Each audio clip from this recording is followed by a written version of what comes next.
The following presentation was made possible by the support of the following organizations: the Cape Ann Finns, Finlandia Foundation National, Gloucester 400 Plus, the Massachusetts Cultural Council, the Rockport Cultural Council, and the Gloucester Cultural Council.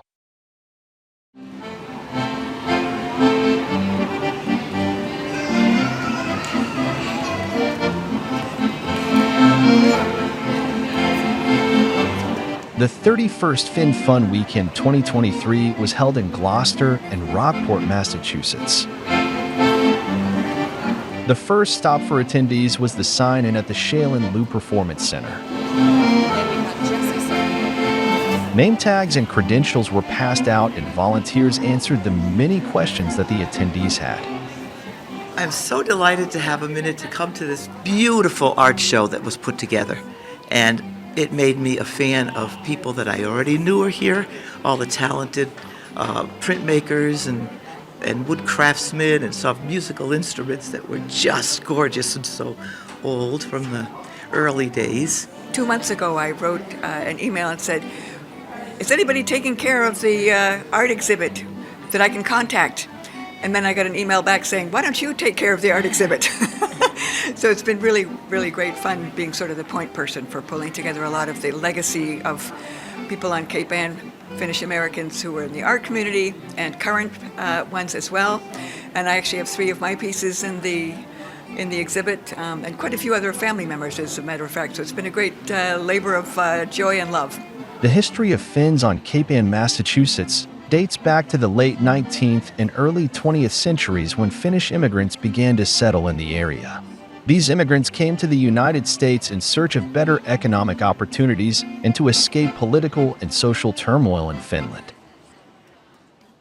Cape Ann was attractive to Finnish immigrants because of its thriving fishing industry and other job opportunities.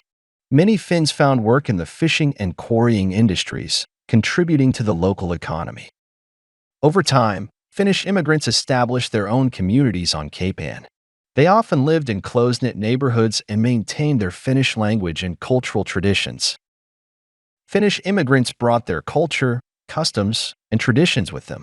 They built Finnish-American churches, community centers, and social clubs, which served as hubs for cultural preservation and community engagement. The Finnish language and traditional celebrations were an important part of their community life. Like many immigrant groups, Finnish Americans eventually integrated into American society while still preserving aspects of their Finnish heritage. Over the years, the Finnish language became less commonly spoken, and the community's cultural distinctiveness evolved. Today, the Finnish influence on Cape Ann's history and culture can still be seen in the names of places, the architecture of some buildings, and in cultural events. While the Finnish-American community on Cape Ann may not be as prominent as it once was, its historical legacy and cultural contributions are still remembered and celebrated by residents and local organizations. Finnfunn Weekend got underway with a meet and greet on the 3rd floor of the Shailen Lou, with Jean Antrim Eriksson, Ruth Levitsky, and Bernie Nowak playing traditional Finnish songs.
In one of the only musical events to be held outside, The American Poijat Septet Band with Paul Niamisto played to the delight of passerby on the island in the middle of Dock Square.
Over on School Street at the Spiron Lodge Hall, Hilary Joy Virtanen was demonstrating the art of traditional Finnish tin melting. This is the Finnish tradition of tin melting.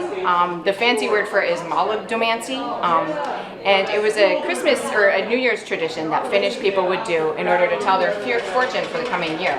You know, back in old agricultural times, it was kind of important to be able to tell your luck and to be able to know if good or bad things were coming ahead in your life so that you could plan for them and kind of celebrate them a bit. So we're just doing this with, in Finland they traditionally use little miniature horseshoes, but we'll do this with this just tin pellet kind of stuff that I got from a metal purveyor. And this stuff it's pure, it doesn't have like the lead and stuff that, you know, other stuff does. So now it kind of looks like Quicksilver. And so what I'm gonna do is I'm gonna 3, 2, 1, dump it in a bucket. And bucket actually has a lot going on because there's little chunks. And here is, ooh, your piece is very interesting. Okay, so I'm gonna have in the cup.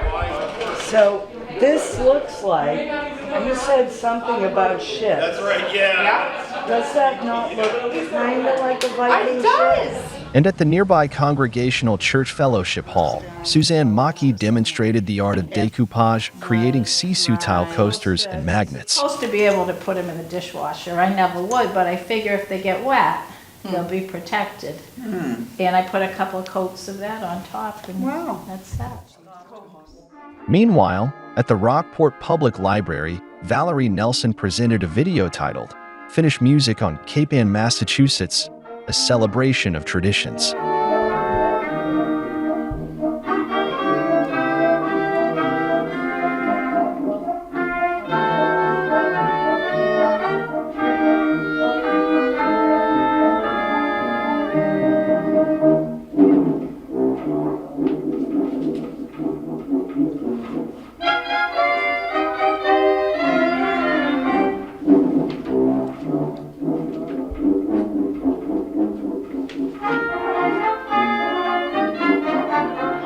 Back in the music hall of the Shailen Lou, Sharon Lovecook and Stephen Trimble kept the audience amused with Finnish stories and jokes. Anybody have an Ilnana in your family? Ilnana.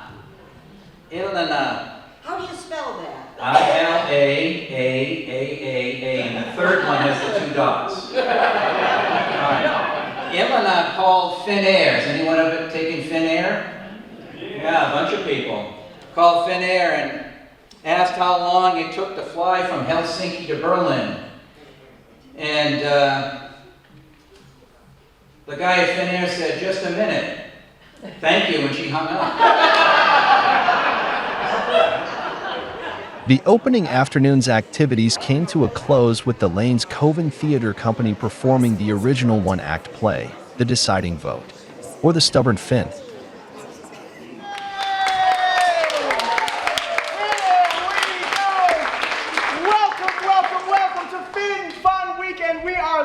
Coven Theatre Company. When I say Finn, you say fun.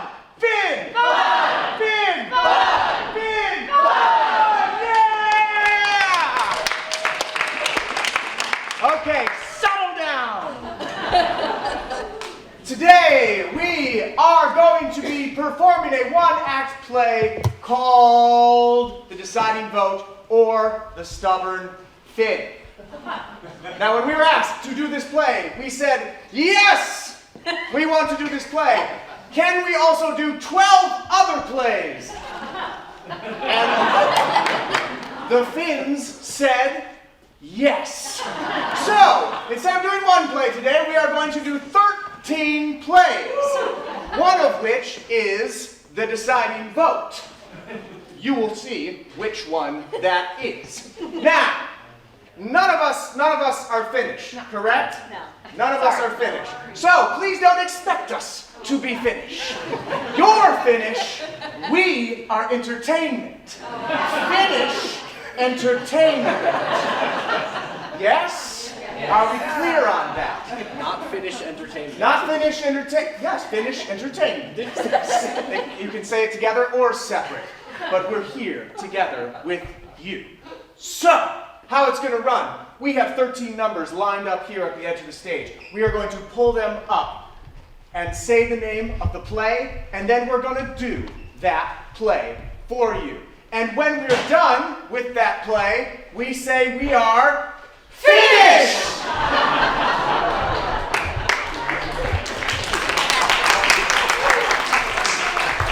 I mean, this is why you hire creatives, right? So, without any further ado, because we don't have a lot of time to get through all these plays, we're going to say our names. I'm Justin Jenna, co-artistic director of Lane's Coven Theatre Company. I'm Lily Darvon, co-artistic director of Lane's Coven Theatre Company. Erin O'Sullivan, resident artist. Resident artist here, Caroline Harvey. Malachi Rosen, also a resident artist.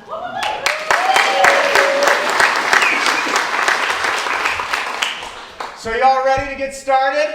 Yeah. When I say Finn, you say fun! Finn! Fun! Finn! Fun! Finn! Fun! All right, Finland, welcome to NATO, here we go! Play number one, our patron saint, Tom of Finland. Now, Tom of Finland was an illustrator from the 1950s. He illustrated queer men in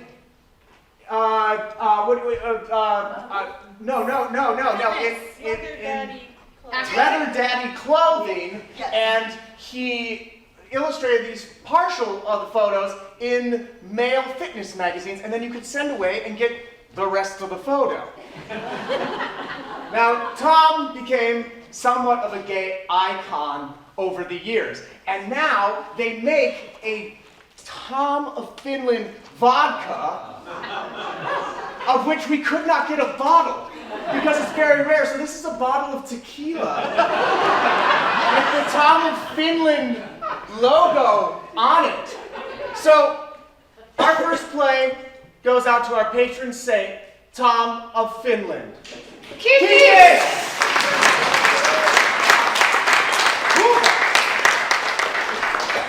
All right.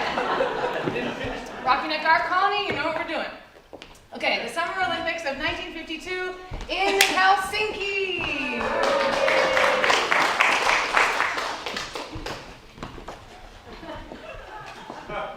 Ladies and gentlemen, welcome to the 1952 Summer Olympics in Helsinki. My name is Tilda Finlandish. And I'm Yannick Finnish. And we are your hosts today for the event of the season, the Finnish Long Drink. Now, it's a balmy, beautiful, hot day here in Finland in July, sitting at a -5 degrees Celsius. Before we get into the rest of the event, we just have a few words from our sponsors. Our sponsors this evening, the first is Big Kahuna Sauna. Now that's a tasty sauna. Is that a Pulp Fiction reference? That is a Pulp Fiction reference. I'm a big Tarantino fan, but I don't think white people should be able to say the N-word. Our second sponsor for the evening is Finnfunn Weekend. Hey! Turn your phones off! We forgot about that one. And we're here to put the fin back in fun. When I say fin, you say fun! Fin! Fun! Fin! Fun! That's it. Our last sponsor is Duolingo. This broadcast was originally brought to you in Finnish, but now that Duolingo's on the scene, you can understand us. Now, ladies and gentlemen, to the main event, the Long Drink. Our competing countries today are Britain. Good day, hello. America. Ladies, I'm single. France. Bonjour. Finland, And of course, Australia. Good eye. first up to bat is Britain. Here she comes, stepping up to the bat with her drink. Normally I also have cream and sugar, but you haven't given me that. No cream and sugar here today in Finland. All right. And she's going for a sip. And she's done. Not a very long drink. We're going to go to the judges. And that's about a 2 on the long drink scale. Up next, we have America. America! 2 hours later. America! All right. And here he comes with his contraption, holding that up. And France is holding the contraption. And oh, there he goes. He is, wow.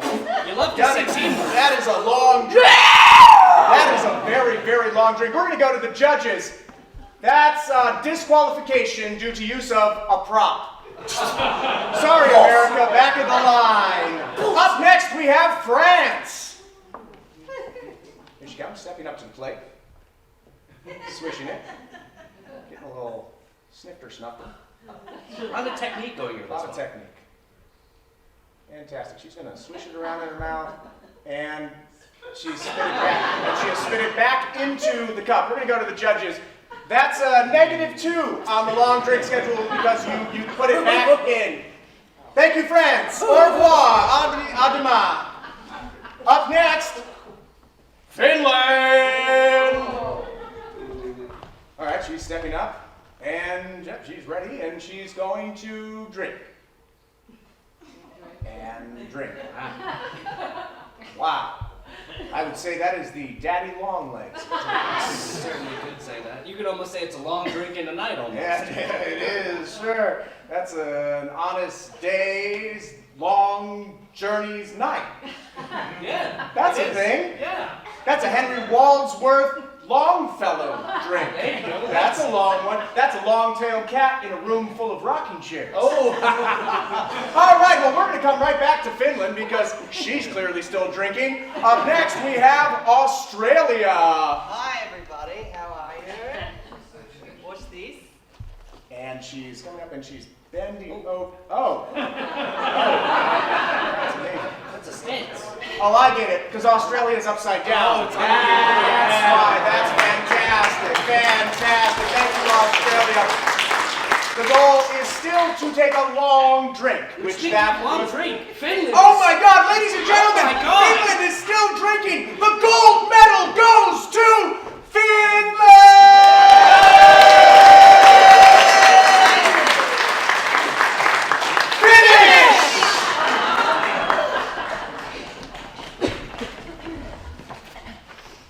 Play number 3, 1942 in Finland. Right.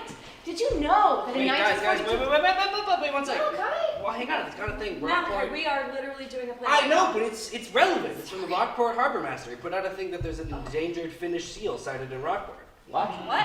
Yeah. He was coming up Bearskin Neck and then up Main Street.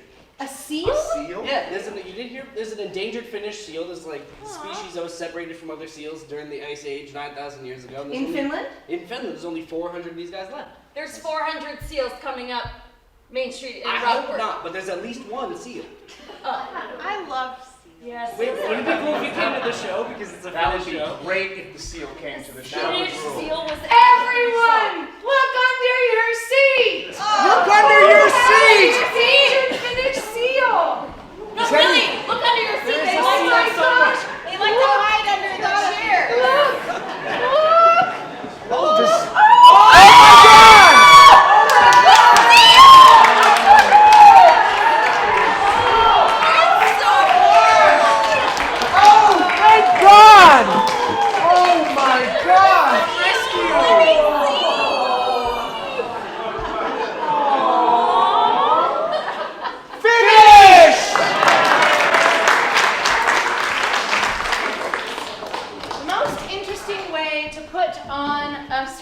Play number 4.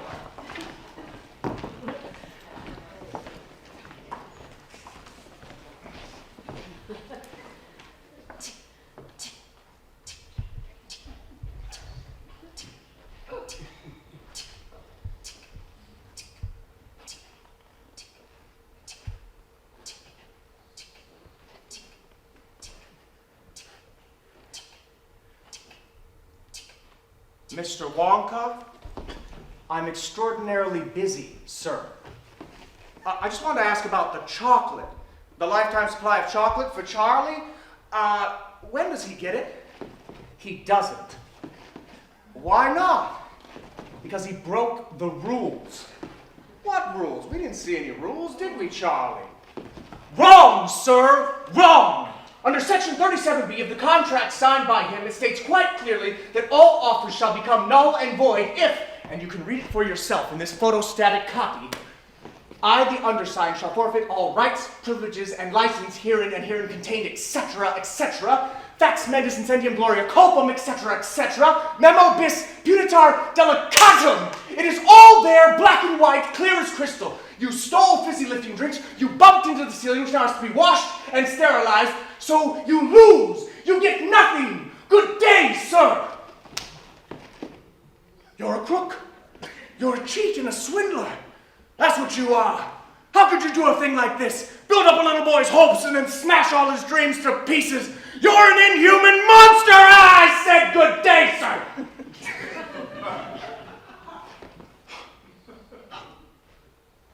Come on, Charlie. Let's get out of here. I'll get even with him if it's the last thing I ever do. If Slugworth wants a gobstopper, he'll get one.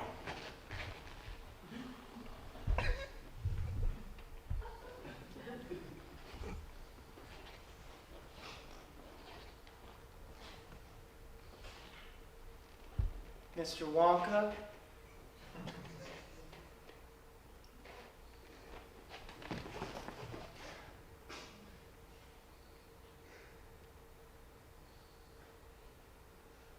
So shines a good deed in a weary world. Charlie, my boy. Charlie, You won! You did it! You did it! I knew you would! Oh, I just knew you would! Oh, Charlie, please forgive me for putting you through this. Please forgive me. Come in, Mr. Walsworth. Charlie, I'd like you to meet Mr. Walsworth. Pleasure. Slugworth! No, that's not Slugworth. He works for me. Works for you. I had to test you, Charlie. But you won. You passed the test. You won. Won what? The jackpot, my dear sir. The grand and glorious jackpot. The chocolate? The chocolate. Yes, the chocolate. But that's just the beginning. It's just the beginning. So much time. So little to do. Strike that. Reverse it.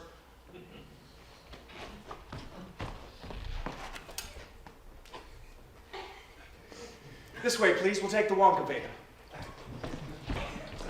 Finish!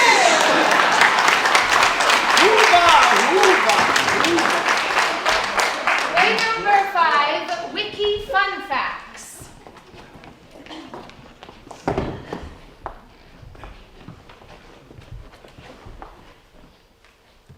Hi. Okay. Finland has been often called the promised land of heavy metal because there are more than 50 metal bands for every 100,000 inhabitants, more than any other nation in the world. Finns generally aren't big on small talk, and quiet moments in conversations aren't considered awkward.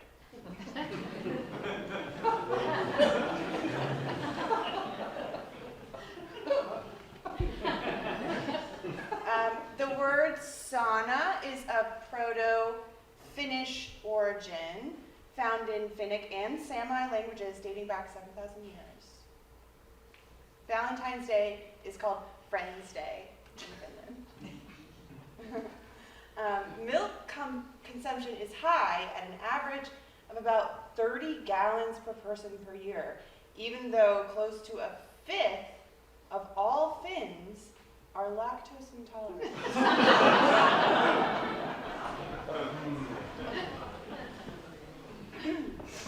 Finland has about 168,000 lakes and 179,000 islands.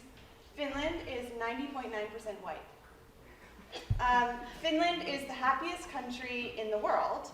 VisitFinland.com offers masterclasses in how to cultivate your inner happy Finn. Finland was the first European country to allow women to vote in 1906.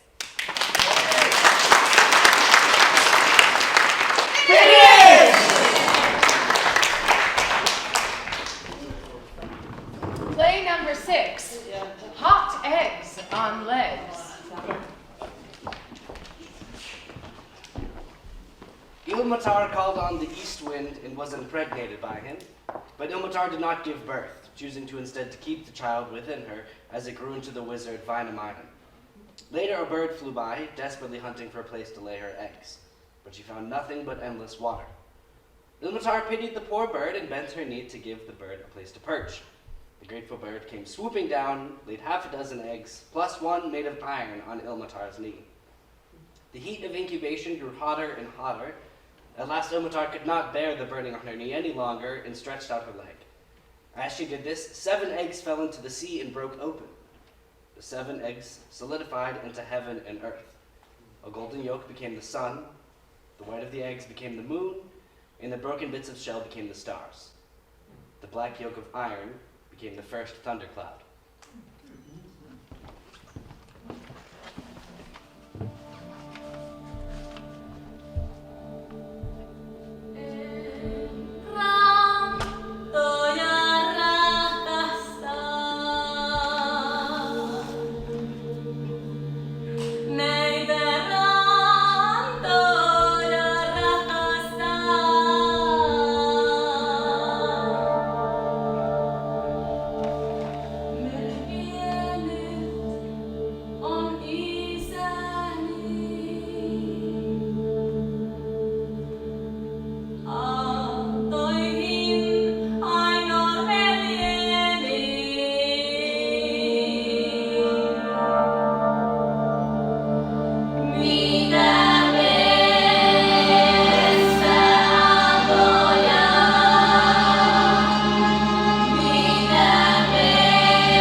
Jeopardy!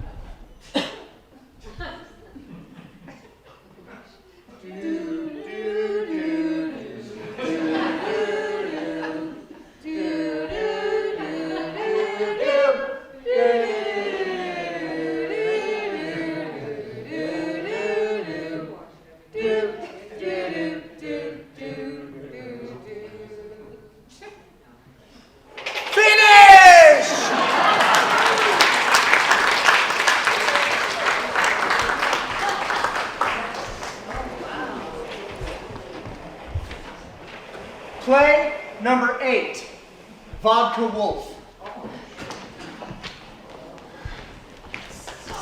Okay, kids, story time. Only one story tonight. It's gonna be a good one. Okay. The Vodka Wolf.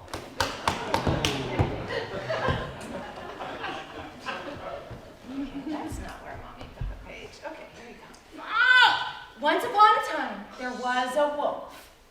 He was very hungry, so he went prowling around a farm in hopes of getting a pig or a chicken. The only living creature he came upon was an old dog asleep in the sun. This is better than nothing, he thought to himself, and taking hold of the dog, he began dragging it off. Cousin, cousin, cried the dog, is this any way to treat a relation? Let me go. I'm sorry, the wolf said, but I can't let you go. I'm too hungry. Let me go, the dog begged. And I'll tell you what I'll do. I'll give you a bottle of vodka. Promises come easy, the wolf said. Where will you get the vodka? Under the bench in the kitchen. That's where the master keeps his bottle. Come tonight after the family's asleep and I'll let you in and I'll give you the vodka. Now, Pekka the wolf was very fond of vodka, so he said to the dog, very well, I'll let you go, but keep your promise. Late that night, when the family was asleep, the wolf came scratching at the farmhouse door, and the dog let him in. Well, old fellow, you know why I've come, the wolf said. At once, the dog crawled under the bench and got the master's vodka. Here, Pekka, here it is, he said, offering the wolf the bottle. You drink first, Pekka insisted. You're the host. The dog raised the bottle and took a little sip. Then the wolf took a deep swallow. Ah, he said, smacking his lips, that's something. His stomach, though, Pekka the wolf, was empty, and the vodka went through his veins like fire. He felt happy and laughed. I feel like singing, he said. My dear Pekka, the dog said, I beg you, don't sing, you will wake the folks. So they sat a while and talked, and then the wolf took another swallow of the vodka. Again, he wanted to sing, and the dog had trouble in restraining him. Do you want to wake the family, Pekka? Be quiet now, or you won't have any more vodka. The wolf took another deep drink, and after that, there was no holding him back. He went staggering around the room, howling, at the top of his voice. But the farmer and his family woke up and came hurrying into the kitchen with clubs and pokers and whatever they could pick up. It's a wolf, the farmer cried, that impudent scoundrel coming right into the house. So, thankfully the door was open, so the wolf was able to run out. Otherwise, the family would have clubbed the wolf to sleep, sleep.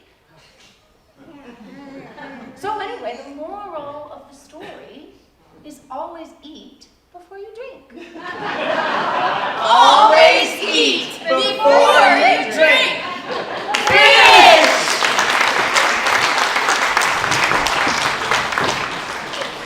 Play number 9. Oh, I always get this one. Valtayan. Valtayan song. Valtayan. Valtayan song.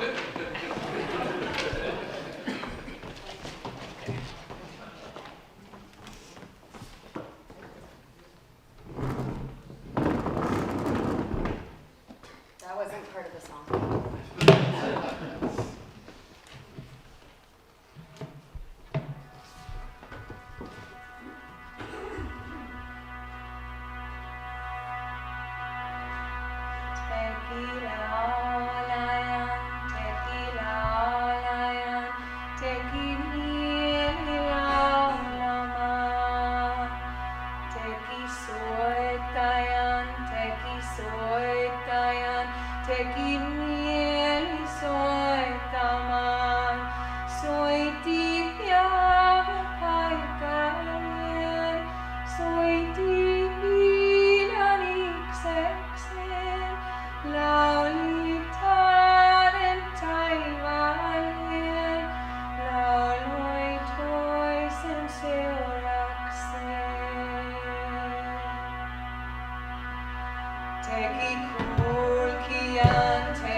That is the question.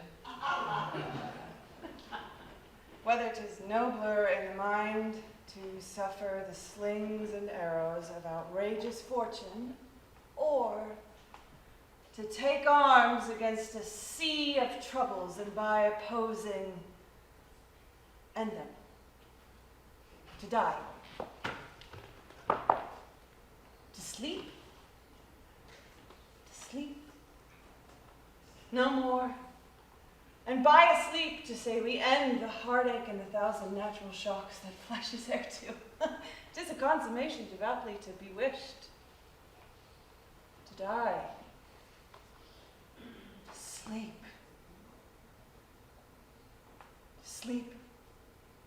and perchance to dream. Aye, there's the rub. For in that sleep of death, what dreams may come when we have shuffled off this mortal coil must give us pause.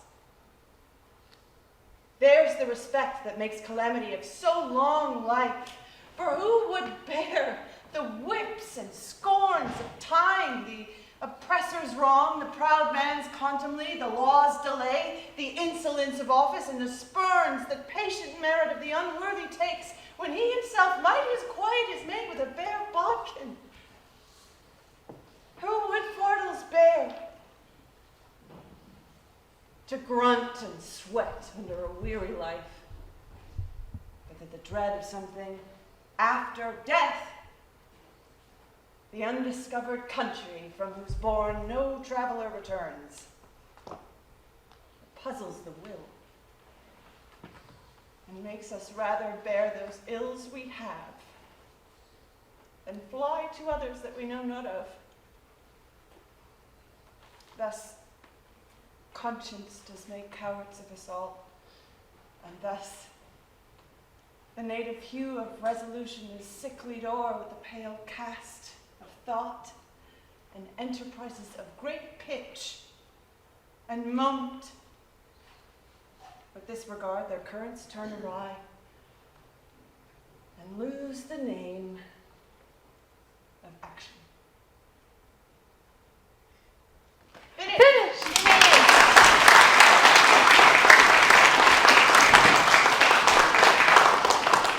Play number 11. You'll see.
Language and text that you heard through the last 11 plays.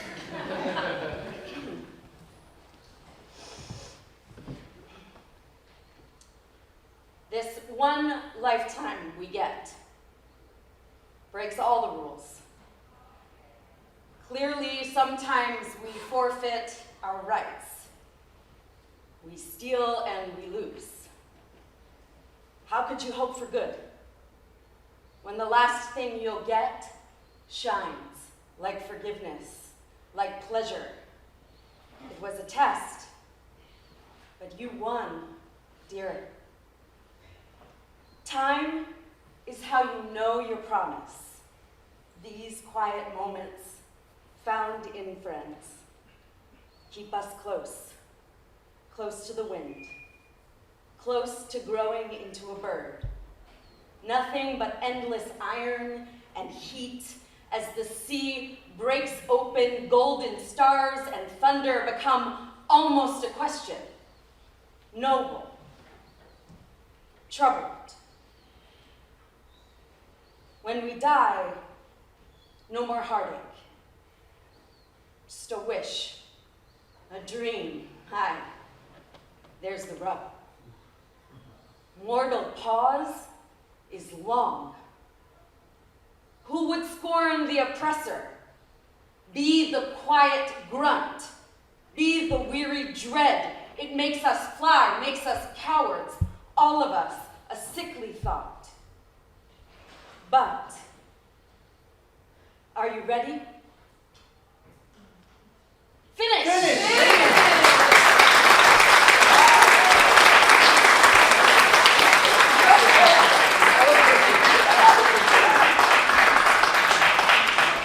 Last but not least, as promised, the deciding vote, or That Stubborn Finn, adapted by Wayne Sabine.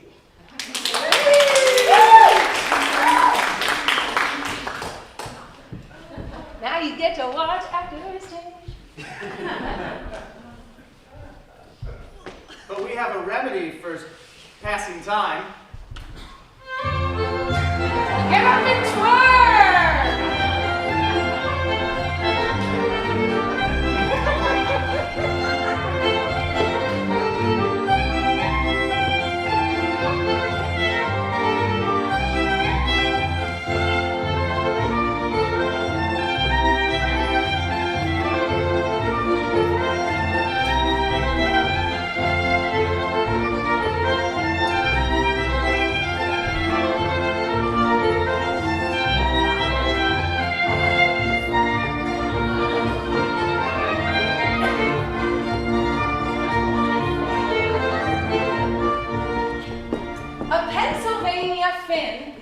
John Morton, when a courtin a lass named Anna. We come upon the couple as they are alone.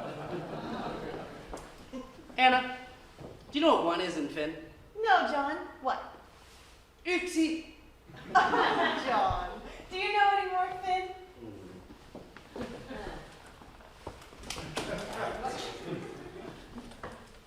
Gotsy. Oh, John, you make me swoon. He had her from Oopsie, but... Yeah? Did I pronounce it good?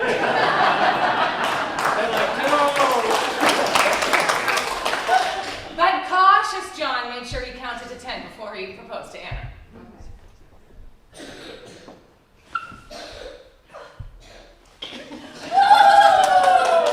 After they wed, and after many years of farming and serving in high offices in his county, John's neighbors selected him to be one of the colony's delegates at the new all-colony convention. May I ask the delegate a question? You may ask, and maybe I will even answer. John, why are you going? To find out who is right and to join them. Don't be too quick. Quick! And I'm a Finn. And a stubborn one. Oh, we both are stubborn, aren't we? But resisting a king and an empire. Did I decide to do that? Ooh, well, I know how people are talking. Anna, enough talk. Let us go sauna before I leave slowly for Philadelphia.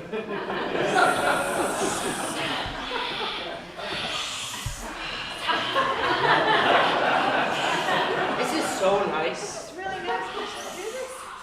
All the time. Yeah. All right, let's go. Now the time is now June 7th, 1776. The place is Philadelphia, Pennsylvania. And the chairman is one of our favorites, a Massachusetts man, John Hancock.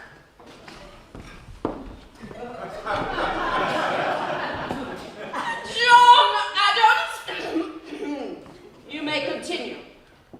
One more word. I would like to put my strong vote in for independence.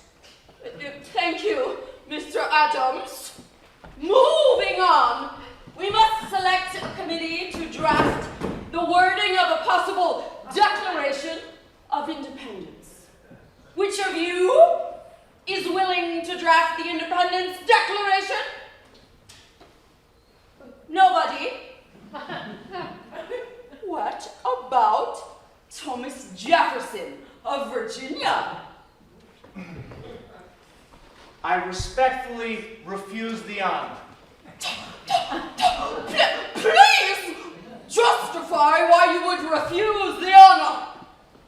John Hancock, I haven't seen my wife in a very long time, and I was just about to go home for, a little bit, a visit. What? What sort of man puts his family's welfare above the business of the country? Mr. Hancock, perhaps Mrs. Jefferson could come here to Philadelphia. Good idea, Mr. Jefferson. Yes. If we invite your wife to come to Philadelphia, will you write us our Declaration of Independence? I would, in that case, most respectfully accept the offer. Encouraged by his wife, Thomas Jefferson drafted up the famous declaration in community with his delegates. Brilliant! Brillianter!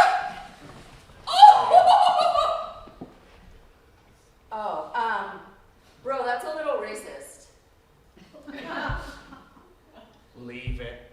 Leave it! After a long debate, when John Hancock called the question, it became clear actually that independence was in doubt.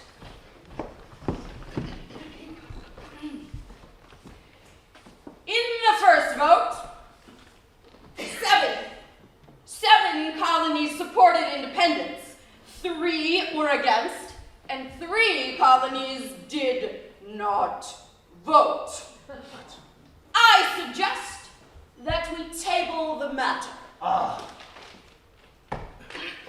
We shall meet again in 3 weeks on July 1, 1776. The meeting was adjourned until July 1, 1776. And on that day, the delegates tried again.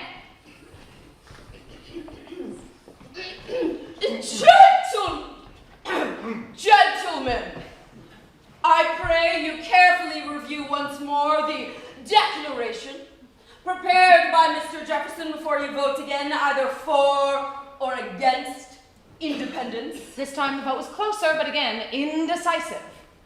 The result of the vote is 11 for independence, 1 uncertain, and 1 against. In Delaware, 2 delegates split, while the 3rd delegate, Caesar Rodney, is not yet in Philadelphia. Delaware is thus uncertain. Of the delegates from Pennsylvania, 3 voted for the resolution and 4 delegates voted against. What? Pennsylvania is therefore marked as being against independence. Gentlemen, let us meet again on July 4. Until then, we stand adjourned. So Caesar Rodney did arrive, and so did Anna Morton. She and John talked things over the morning of the 4th. And today we will finally know. Will we continue to live under a king, or will we be free? Well, Caesar Rodney makes Delaware certain for independence. That leaves Pennsylvania. We make him down to 1 vote. Oh, John. Oopsie. You choose today to speak Finn on Independence Day? Yes, thanks to you, I speak fluent stubborn. John, did you eat? The day is going to be strenuous. Yes, I had enough to eat. Well, perhaps we have enough time to... No, John! You are already late. Hurry. John leaves slowly for Philadelphia to join the delegates at the hall. There are crowds outside the building. He's greeted by all these pro-English shouts and threats. What will happen if the vote does not go for England? Sir, are you voting for or against? Independence forever! Independence never! At this last session, the vote did indeed come down to Pennsylvania. We now reach the votes of the delegates from Pennsylvania. Mr. Dick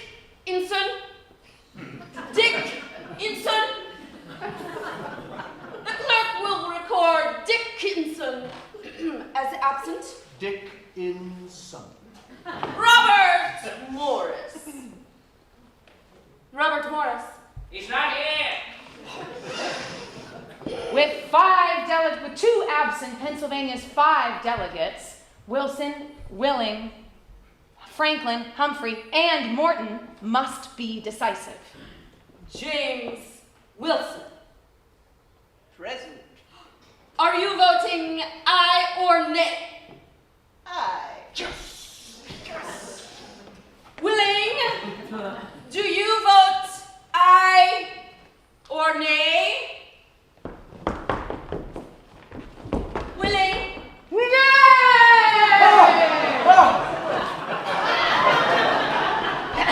Willing's vote had been expected to go for independence, but he didn't. So people look at one another in murmur and surprise until John Hancock called for order. Order! Benjamin Franklin, do you vote aye or nay? Aye! Humphrey? Representative Humphrey, do you vote aye or nay? Nay!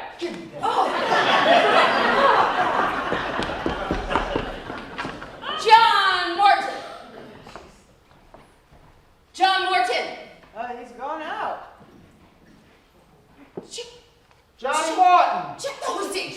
The what? The hussy. The toilet. Oh, the hussy, like the John. CJ. Not John Adams, but the different. The toilet. It's like a turtle. Representative.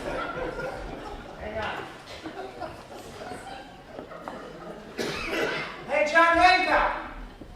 Hey, he's in it. What? Is he taking a number oxy or a number coxy?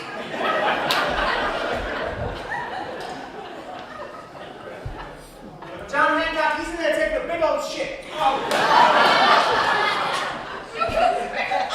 Honorable delegates! Because the total is now even and John Morton is the last vote, we should leave him to decide in peace. There will now be a short break.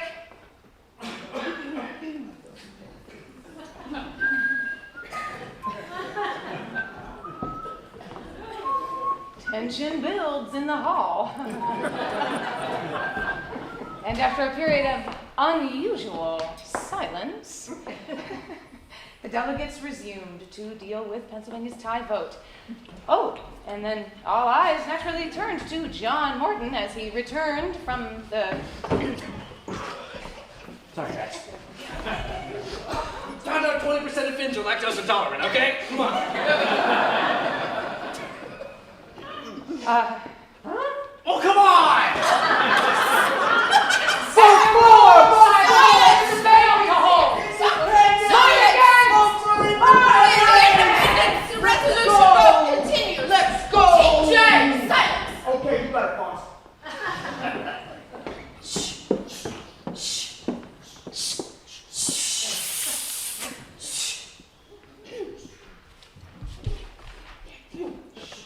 John Morton. John Morton. On the resolution of independence, do you vote aye or nay? Aye.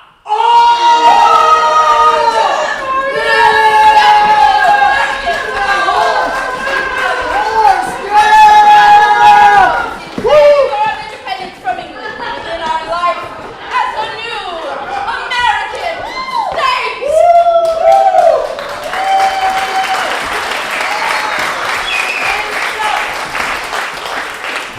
By one vote, John Morton's vote, independence was declared.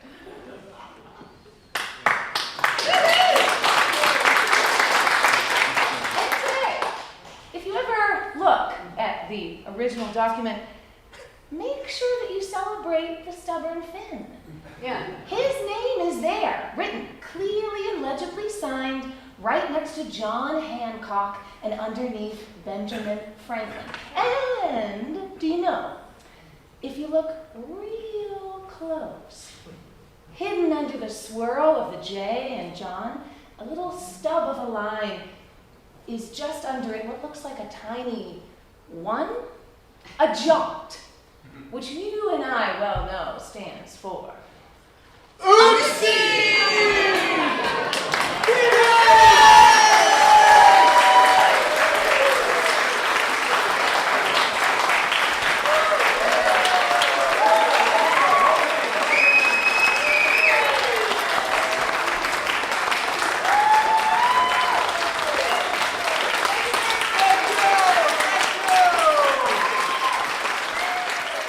After a short break, events continued with a reception on the third floor of the Shaolin Loo with Marcus Johnson providing music on the piano.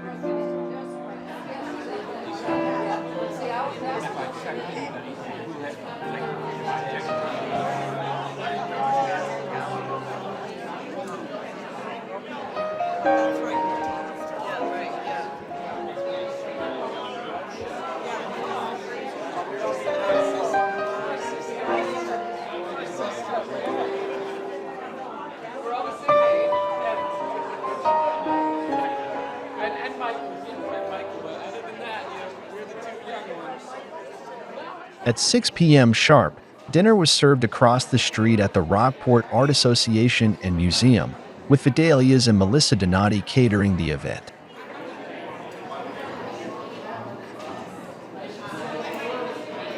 Delivering greetings to the dinner attendees was Rob Ranta of the Cape Infants and Ruth Pino, representing the Gloucester 400-plus organization. The first thing is that we wanted to have Cape Ann and the Finn community here represented well, and I think so far that we may be doing that. Then we got into the thought of, oh my goodness, we're really thinking about our forebears at the same time. So in a way, we wanted to honor them as well. The second is the Gloucester 400 initiative celebrating 400 years, and we knew that if we partnered with that group, which really has been a spectacular year, that our event would be open to all the community to find a little bit about the Finn town that is Lanesville, Pigeon Cove, and Rockport. So Rob and I talked a lot about keeping Finns and melding what you've done over your period of togetherness to combine it with the Gloucester 400, and I hope we've been supportive. Isabel Pett, who is our event manager, she made all the right connections for Rob and the team. And I'm just so excited to be here tonight and represent the 400 and just share in the joy that you have for being here. Back at the Shaolin Loo Music Hall, the culmination of Finnfunn Day 1 included opening remarks by the founder of Finnfunn Weekend, Anita Smiley. Also, Jarmo Sariva, the ambassador of Finland in New York City, and in Marie Pastor, the president of the Finlandia Foundation. Good evening, everyone. A long time no see for many of us who just walked from the Art Association here to this evening's entertainment. With me to my left, Anita Smiley, the founder of Finnfunn Weekend, with her husband Jack, and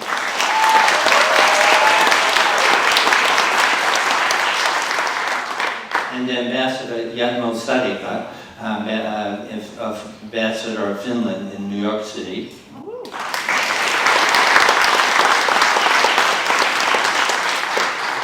And Anna-Marie Pastor, who is the president of Finlandia Foundation National.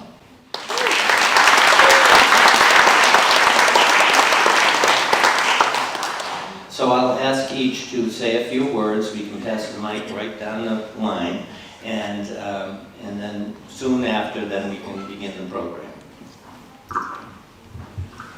Good evening, and I'd like to thank all of you for being here tonight. This is a special occasion for me because it's the 31st anniversary of what I thought was going to be a one-time event. And that's kind of the way it goes when you have a little bit of sisu. This all started because my husband and I had gone to this nice hotel, the White Mountain Hotel in North Conway for a weekend, and on the way back, I said to him, you know, that would be a great place to have a group of Finnish people get together. So his reply was, well, do it. So here we are. And the reason I wanted to do that was because I had been reading the Raivaja, the Finnish-American newspaper, for many years to keep up my Finnish language. And in reading the paper, I kept reading about all these Finnish people all over New England and what they were doing in their organizations. And in my mind, I was always thinking, I'd love to meet some of these people. So here you are, some of the people that we've been meeting and you've been meeting over the years. I'd like to know how many of you are here for the first time.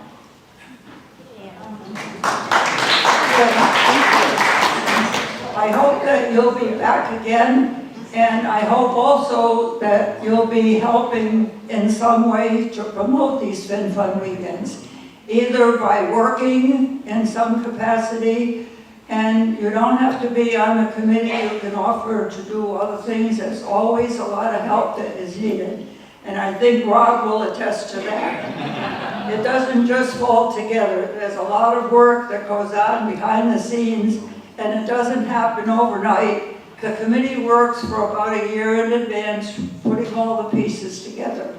During the first 20 years, my husband and I worked to keep these weekends going, because the objective in my mind was to have these weekends in different areas of New England and get to know some of the Finnish enclaves. And that's what we did. So we've been in every New England state, in almost every Finnish enclave in the New England states and in New York. And Rob has brought it back to this original idea by bringing it here to Cape Ann, where there was a big Finnish community and still are a lot of the Finns. So hopefully some of these groups in other areas will take it on again, but next year we'll be meeting again in Troy, New Hampshire at the East Hill Farm. So keep that in mind, and hopefully you'll be back with us again next year. So thank you for coming, and thank you especially to Rob and his committee, because I know how hard they've been working to put this weekend together. We have a big day tomorrow, so enjoy everything that they have to offer. Thank you again for being here and for having us.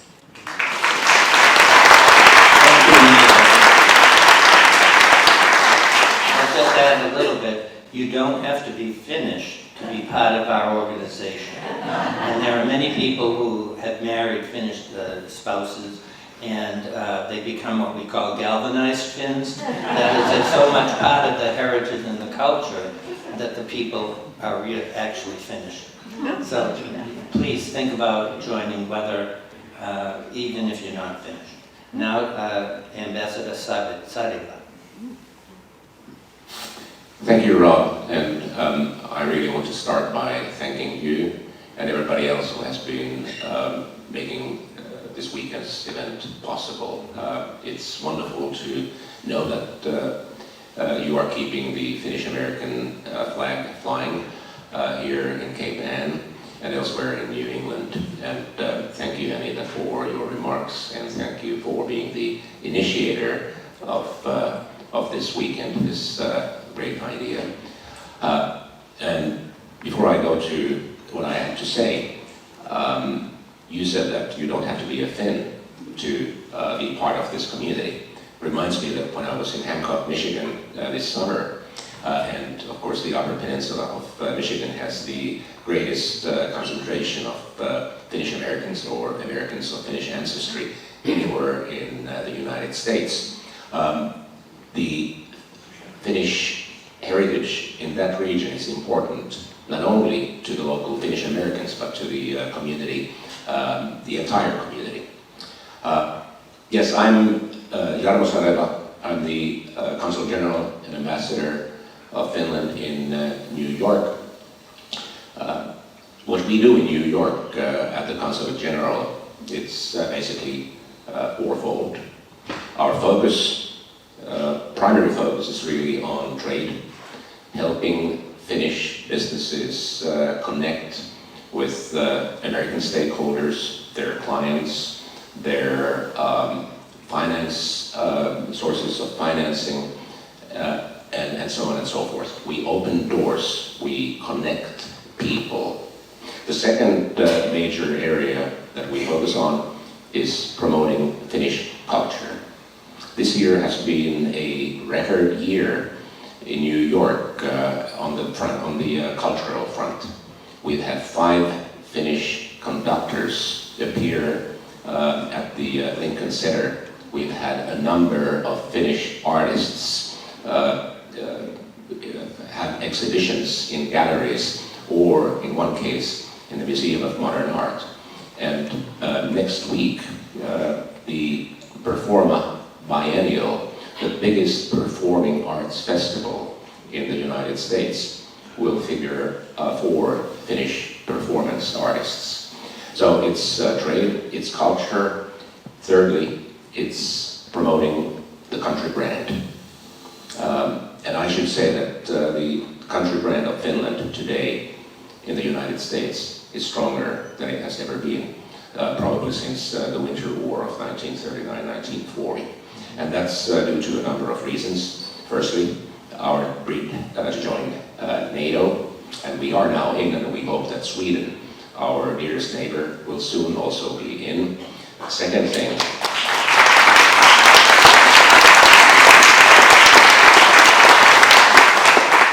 so we are not only friends now, we are allies, and we know that we can count, and that we can count on the United States, and that the United States can always count on Finland. We already contribute more than 2% of our GDP to defense, which is the benchmark at NATO. And I should add that we never gave up conscription the way that most other Western European countries did after the end of the Cold War. So we are ready and we are resilient. Then the fourth main area of what we do is to help Finnish citizens, provide consular services. We write passports and we provide other statutory services to Finnish citizens living in our jurisdiction, which covers 35 eastern states east of the Rockies. And we also issue visas mostly for third country nationals who live in the United States and who wish to visit Finland, nationals of those countries for which we require a visa. So finally, as I said, it's a great time to represent Finland in the United States because of the strength of our relations, because last year the United States became our largest single export market, because if we look into the contacts between businesses, cultural players, and research and development entities like major universities, and there are so many in this part of the United States, it's at a record level.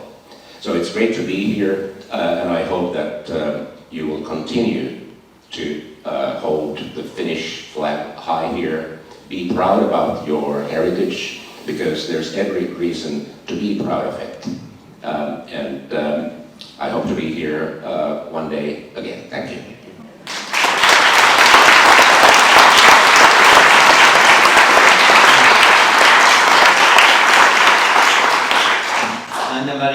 Anna-Mari Pastor is next, and as a reminder, she is the president of Finlandia Foundation National. Anna-Mari?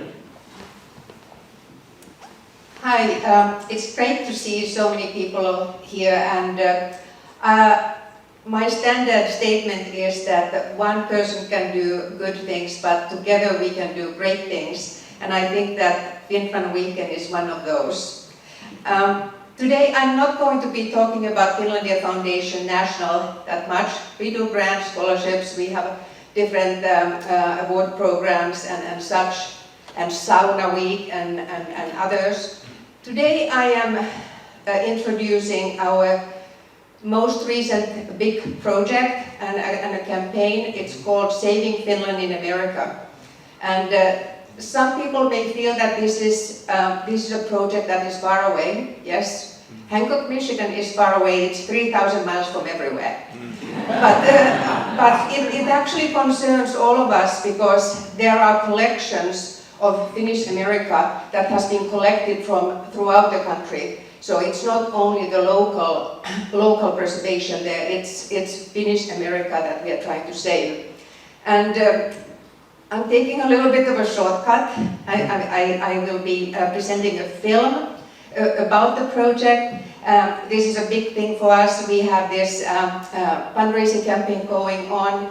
We must raise $3 million so that we will get all of these assets and buildings secured as well as guaranteeing future activities and endowment. So this is a very, very important project for the entire Finnish America. And we always say that this is not only Finnish American history or Finnish history, this is American history, and it is important to hold on to that. And I'm a recent transplant, so I have been here 30 years, so I'm slowly becoming, I think, Finnish American, but I am really doing this for my grandchildren. I only have one right now. I have a grandson, but it is important for me to do this for him to see where his ancestors came from. And I think that we'll just wrap to that. And if you have any questions, I'm here over the weekend. Just talk to me about the campaign or anything you want to know. But together we can. I think it's great. Thank you.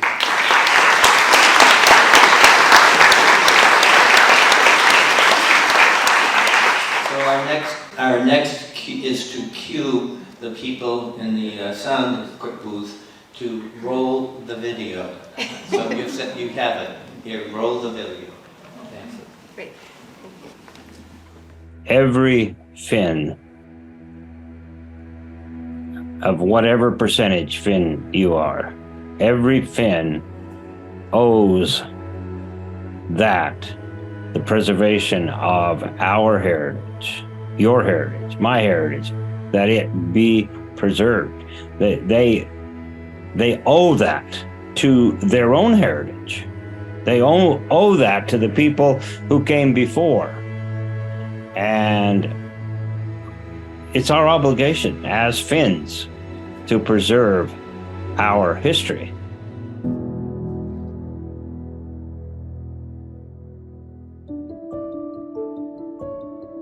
In March of 2023, with the announced closing of Finlandia University, its many cultural and historic assets faced an uncertain fate. Finlandia Foundation National, the largest independent supporter of Finnish heritage in the United States, took actions to secure the future of the Finnish American Heritage Center.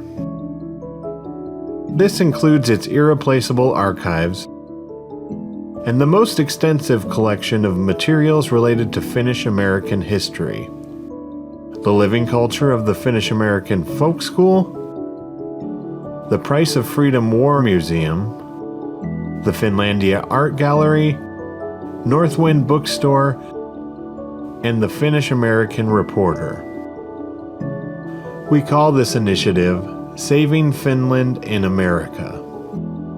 This is the beginning of a multi-phased project. It requires securing the physical space to accommodate more than 40,000 artifacts and archival material, and all of the various functions of the Heritage Center.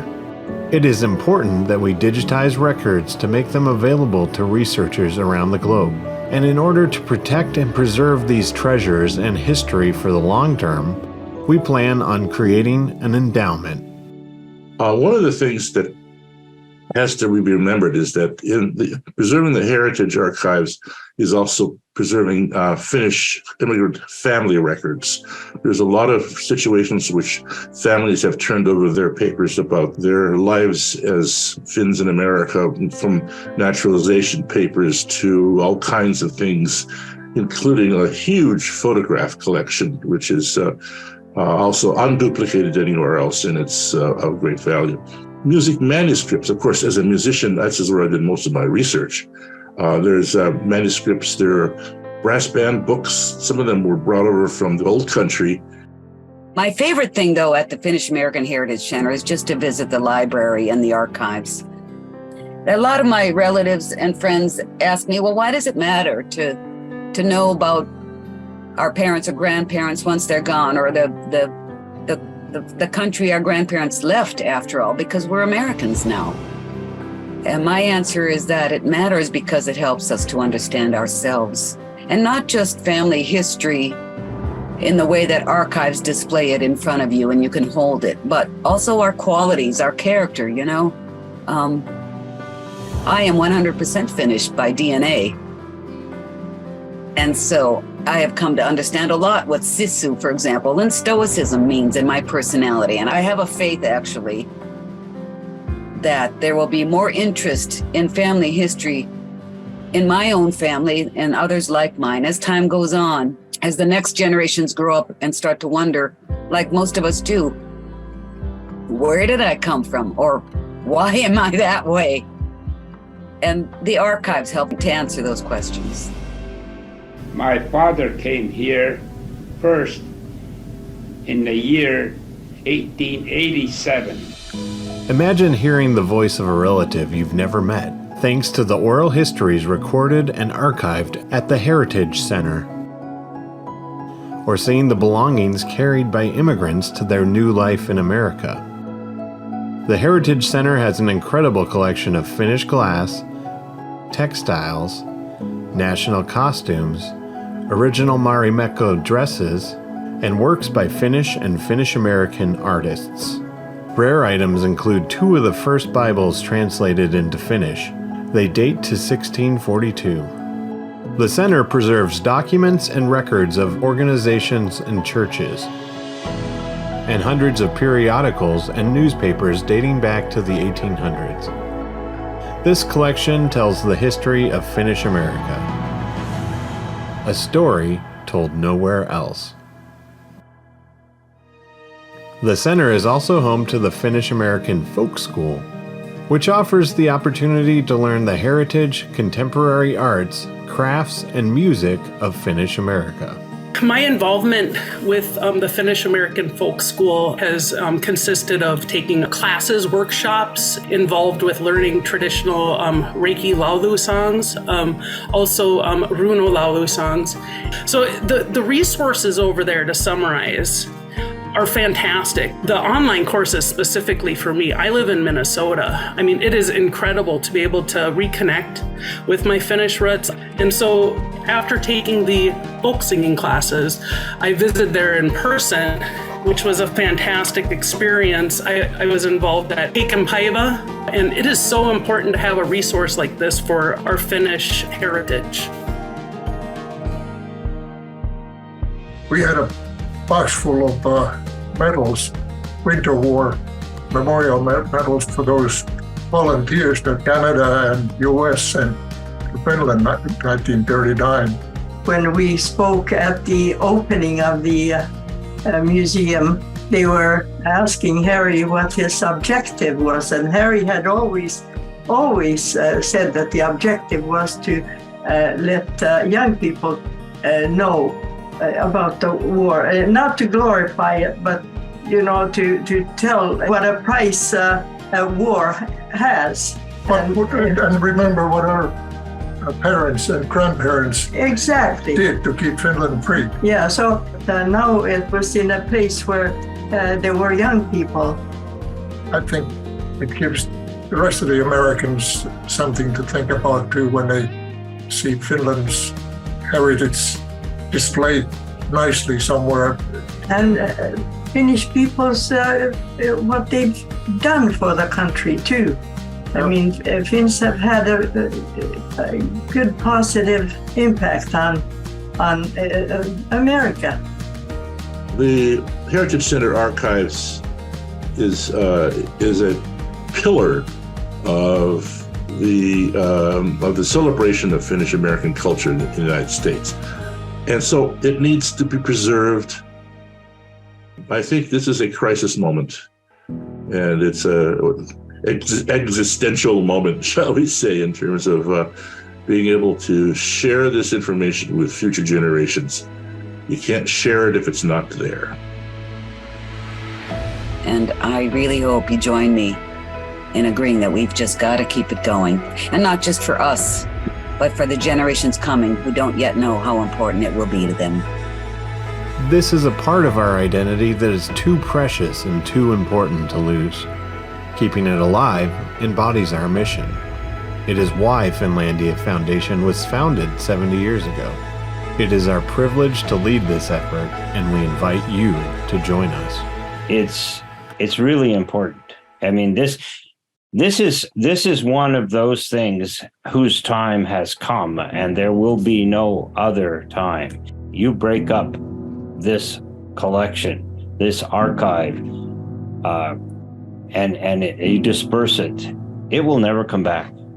Never. You couldn't duplicate this anyway. So it's not like this is something that can be done tomorrow.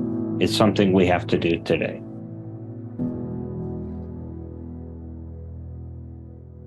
With me is Ann Thompson-Fries, and she's the associate producer of this weekend. And she's the one we gave a big hand to at the dinner, for those of you who attended there across the street. But why don't we do that again?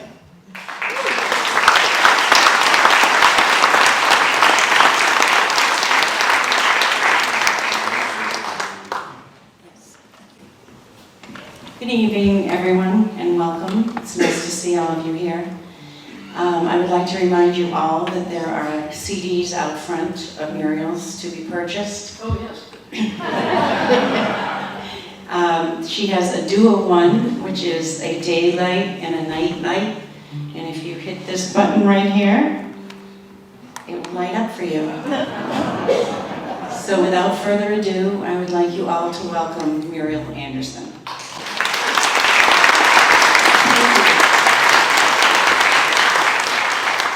Wonderful to be here amongst my people, right? And I want to especially thank Robert, Ranta, and Susan for all the work they've done, and all the volunteers who've made this possible. So let's give them all a hand. So, thank you.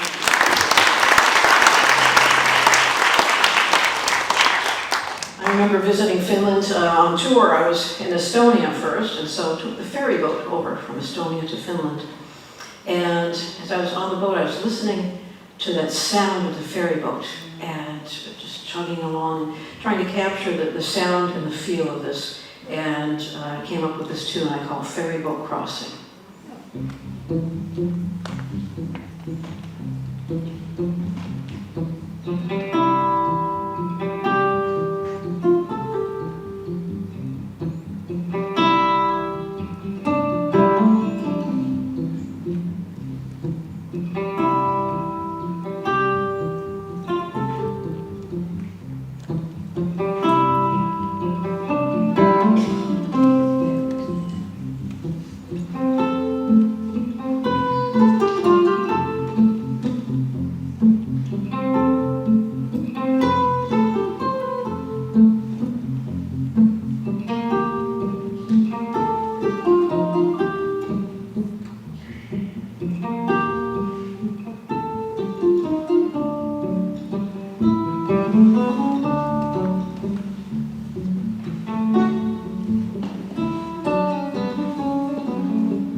All of you who sent in photographs of Cape Ann, all the Cape Ann Finns who contributed to this, and thought we would feature some of the history of this place, along with an old song to go with it. Songs written around the turn of the century. And I keep changing it around a little bit, and I've adapted it for the harp guitar, using just about every string on this instrument. So this is Nola.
How many of you saw the eclipse recently? Yeah, I know the clouds got in the way, us too. And that happened the last time, several years ago, when we flew to Nashville to see the eclipse. And Brian, who put together the videos behind us today, let's give Brian a hand.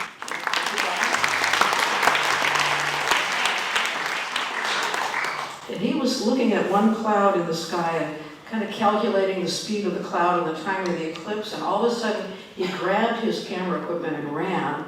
And the rest of us, including people who had flown in from all over the world to see the eclipse from this beautiful hillside in Nashville, we watched all, the beautiful changes of color and everything, and just at the very moment of totality, that one cloud came over. We missed it.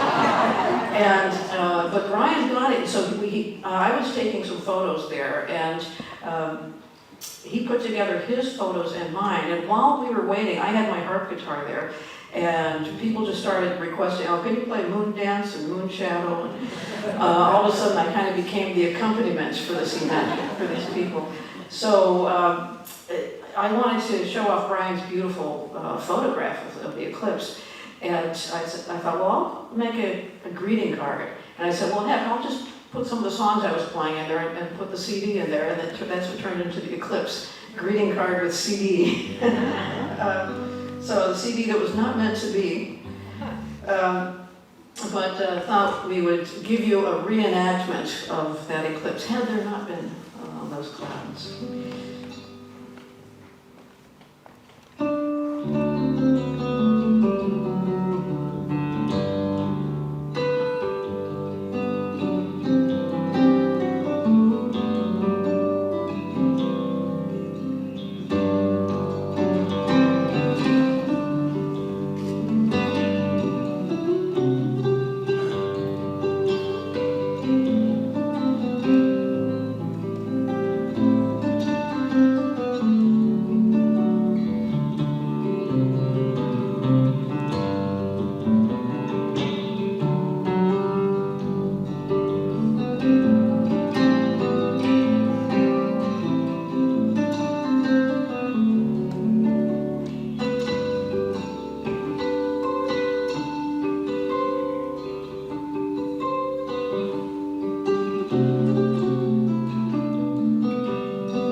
My great-grandparents came over from Finland to work in the granite quarries here in Gloucester, Cape Ann. And I was thinking about that time, the challenges of the new country and the promise of it and the memories of the old country, all those conflicting emotions. And I wrote this tune, I call it The Immigrant.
Well, my grandfather, on my father's side, played a little push-button harmonica. He played all those old Finnish tunes on it, and that was what gave me the kind of the inspiration for the feel of that.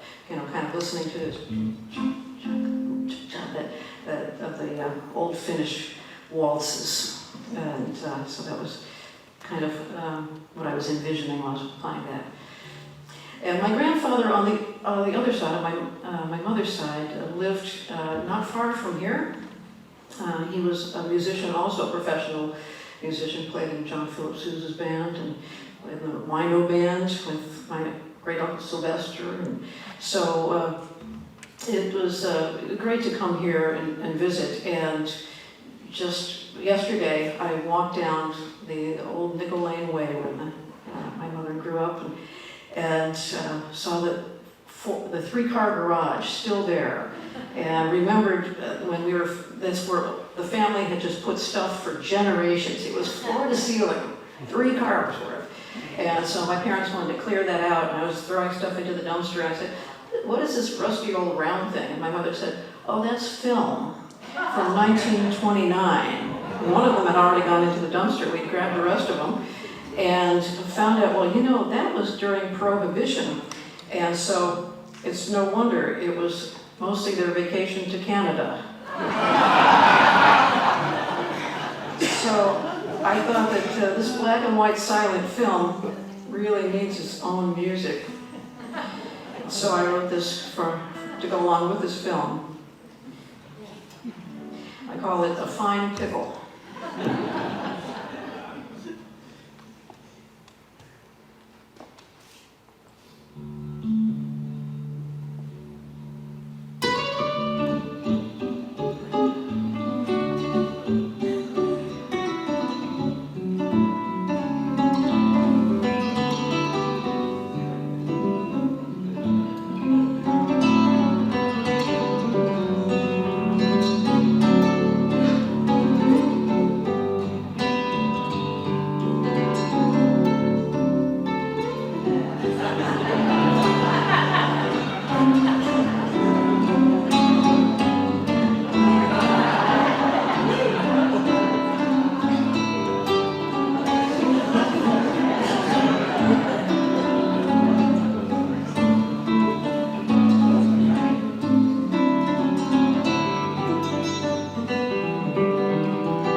Well, you might be wondering about this instrument.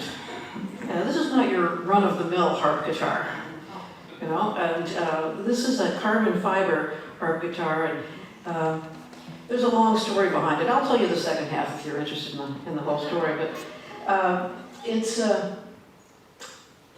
got it because Brian, Captain Brian, to me, is a sailor, and we sailed from the South Shore of Long Island to the coast of Maine. And that journey turned into an album with an accompanying board game, which is going to be out sometime between Thanksgiving and Christmas this year. And it was just amazing when we took off on this trip, because it was like we were sailing back in time. And the as soon as we passed Gloucester, it seemed that every fishing village became more and more like our ancestors years ago. These villages, they still fish the same way they had for hundreds of years, it seemed. And so I thought I would write a song called Sailing to Yesterday. And in the recording, I have a bunch of shanty singers singing with me, so you have to imagine that I'm a chorus of shanty singers. Of course, I had to wait until they all came back from sailing for them to record it, but this was just great fun to do. This is Sailing to Yesterday.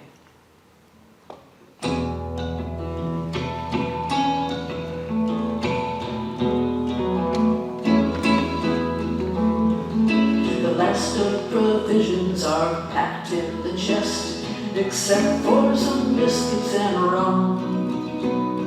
One is for Neptune, we'll take the rest. God willing, the seas don't roll over us.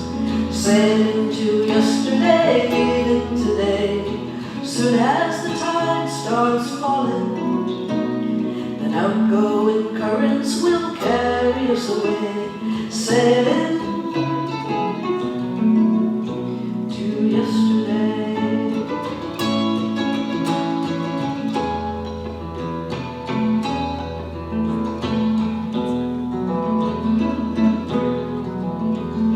The ship is now ready to sail away east, prevailing winds on the beam. Then back to the way that life used to be. We rely on the wind and the sea, leaving the cares of today on the shore, leaving the carousel spinning. Listen to old men retelling the lore, the stories beginning.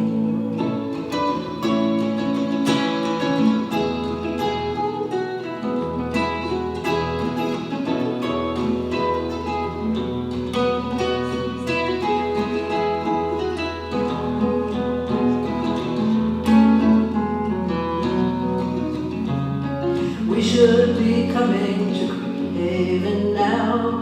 There through the mist, a harbor. Fishermen loading their traps in the dawn, same as their fathers before them. Sailing to yesterday, leaving today. Soon as the tide starts falling, then outgoing currents will carry us away. Sailing to yesterday.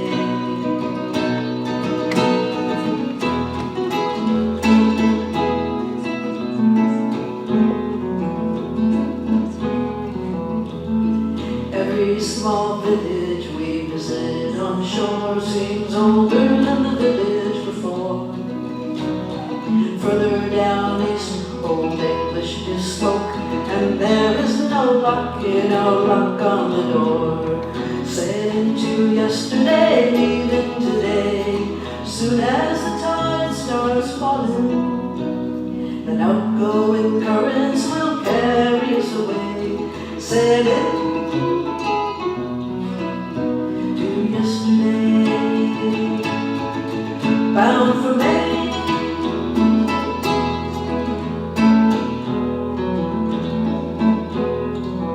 Bound for Maine.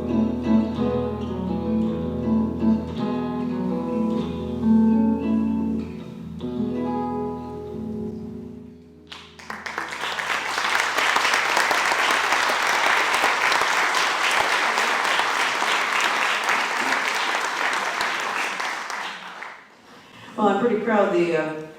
The capo had come loose on the first string, and so I refingered everything without using that first string. I'm not bad. I bet you wouldn't have known if I hadn't told you, right? Well, it seemed that whole trip, the wind was just forever at the nose, always going the wrong direction. And so we would tack back and forth, and finally, when we got as far as we wanted to go in Maine, wouldn't you know, the wind switched direction.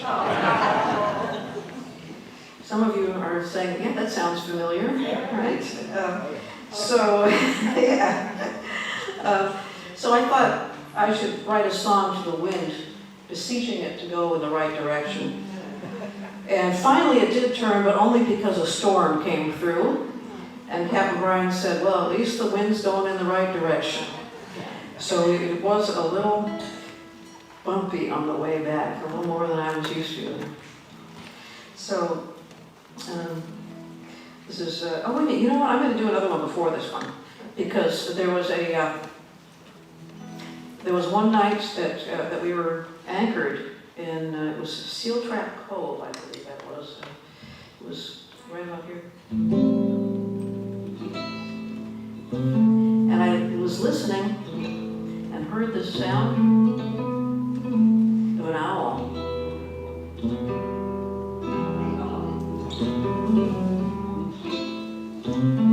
And then another owl answered right from the other side of that cove.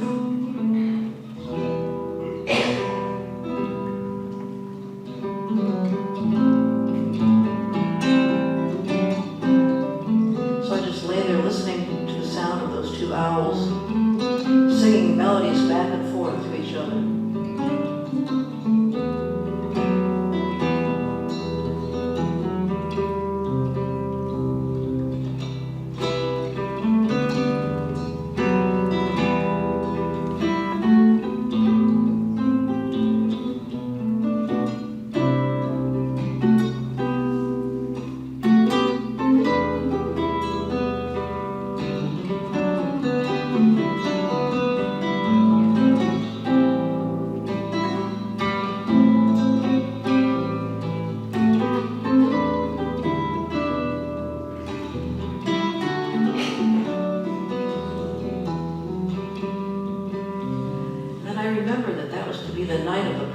Meteor shower. So I opened up the hatch, and the sky was filled with stars.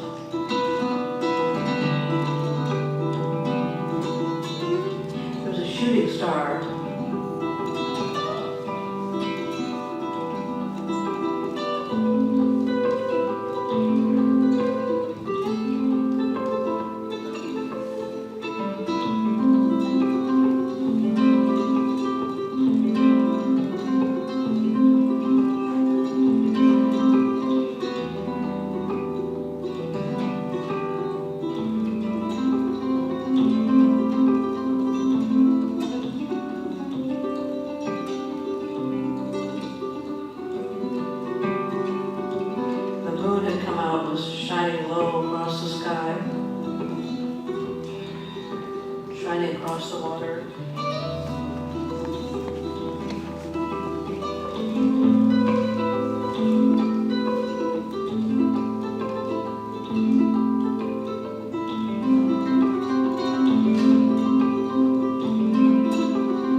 Bioluminescence lighting up his every stroke.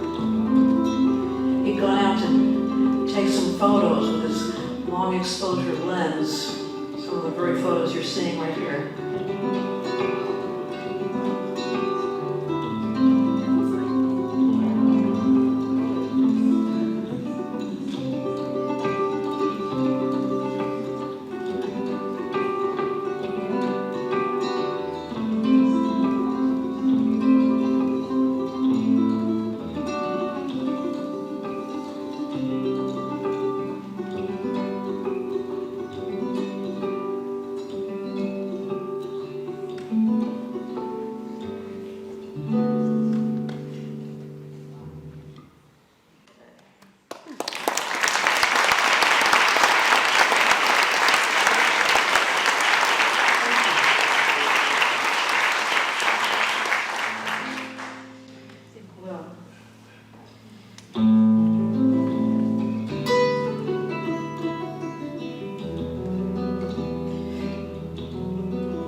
And maybe you can help me on this one, because it's got a section that needs a chorus. It's blow winds, won't you be favorable, and then there's a little pause there before the last winds. So it goes like this, blow winds, won't you be favorable winds. Okay, let's try that out. Blow winds, won't you be favorable winds. Favorable winds, accompany my journey, won't you smoothly remove the sea? Like a touch I remember, sure and steady, then I'll soon home. Here we go. Blow winds, won't you be favorable winds? When we left Fire Island, come a rainy east wind, we were tacking our way on the shore. A Montauk fisherman waved us in, and block-eyed blew their horns. Mornings are golden above the splash of my oars, as I rowed back to our Grampian sloop. But Cuddy Hawk beckons with old shipwrecked shores, and the vineyard that Martha once grew. We go. Blow winds, won't you be favorable winds? Favorable winds, accompany my journey, won't you smoothly remove the sea? Below my sails, gentle and full, then I'll soon home. There have been blustery storms, and there have been days much too calm. Give me a steady wind on the beam, for the point of sail I'm on. The brisk woods haul current to Buzzard's Bay, we shot through the Cape Cod Canal. Wind against wave made white horses play, and seagulls dove into the swell. Then came the crossing by day and by night, accompanied by dolphins and whales. Tired and glad to see Monhegan's light, but onward through Maine we would sail. Here we go. Blow winds, won't you be favorable winds?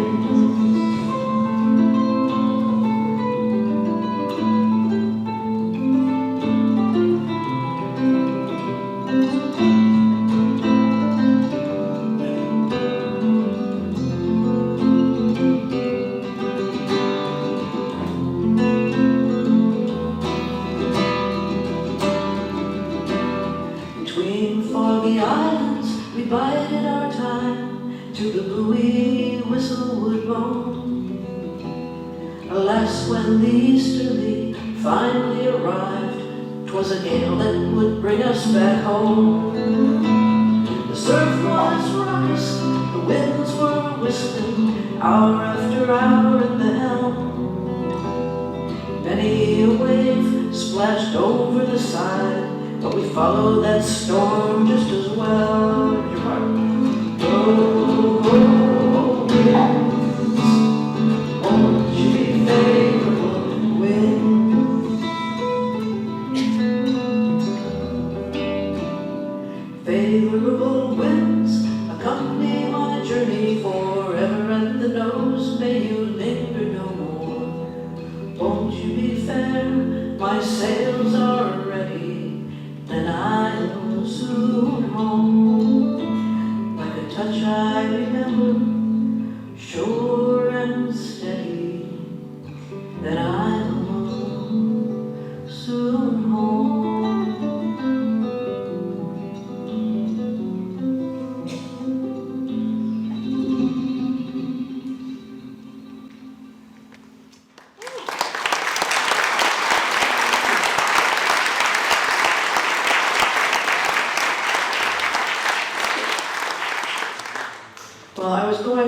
have guest singers on this upcoming album, and I was going to have Vince Gill sing on this one, but he called and said, you know, I've only got a week in between tours. I'm touring with the Eagles now, so I'm having to call all the people that asked me to play to sing on their album and tell them all no. So, you know, so here we're at the end of the time, so, you know, who do I get to sing the second part? So I asked Captain Brian, who had never sung on anything before, and we worked on his parts, and you know, he's got a sailorly voice.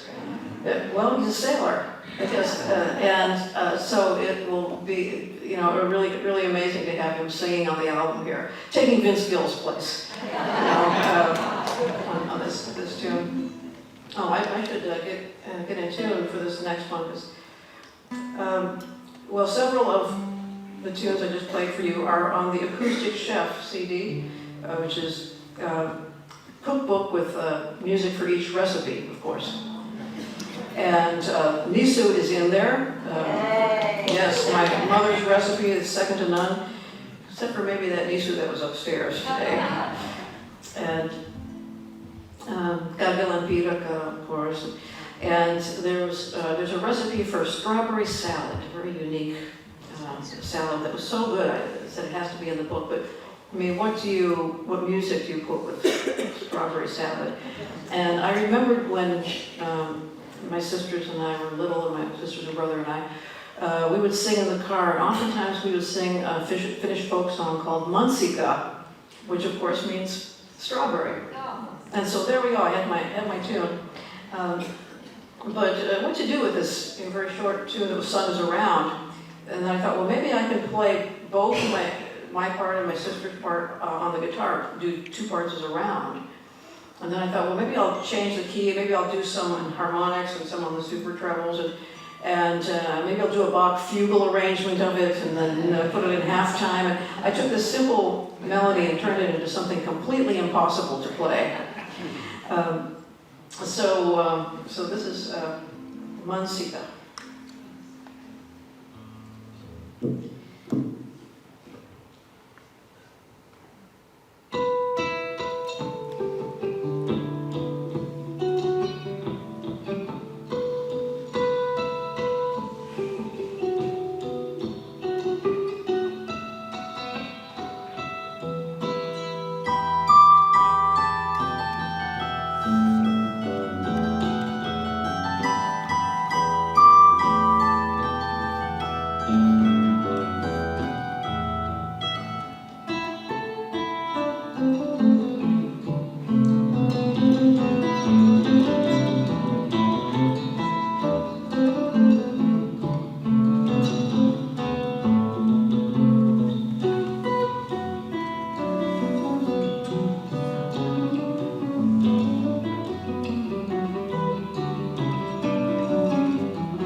I'll just do one more for this set and take a break, and I'll visit with you a little bit at the intermission table. I wanted to say that I've been doing a Monday Live every week at 7 o'clock Eastern Time from wherever I am, and so we even did it when we were sailing.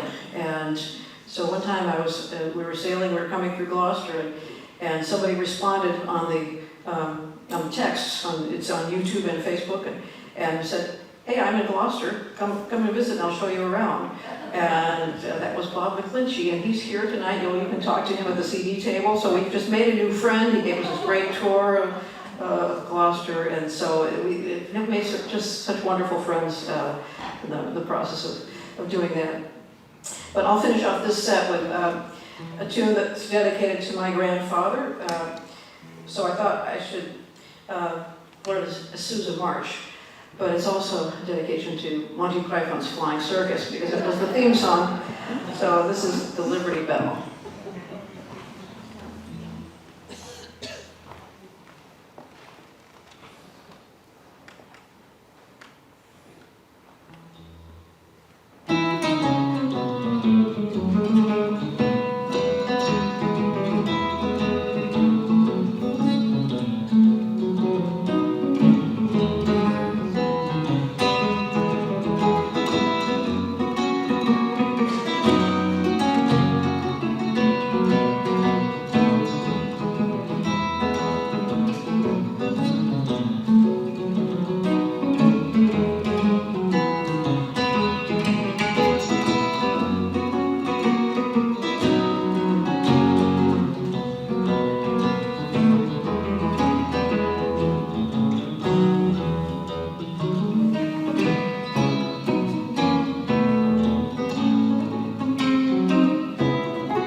Boy, isn't this some wonderful weather we've been having?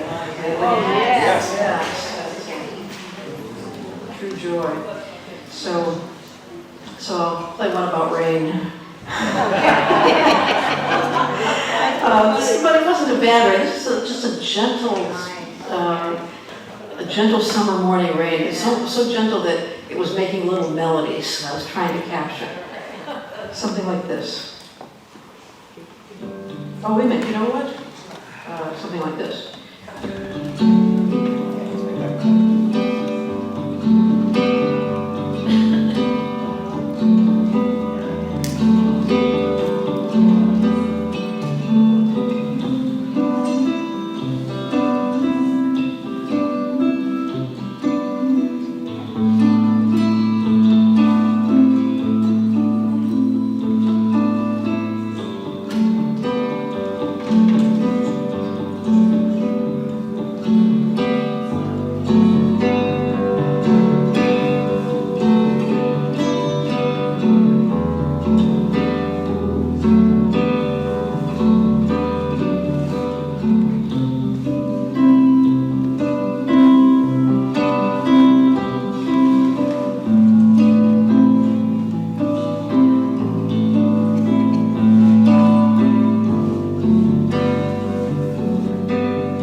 how many of you had the tradition when you were little of picking wildflowers, making little paper baskets and giving them to the old lady on the block on May Day. As I see some people nodding, you know, I don't know if that's a Finnish thing or what, or an American thing or what. Yeah, let's have a show of hands. How many of you did that? Let's see here.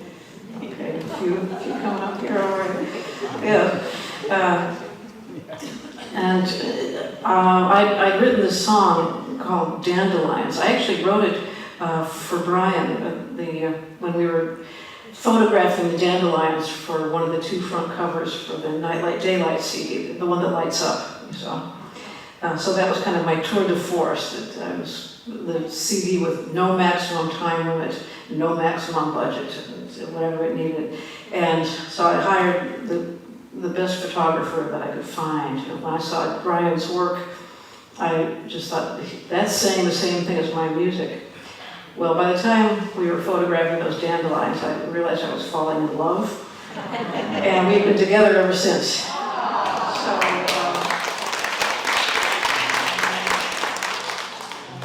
So maybe it's because I wrote this tune and played it for him. But when I went back to where I grew up, I went to that old lady's house on the corner, and there it was, still standing, and the whole front lawn was all dandelions. So that's the opening scene of this Dandelions.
parents had kind of a hands-off parenting, pretty much. And I remember we went up to Upper Peninsula, where a lot of Finns have settled, just for vacation one time, and pulled into a gas station, a little tiny kiosk with 2 pumps.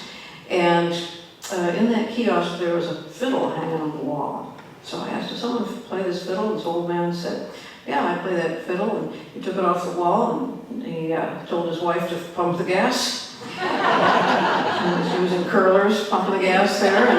And then he started playing these old Finnish folk songs. I said, oh, how cool. So I took my guitar out of the trunk. I was about 13 years old then, and started accompanying him. And so we're sitting there playing, and he's doing this tunes like this. And my parents said, we're going to be going to paddleboat riding. Do you want to come with us, or do you want to stay here? And I said, oh, I want to stay here. And so they left me there at the gas station the entire afternoon. They were paddleboating. And so I learned some tunes like Midun Kultan County Song by Kunkaite Luinen, Midun Kultan County Song by Kunkaite Luinen, Hey Tulia Lilla La by Kunkaite Luinen, Hey Tulia Lilla La by Kunkaite Luinen. Typical Finnish folk song means my best girl's a pretty lass, though she's thin and bony. You can sing along with me if you know this one. Siniset silo on my contactio license. Siniset silo on my contactio license. Hey, Julia Lilla La, my contactio license. Hey, Julia Lilla La, my contactio license. She has blue eyes, although they're cross-eyed.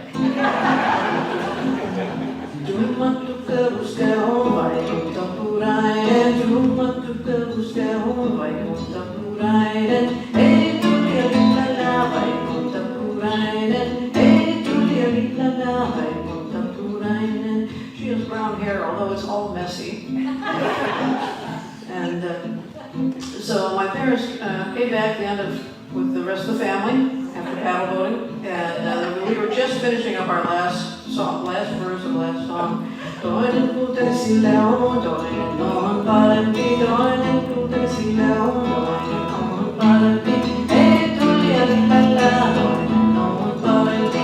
Ei tulia lillalla, toinen on parempi.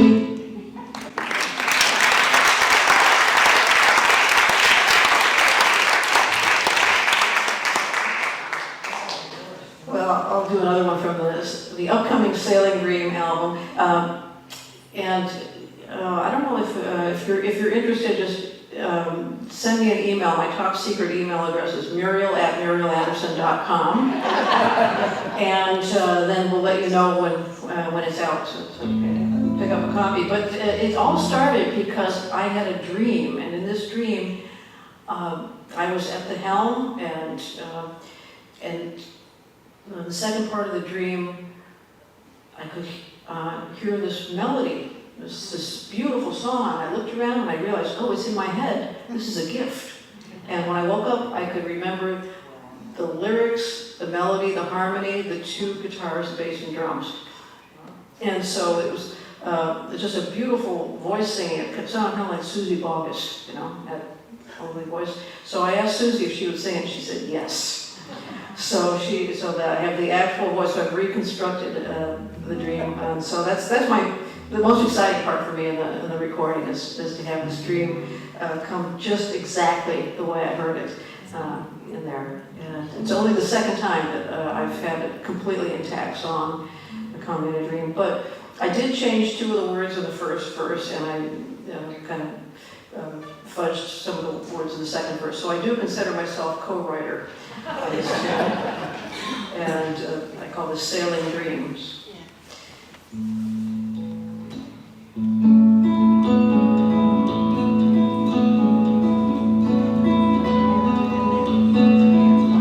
I'd like to sail the world again, feel the wind across the waves and live from day to day, where life is not predictable. One what is round the very next bay. I like to raise the sails again, watching for the whales again, and never have to say, I wish that I had done the things that I can do when I'm too old to play. To breathe again, love again, laugh again, bluff again in real life.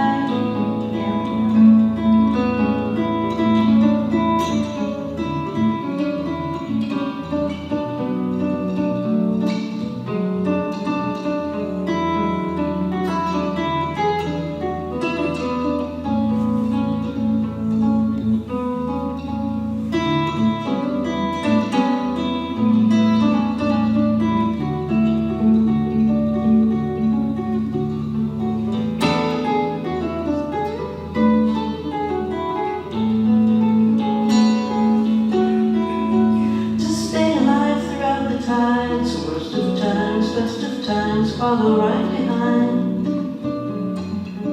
The mainsail is unfurled again, to be part of this world again on my time. I'd like to pull the anchor in, sail to where I've never been with sunset on my lee. Awaken to the sparkles on the water, then I'm feeling free. To jive again, tack again, I am now back again in real life, in real life. I like to sail the world again, feel the wind across the waves and live from day to day, where life is not predictable, wondering what is round the very next bay. I like to raise the sails again, watching for the whales again, and never have to say, I wish that I had done the things that I can do when I'm too old to play. I like to sail the world again.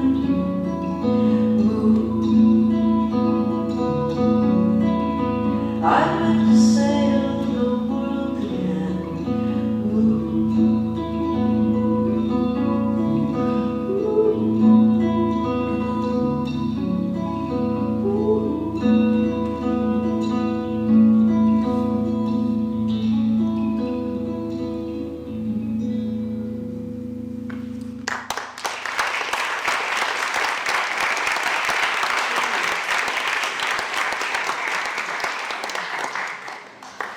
Well, we're finishing up the album just this past week, just a few days ago, and there was one song that was still looking for a sailorly voice to sing back and forth, and finally it occurred to me, my friend Tommy Emmanuel has kind of a, with that little Australian accent that would be fun and sailorly, so I asked him, he said, okay, I'll do it just before sound check. And so he did record it right off, and it's on the album now. So, so you may know Tommy is like the greatest guitar player in the world, as many people know him as that. And so it was really fun to have him on as a guest singer on this. So, well, this is, when you're up in Penobscot Bay, the tides rise and fall by 11 feet or more. So I thought I would have to write a song about the tides.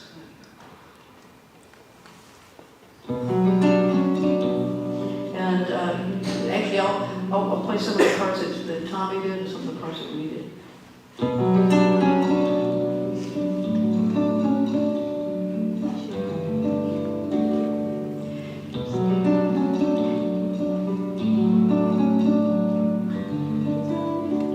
Making our way down east, running from a storm, running from the pace of change.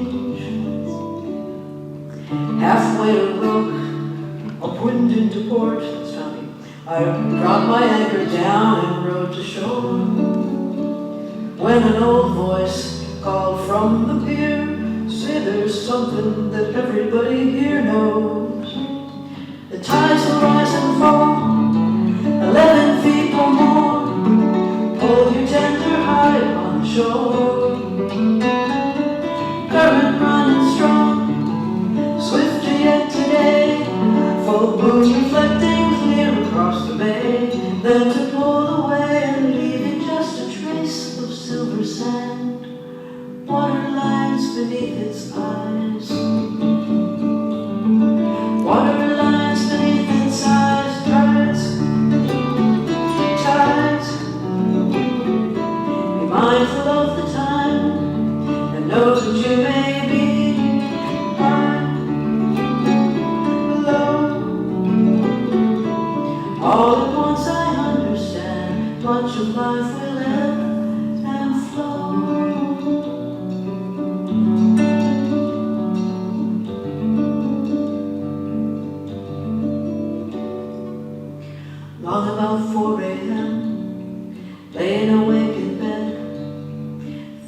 when the morning shines in to say there's beauty to balance all the darkness. The tides will rise and fall, 11 feet or more. Pull your tender high, high above the shore. Tides, tides. All at once I understand. Much of life will ebb and flow. No need to tie my heart up in a knot. Easy gently from the rocks, history will show. Soon again the tides will flow. Tides, tides.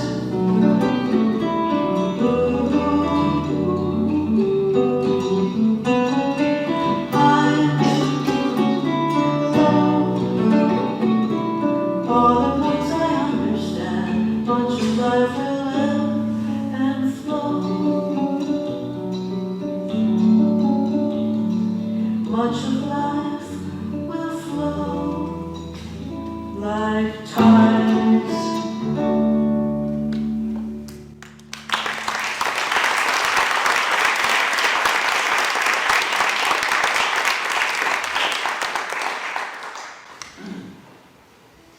Well, yesterday I went walking down the old lane where we spent every summer, Nicolene, the way I mentioned before.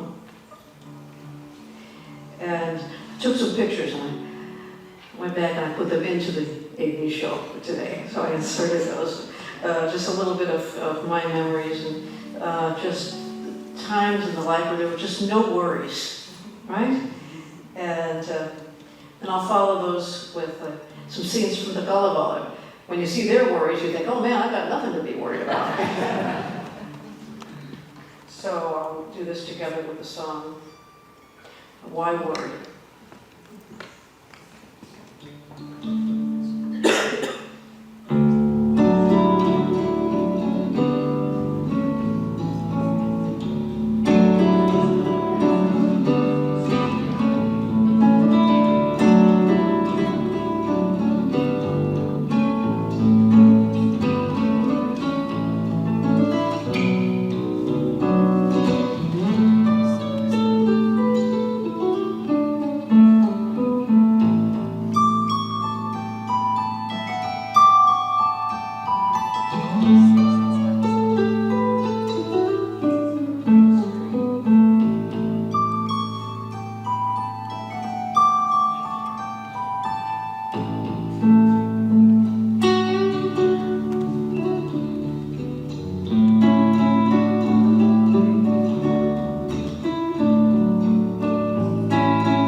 class, and nice to see one of my students here, Frank. Yeah, so what a surprise. Yeah.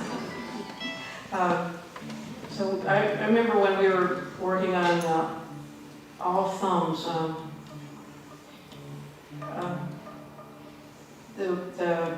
we often have the composer sit in the class with us. And it was Marquez Stevens who wrote that, and they said, "Well, you know, that's a really hard tune. You should teach him this one instead, a Sour Mash Rag." And I said, "What's that?" And he said, "It's a tune I wrote a long time ago. Nobody plays it." And he gave me the music, and I just fell in love with this piece. It wasn't any easier than the one I was teaching him, but it just reminds me of the Roaring '20s, and I was thinking what that time would have been like around here.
I'm living now in Nashville, Tennessee, and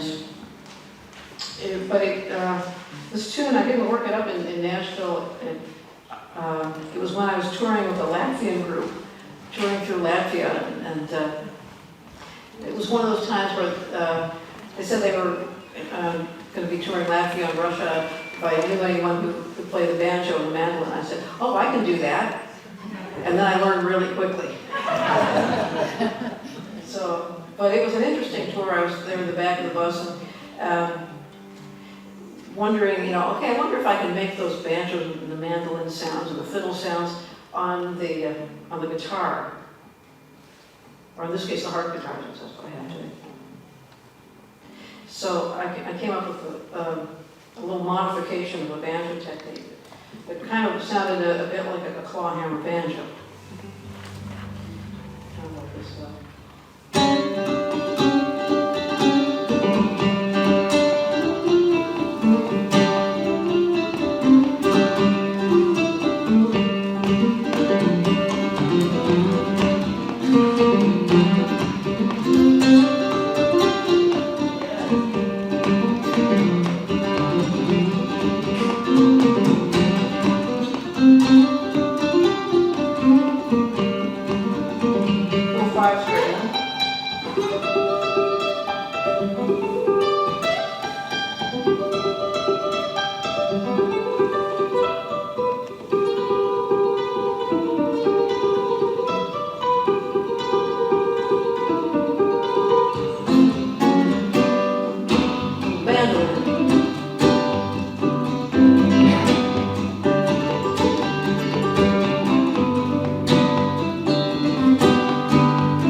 So how are you doing? Can you take a few more?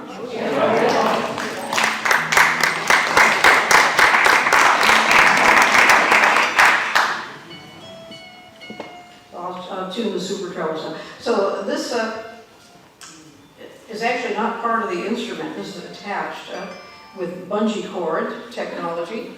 And I had been wanting to have some extra strings for my harp guitar, because this just isn't enough. And so I asked several builders if they could make attachable harp strings that go higher, super trebles.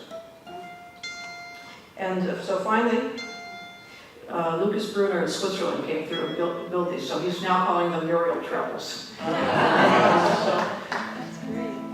But it's just nice to have sometimes to add a little extra sparkle. And this harp guitar, do you want to know the story? Or? Yes. Well, it had to do with my parents. I told my mother I was touring in Ireland. I was going to tour there, and she said, "Well, I've been wanting to go to Ireland before I die." So I said, "Do you want to be my tour manager?" "Yes." And I realized, oh no, I just invited both of my parents. So sure enough, they came, and they didn't embarrass me too much. I arranged my tour so that I would have some sightseeing days in between, so I didn't make it too rigorous. And I arranged, there was one show in the north of England that was in Carlisle, and I found out that the best scenic railroad was from Settle to Carlisle. So we flew to Settle and took the train the entire way. For my father, the biggest train buff in the world. And then for my mother, I thought we would go to Giant's Causeway. And that wasn't too far from the festival, but we didn't have a ride there. So I asked if anyone could give us a ride, and one man said, "I will give you a ride under one condition, that you talk to me about harp guitars the entire way." Which we did the whole way. He asked about, how many frets I like on it, the size of it, and how many strings. I like an extra solo string. And then fast forward several years, I loaned a harp guitar to a fellow guitarist from the Harp Guitar Gathering, which I'm going to tomorrow, by the way. And he said, "Well, do you want to borrow my carbon fiber harp guitar?" I said, "Oh yeah, that's great, because I can take it on the sailboat, and it's impervious to the water, doubles as a flotation device." So that's why I have this one here, because we're coming from sailing and heading back to Nashville, where I have my wooden guitars. And so I said, "This is great, this is just the way I like it. It has the right number of frets, right number of strings. I'm going to order one." So I called to order one from the Emerald Company, and Alistair Hay, the owner, answers the phone, the guy who gave us the ride to the Giant's Causeway. So he said, "Oh, well, since I'm building guitars because of you, I'm going to give you one." So this was a good gift here from Alistair Hay. And I'll do one.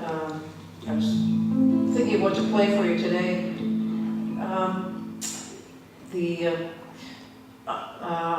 I have only seen. Have any of you seen the Northern Lights? Any of you been to Finland? See them? Oh yeah, okay.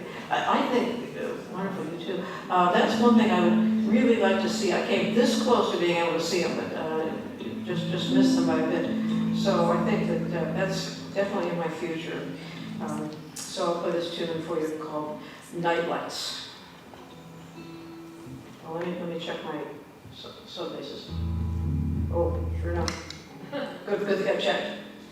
They're still tuned to banjo tuning.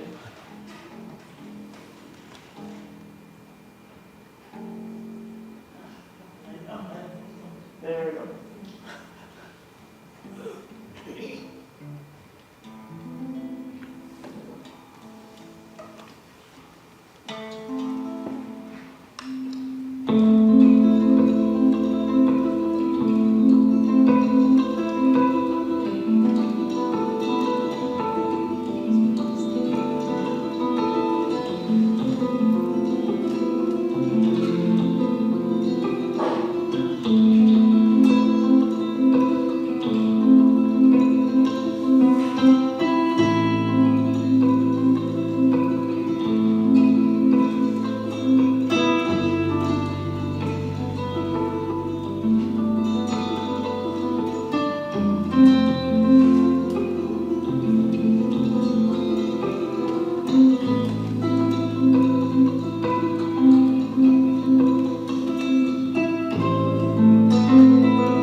family trip back to visit relatives.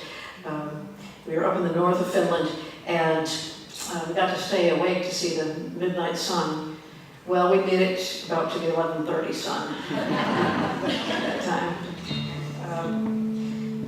Let's do a sing-along. Any of you know let's see, Old Gloucester Ilta. Okay. Yeah. I'll do instrumental first, and then we'll sing.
Well, let's finish off with one that's with the Finnish national anthem. And I found these lyrics. So the anthem was written by John Sibelius in 1899. Oh, we got the lyrics. Oh, wonderful! You can sing along with us. There was an English version done by Lloyd Stone in 1932, and I just thought the lyrics were so beautiful. So you don't have to sing this one in Finnish, then. I won't force you to sing this next one in Finnish.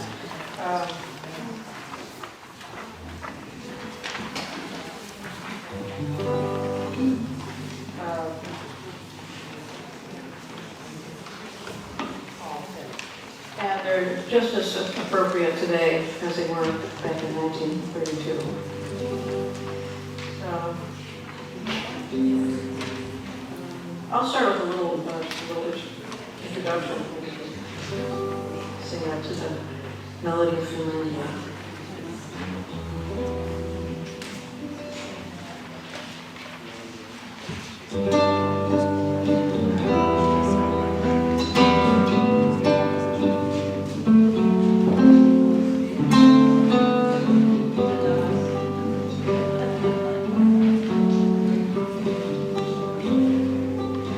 This is my song, oh God of all the nations. A little light in the audience.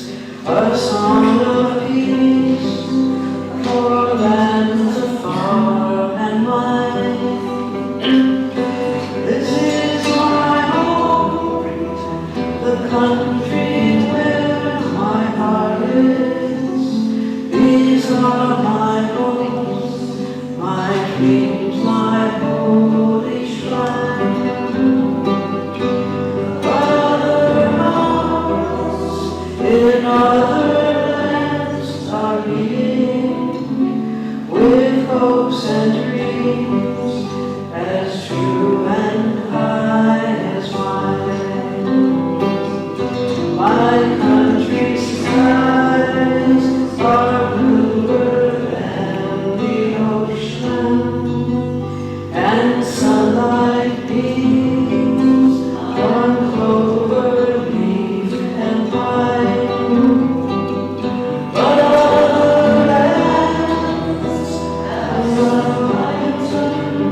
song of peace for their land and for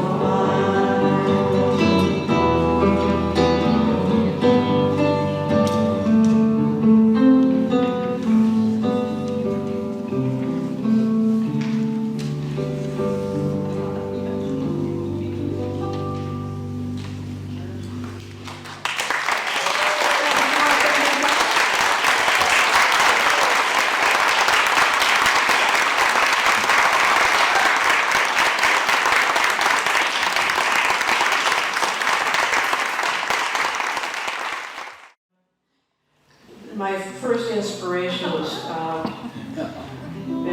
as a singer there.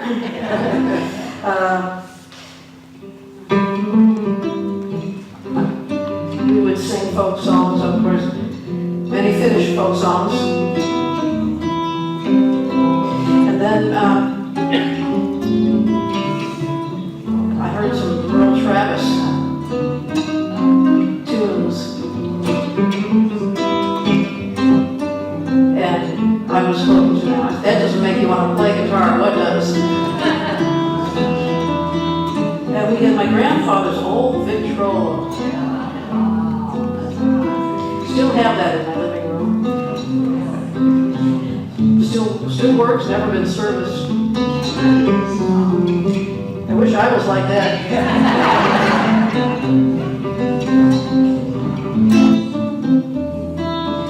Michael Lee there. And I was a very shy kid.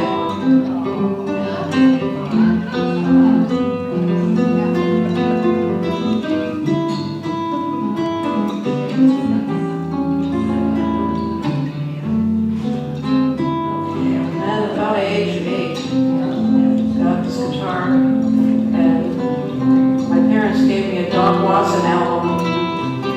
When I heard that, I'd run home from school every day to play my guitar. Taught my sister a little bit too.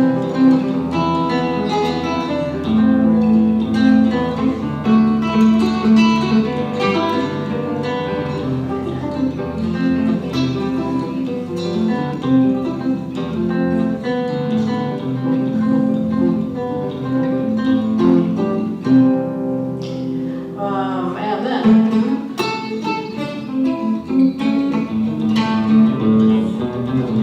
eventually learned the music of Chet Atkins.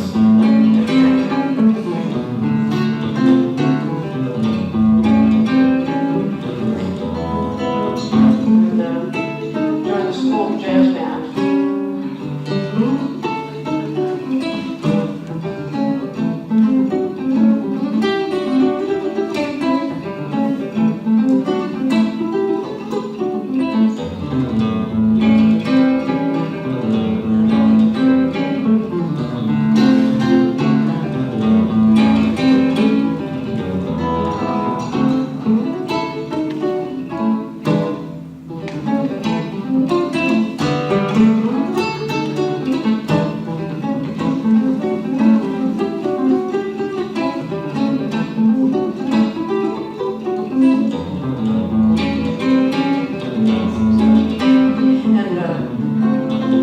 Went to the Old Town School of Folk Music.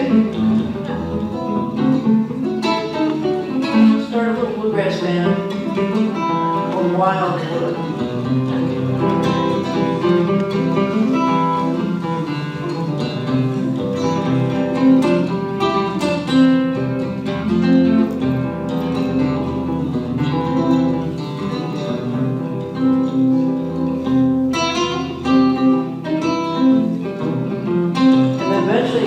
Got to meet my heroes. Got to meet Doc Watson, who wrote this tune.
Saturday's Finnfunn activities relocated to Gloucester and the facilities of Gloucester High School. Registration and check-in for all of the day's events was held in the school's atrium. The volunteers also provided directions since events were being held on all 3 floors of the school, including the gym and cafeteria. There's so much going on that I can't take advantage of every item. In fact, I was going to josh with Rob Ranta, who's the chairman of the committee that organizes this, that we might need to build in a nap time just to kind of recoup, as there's so much going on to offer. It's fantastic. One of the morning's early presentations was a discussion of the infamous Rockport Main Street murder, presented by Wayne Sony and Rob Fitzgibbon, held in the GHS Lecture Hall. What confounded this case just from the very, very beginning, there's no motive. Everybody loves Arthur. He's awesome. He's a super cool dude. He's awesome. Like it's the Depression, and he lends credit to people.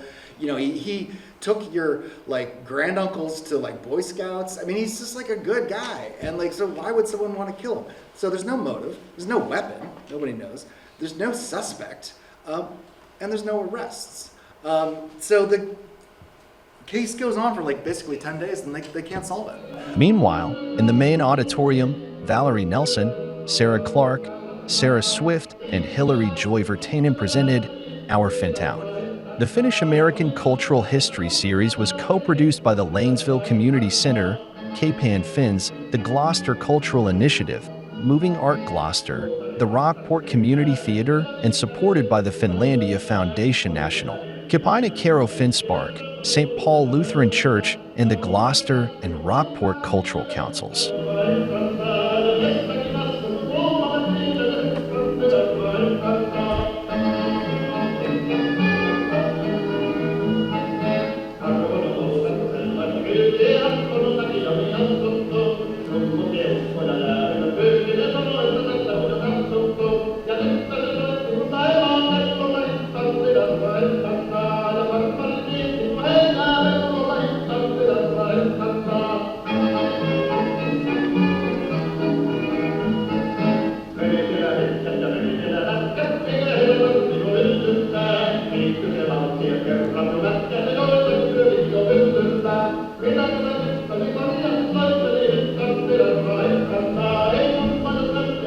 Out in the main hallway, Suzanne and Natty presented the local Finnish-American authors, artists, and artisans. So this has been just so rich and full. I think people are going to leave this weekend with their heads either exploding with so much. It's really, really impressed me beyond what I thought it was going to be.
I think Finnfunn Weekend is a really special and unique activity that highlights the importance that New England Finns have had in the overall picture of Finnish American culture, history, and where we're going with it. And it's just a really delightful time to get to know a different side of Finnish America, to see how the stories that happen here are very similar to Finnish stories in Michigan or Minnesota or Florida or wherever.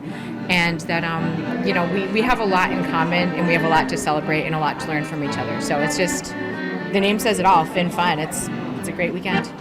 From 9 a.m. to 2 p.m., the gymnasium at Gloucester High was the site of the Finnfunn Marketplace, where vendors gathered to show a wide arrangement of goods, from trinkets to authentic Finnish memorabilia. This event was open to the public and garnered a lot of interest from the residents of Cape Ann.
People who attended came from all over the United States, and even some expat Lanesvillians returned home for the festivities that was Finnfunn 2023. We lived in Newport, Oregon, and then we moved to Las Vegas, Nevada, and I came back here especially to go to the Finnfunn Fest, and I'm with my sister, and I've enjoyed it thoroughly, and I feel more Finnish now than I have, than when I was younger. Well, my father was from a big Finnish family of 12. My mother was actually from a Finnish family of 11, and her maiden name was Klamala. And I live in Lanesville, and that's where my parents lived. And I've been in Lanesville my whole life, and I absolutely love Lanesville and my Finnish heritage. And I've completely enjoyed this Finnfunn weekend. Back in the main auditorium, Marianne Wargeland discussed the complexities of Finland's conversation with the 21st century world. In 2010, I had an opportunity to meet Sauli Niinisto. He had run, by the way, for the presidency in 2006 when Tarja Halonen was trying to get reelected, and he didn't win. Okay, so he's still an MP, and at this point he was the head of the parliament. And honorary consuls at this point got a chance to meet and greet. So we have this formal meet and greet, you all march by, and you say your name and you greet. And I said, when it was my turn, Marianne Vargelin, Terveisiä St. Anthony Villagesta. And he looked at me and he stopped the march and talked to me for about 4 minutes about St. Anthony Village, which is a sister city to Salo, which is his hometown. And I thought to myself, Well, I certainly never thought that Sister City was going to do this, but it did. The morning's activities then closed out with a hearty lunch in the Gloucester High Cafeteria hosted by Vidalia's Catering.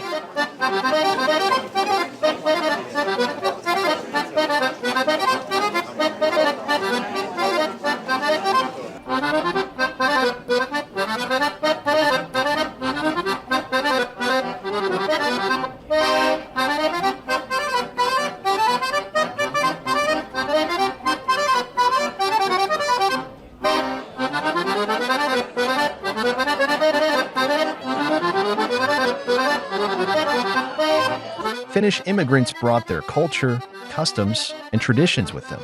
They built Finnish American churches, community centers, and social clubs, which served as hubs for cultural preservation and community engagement. The Finnish language and traditional celebrations were an important part of their community life.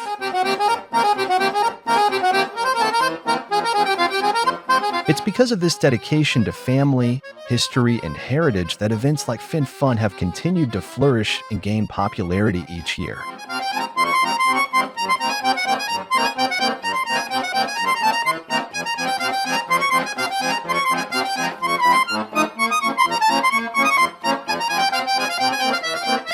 On the second floor, Les Bartlett and Fred Peterson presented 1892 Cape Ann. The Finns are the coming race and a day in the life of a quarryman. Tell me about Finns over the past 40 years, and you get everything on it.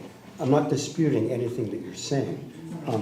I think that after having learned enough about English and learning about the way America worked and how you worked with the community to get something of what you wanted, they became more inclusive, okay, and associated other dances and other forms of music, and throws it right back to Cape Ann. And so this is sort of an interesting thing with the copper industry. And says, Gloucester, you decide if this is a fair bill. Because it was the largest land-based economy and business on Cape Ann. And the Finns were, it's not that they disappeared, it's that they learned to become Americanized. Now, starting with Dad, as a tool boy was the category that the preteens worked. He started his career in the quarries at 10 years old. So in this picture, I'm guessing he's about 7 or 8 in the earlier picture, and beyond that in the later picture. But the tool boys, the duty of them, the need of them, the legs, young, athletic. So they were laborers in carrying drills, particularly. Also, then you get into the adult stage, and that brings in my grandfather. Now, he worked in a soapstone quarry in Utica, Finland. Utica is about, I don't know the mileage, but it's very close to the Russian border back in those days. But that border has moved over the history. The Russians and the Finns, have some problems over 39 war was really something.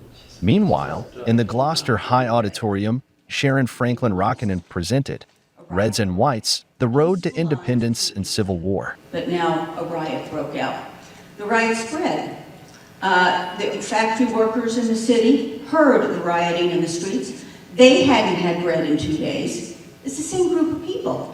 And so they joined in with the women rioting. And before you know it, nobody can put it down. There's no police force capable. The militia was scanty, and a lot of those soldiers joined in because that's their mothers and cousins out there. And so the government collapsed. Back in the second floor lecture hall, Hilary Joy Virtanen held a discussion of the weapons and war in the Kalevala. So if you're ever in Finland and you see a river with black water and a swan, just don't go there, okay? Do not, black water, come on. Red stuff on the rocks, don't go. Do not wade, not cool. But he goes, but you remember he insulted a guy earlier. And that guy, Marka Hattu, wet hat, is sitting on the side of the water, and he's waiting, and he sees Lemminkainen, and he produces the most bizarre weapon in all of Kalevala when he takes a serpent out of the water and stabs Lemminkainen in the chest with it. Now, that's odd, right? You get a serpent stuck in your heart and you're now going to die from it. And so sure enough, Lemminkainen does temporarily die for a while. Thankfully, his mom's very good at reincarnating people using a bunch of magic. So we'll see him later, actually, you know, half the poems later. So this is another thing. Creatures as a weapon, right? They've kind of weaponized a elk for the purpose of Lemminkainen, but now they've also weaponized a snake really just to do him in. We get a lot later, and so there's a whole bunch of stuff that's happened. Ilmarinen has managed to marry the daughter of Pohjola by giving over the Sampo, the mill that he's kind of created, and that's not a weapon, so I haven't brought it up fully, but I did describe it in the beginning. But Lemminkainen is at home when he overhears about this wedding, and Louhi, when she's sending out the invitation, she says, invite everybody. Invite my worst enemies, invite the smelly people, invite the ones who drink all our beer. Just don't invite Lemminkainen because he is the worst. So Lemminkainen overhears the party going on and he says, hey guys, I gotta go to a party. Of course, the mom says, please don't do that. There's gonna be all these dooms. She tells him what the dooms will be. He goes anyway. He manages to ward off these dooms with his magic kind of trickery and origin songs. Because one thing he did learn from his mom is that he wouldn't have died from the snake if he had known about the origin of the snake, so that will never happen again. Gets to Pohjola, insults everybody. He and the master of Pohjola get in a shaman battle, and it's great. If you've anybody ever seen Disney's The Sword in the Stone? So you remember when Merlin and Madame Mim have that battle where like Merlin turns into a chicken or a worm, Madame Mim turns into a chicken, Merlin turns into a fox, Madame Mim turns into a wolf, like, you know, and I mean it just goes up and up till Merlin gets her down as being a microbe. So this is very much what happens. Like the master of Pohjola and Lemminkainen, you know, turn into things that kind of chase each other, and it ups the ante. It's a really, really great story that I can read to you later if you'd like. But he ends up, Lemminkainen gets tired of this whole thing, so he winds up actually just pulling out a sword and saying, let's take this outside, which they do. They take it outside, and he proceeds to chop the head off the master of Pohjola with a sword. So magic battle gets boring, goes to actual physical standard sword battle, right? There's a thing. The Rockport Community Players, directed by Sarah Clark, took center stage in the Gloucester High Auditorium presenting the Cape Ann Finn's home companion. Went out for a walk to get some sun. Sun? Why? Well, she's on vacation. But country folk don't lay around in the sun. She's been living in the city for over 30 years. That's true. I suppose she's totally cityfied now. I heard she has a wonderful job. I don't know how wonderful it is, but she needed something after her husband died. I heard she was some kind of She says she's some kind of a pilot. She wears a uniform. I saw it in a picture. And she has a flashlight in her hand. Oh, I see. Well, exactly what does she do and where did she get her training? I don't know anything about training. She guides people around in the dark. That's why she has a flashlight. Does she have a sweetheart? I don't know anything about a sweetheart. Yes. The city men don't go too crazy about country women, and Sarah's nothing special anyway. Oh, she was special enough when you two were young. Yes. She's a very pretty girl, my sister, and she's aged very well. I have to go feed the chickens now, so help yourself to coffee. Help yourself to coffee, she says. It's empty. Good day. Are you the new cook? Why, it's Vera. Good to see you, Vera. Sarah! Good to see you. I came over just for that. Well, let me look at you. Well, you've hardly changed. And neither have you. Where's Celia? I heard some news on my walk she should know. Well, she's feeding chickens, but what news? Listen. She's coming. Good day. Good day, Lucy. Day. Well, what is it? I can't say anything. Not in front of that darn Yusabi. He is as deaf as a brick. Don't worry about him. I don't know. Sometimes he's deaf and sometimes he hears. Anyway, here's Helia back. Has anyone been here, Helia? Vera, but you can see for herself. Who else would come? I heard in the village that many may come here. It seems the boys raised holy hell there last Saturday night. Haven't you heard? No, and what's it to me? Boys have been raising holy hell for years. It just might be something important to you to do with Yusufi. Although I told them such stories can't be true. I'm his sister-in-law, so I should know.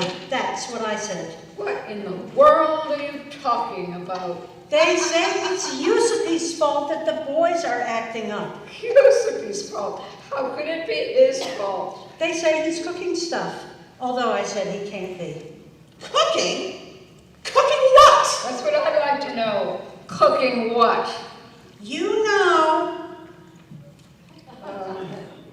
Then he sells it, and they go crazy. Although I know it's impossible, and yet you did buy a new bicycle, and they say Yusufi's ordered a television. So what if he has is a television in every shack nowadays? But you don't even have electricity. They work just as well on batteries. Yes, but those things cost money. Well, he works, doesn't he? And I get a few markers selling eggs and milk.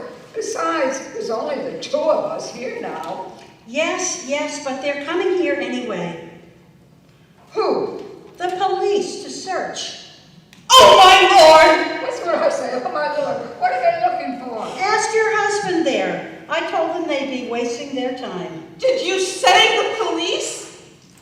And the sheriff, too? That's what I heard. They'll be here soon. Oh, my Lord, and me just like this? See you later.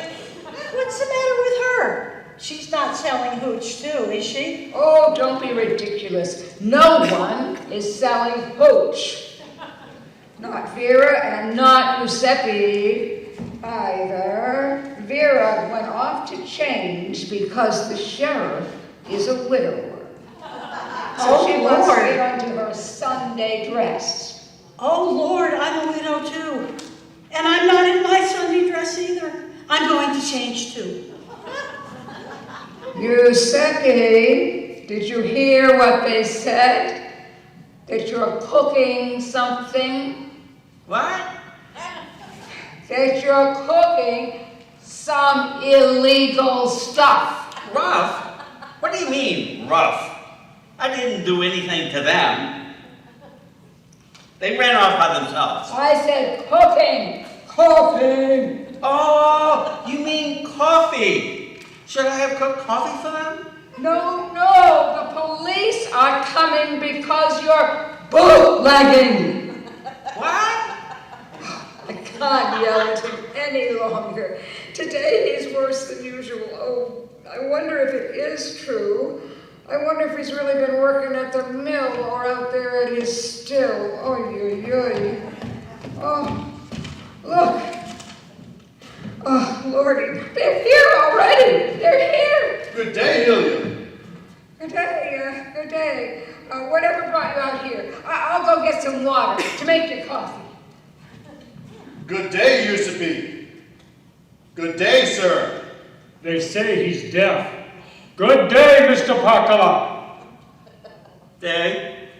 Mr. Pakala, we have bad news for you. What?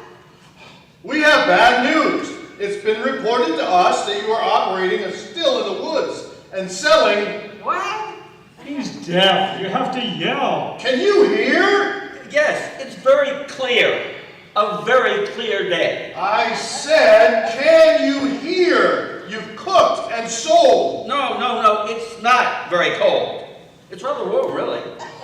We are not talking about the weather. We've been told, Mr. Pakala, that you cook and sell... Took from the well?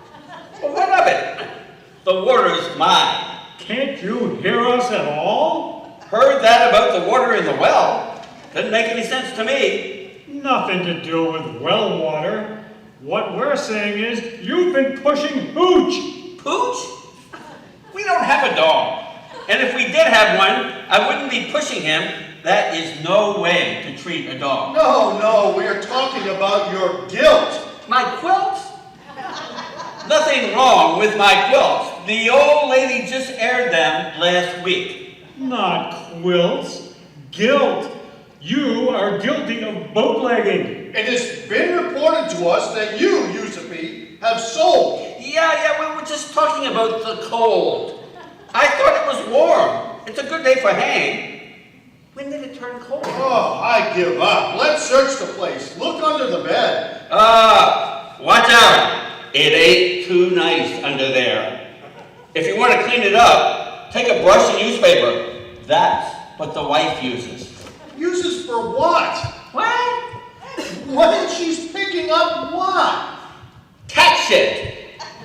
That's what the wife uses. Cat shit? Do I look like I've come here to pick up your cat shit? What? Oh, damnation. Do you want a broom? Aren't you the health inspectors? I just read in the paper that there are such people nowadays. That you can't keep your corners any old way, that they inspect for cleanliness. It's my wife's fault that the cat shit is under the bed. She won't let the cat out in the evening, and then she can't hear him at night when he wants to go out. Do you think it's fun sleeping in that bed? I told her the cat had to go out. Maybe she will believe it now that you two officials tell her. Oh, this is no joke. No one makes fun of me. Yusufi Pakala, are you playing games, I ask? A mask. You're right. That's what you need to do this. A gas mask. Oh, you try to get through with him. I've had it. Tell him he's to appear in court for bootlegging. But we haven't found any evidence yet. Oh, but we will. Tell him that. Come on, Yusufi. Tell us where you've hidden the bottles. What? Tell us where you've hidden the bottles. No use lying. We've got good information. What's he saying? Oh, that we've got good information. Yusufi is a little deaf. A little? What? He has been for years. Do you live here? You look familiar. I'm Helia's younger sister, Sarah. Of course, I look familiar. Mari Makinen. We went to school together. Sarah Koski. Yes, we went to prom together. And then you went and married Ago Rantala and went to the city. Well, you married Sophie Pokanen. How is she? Oh, she ran off with Erkki Hirvonen 20 years ago. How's Ado? He died 15 years ago. Oh, I'm sorry. Thanks. It's a long time ago now. May I ask what you are looking for? Well, I don't know if... If the sister-in-law is aware of what Yusufi is doing, then she knows what we're searching for. Hello, everyone. Oh, I didn't know there was company. I just came to see Helia. Oh, my goodness. Is this the sheriff? Oh, good day. I'm sure that you remember me, Sheriff. From 3 years ago, I had business at your office when my husband died. Then you must be the widow Lawson. Oh, the very same. Oh, the sheriff has an excellent memory. You are here at an opportune time in case we need witnesses. You are a neighbor, aren't you? Oh, yes. Yes, indeed. By any chance, have you noticed any strangers stopping in at this farm? What a fuss they're making. You can't have cat shit under your bed, and you have to air out your quilts and your cushions on orders. What are you talking about? Yes, indeed. That's what they're inspecting. You tell them it's my wife's fault. I'm not taking the blame for her bad housekeeping. Terrible. Is that what you're looking for? Yuck. And my sister Helia is a good housekeeper, I'll have you know. No, it's a misunderstanding. That's not it at all. I thought the police here were civilized. Horrible. Oh, tell them straight out what we're looking for.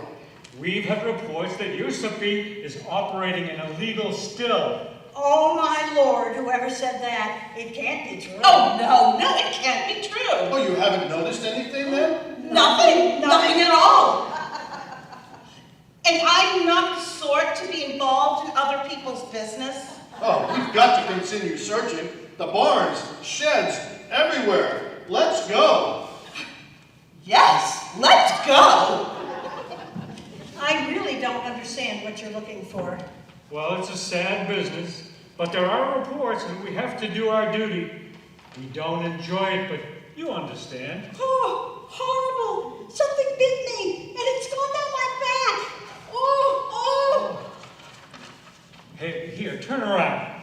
I'll try to get it out. It's crawling around. Oh, I don't see anything. Oh, here's something. No, it's just a beauty mark.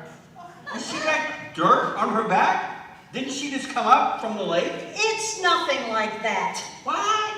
Forget it. He chased off a wasp. Oh, a wart. When did you get that? Not a wart.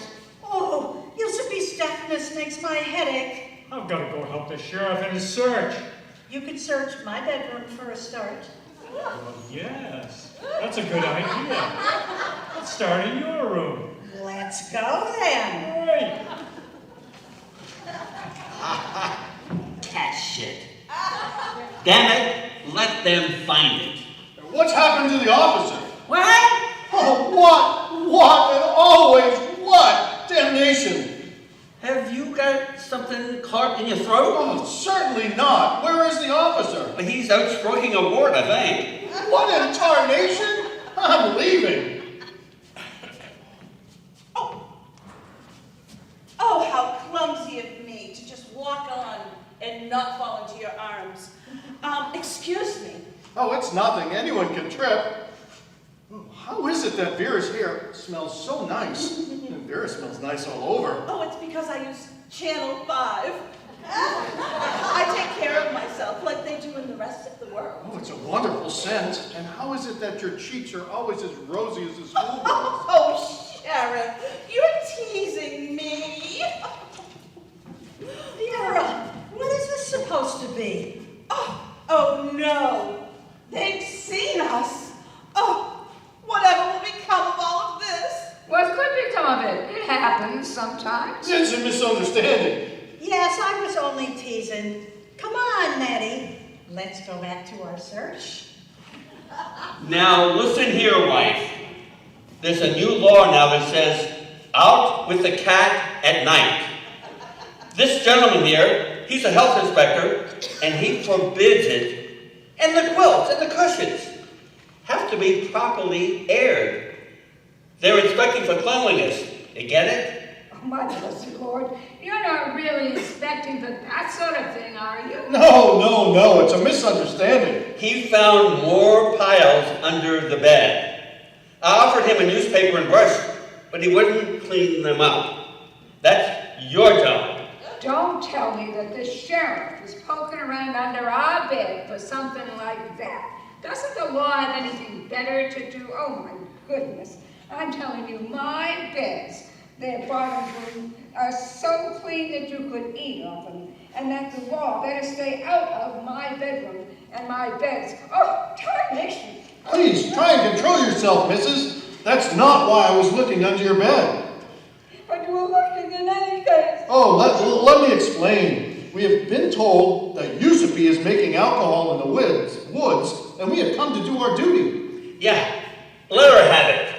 Tell the old lady off. She won't listen to me. Blast her so she'll remember to keep things tidy. It's a lot nicer to lie in bed when the bottoms have been cleaned. Hey, still. Don't try to defend yourself. Don't even try. Hey, stop! The questioning isn't over. Hey! He can't hear you. He's been deaf all his life. No, he hasn't. Only when he got old. I think he's been deaf all his life. He has not. Oh, stop arguing. Fetch him back. Who, me? It doesn't matter who. Why not all of you? And where's Maddie? Go and look for him. Hurry! Oh, no! Oh my! What's the matter, Vera? Oh, I'm so afraid. This matter does not concern you, Vera. But the gossiping will. It will go straight to my heart. Oh, and who's been gossiping? Well, Sarah saw us, and she'll grind away about it like an old coffee mill. Sarah said she wouldn't say anything. Anyway, what did she see? Oh, when we were in each other's arms, they all saw us. Oh, but good heavens, that was nothing. Just try to calm down, Vera. Oh, but they will talk, and my reputation will be tarnished. And I've led such a pure life. I haven't even thought about any sidesteps. Oh, now, calm down. Rest your head on my shoulder so that you'll calm down. That's the main thing.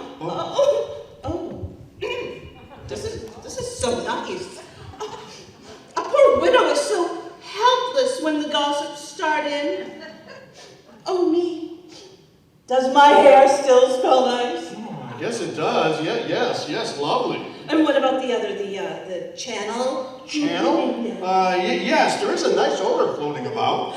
And my cheeks?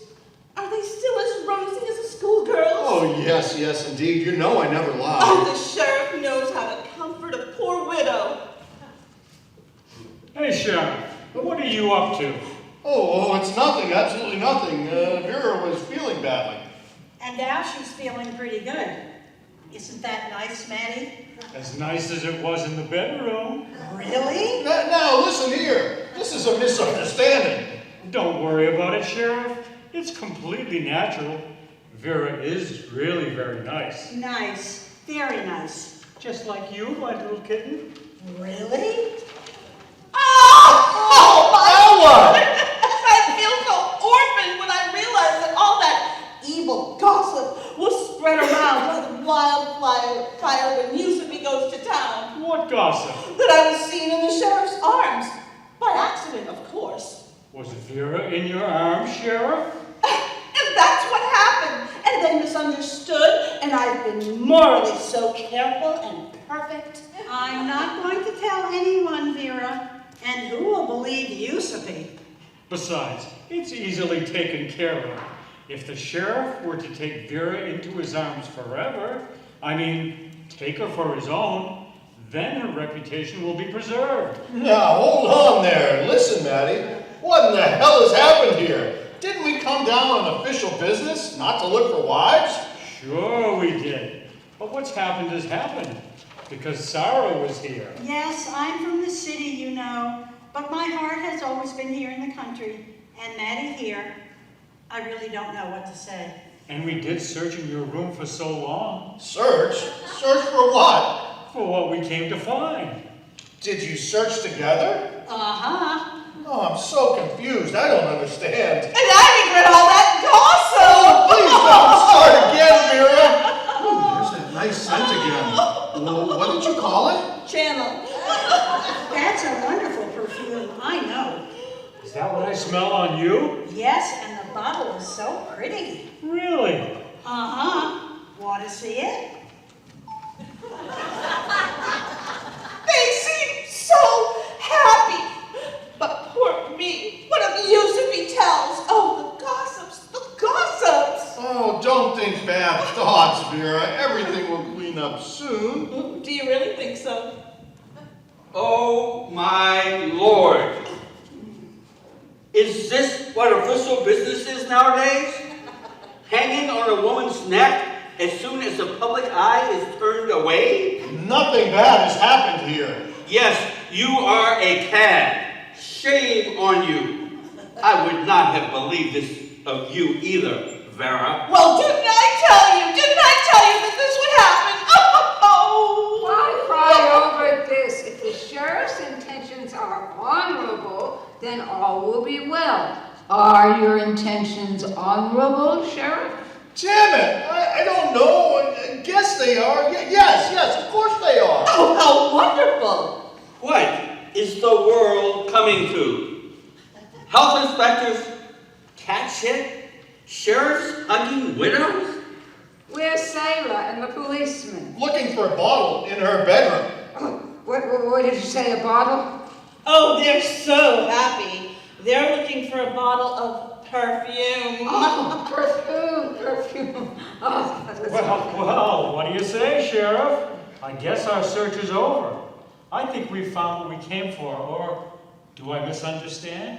I guess you're right. We have found something, like Vera here. And Sarah here.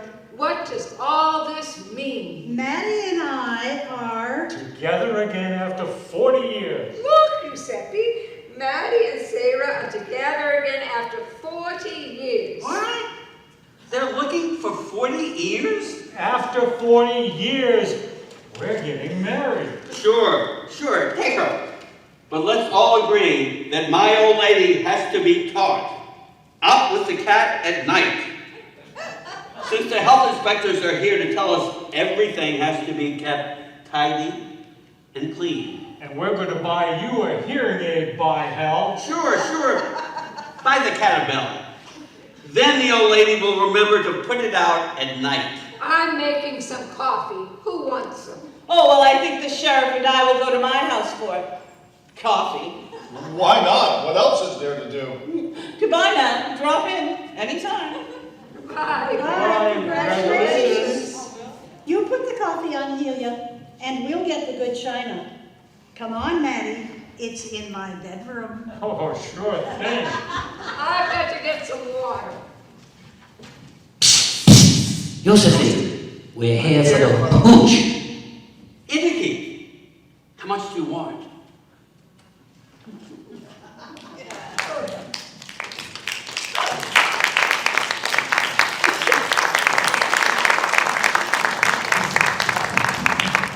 Terry has to leave now, so let's give him a bow.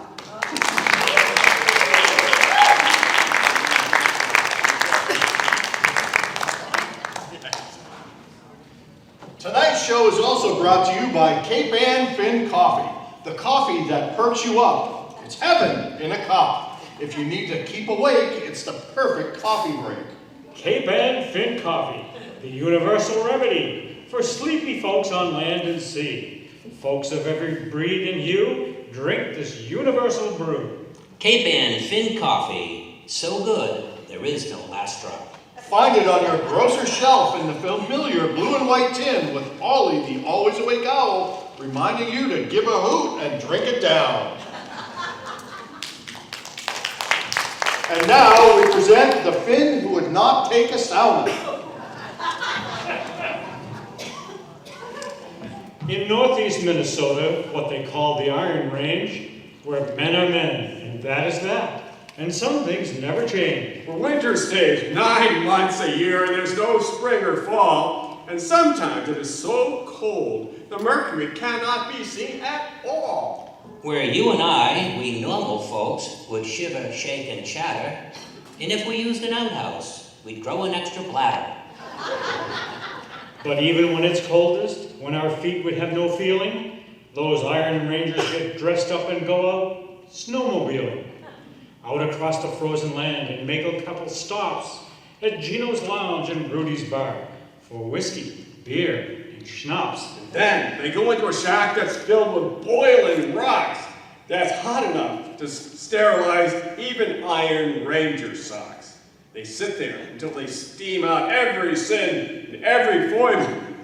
And then they jump into a frozen lake. They claim it's enjoyable. But there was one, a shy young man, and although he was Finnish, the joys of winter had for him long started to diminish. He was a Finn, the only Finn, who would not take a sauna. It isn't that I can't, I simply do not wanna. And so he stayed close by his stove for 9 months of the year, because he was so sensitive to change in temperature. His friend said, "Come on, Torva, let's go out to Sunfish Lake." A Finn who don't take saunas? Why, there must be some mistake. Oh, there's no mistake. I know that I would freeze in water colder than myself, 98.6 degrees. To jump into a frozen lake is not my fondest wish, for just because I am a Finn, don't mean that I'm a fish. One night he went to Eveleth to attend the miners' ball. If you have not danced in Eveleth, you've never danced at all. And he met a Finnish beauty there who turned his head around.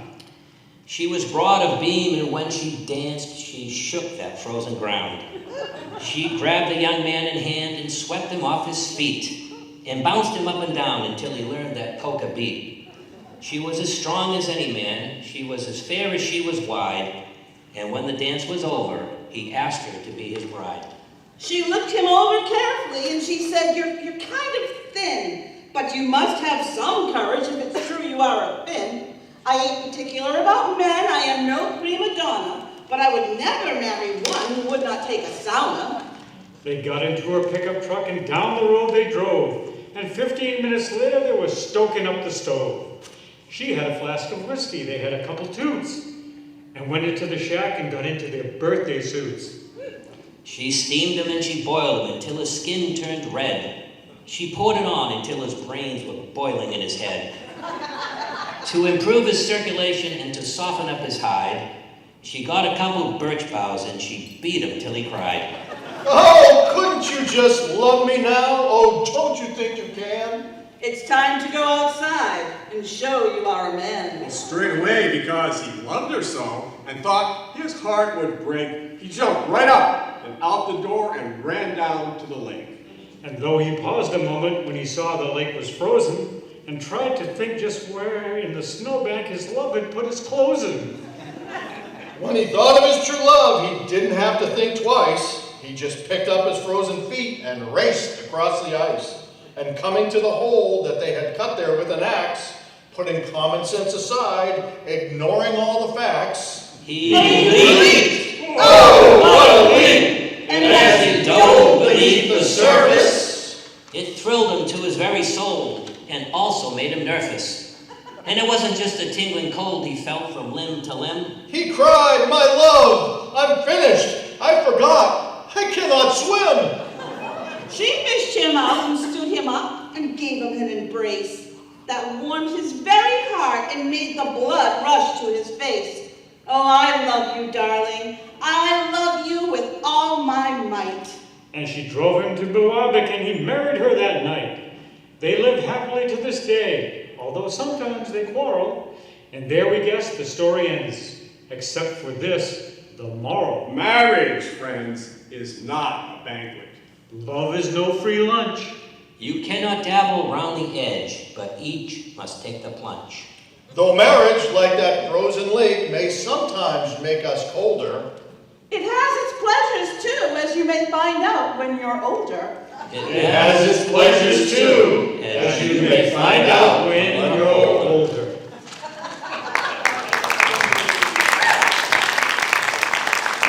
For those interested in developing their Finnish-American writing skills, Suzanne Matson held an instructional class in room 1207 of Gloucester High, titled Writing Our Finnish-American Stories. So he's not speculating on if the father missed the family or felt lonely, because the father is really not human anymore. He's with the pines, and he's with the road, and he's with the snow.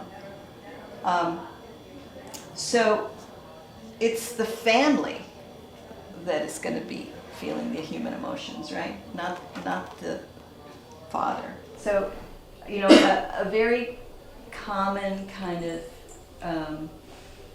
rule in writing is show, don't tell. And it's so common that it almost feels like a cliche. But the point of it is your reader will feel the impact of what you do a lot more strongly if they get to see it for themselves and then make the emotional inferences for themselves, instead of if the writer is saying, oh, we were so sad after my father died when we gathered for lunch without him.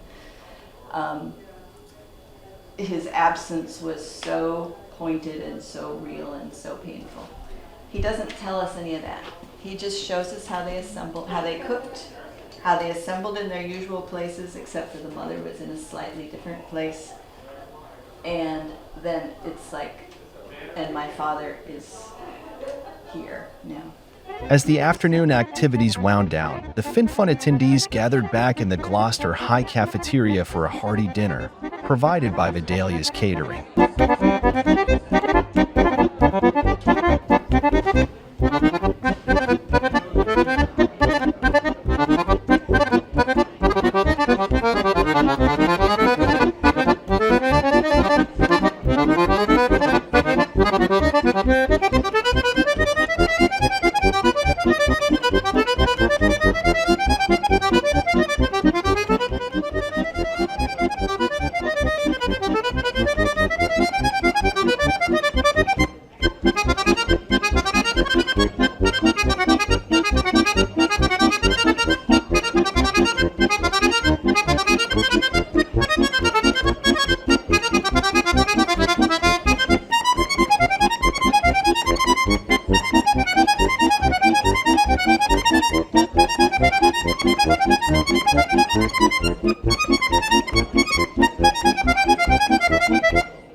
Also during dinner, the Oivan Ilo dance band performed in the cafeteria to the delight of the attendees.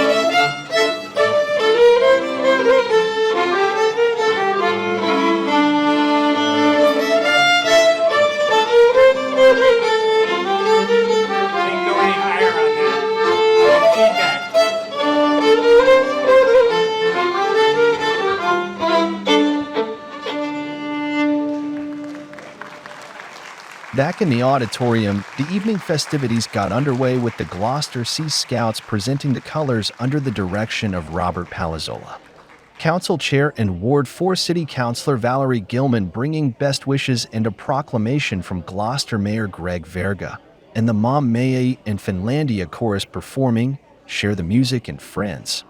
Wendy Betts conducting the Cape Ann Symphony Chorus. I'm so honored to be here tonight, and I'm particularly honored that now I've learned that I'm actually a Finn until midnight tonight, which makes me feel very excited. I told a couple people in line that I was half Swedish, and they looked at me and said, probably not a good thing to say, so I'm a proud Finn right now. I'm also proud because I represent Ward 4 the last 8 years as a Ward 4 City Councilor.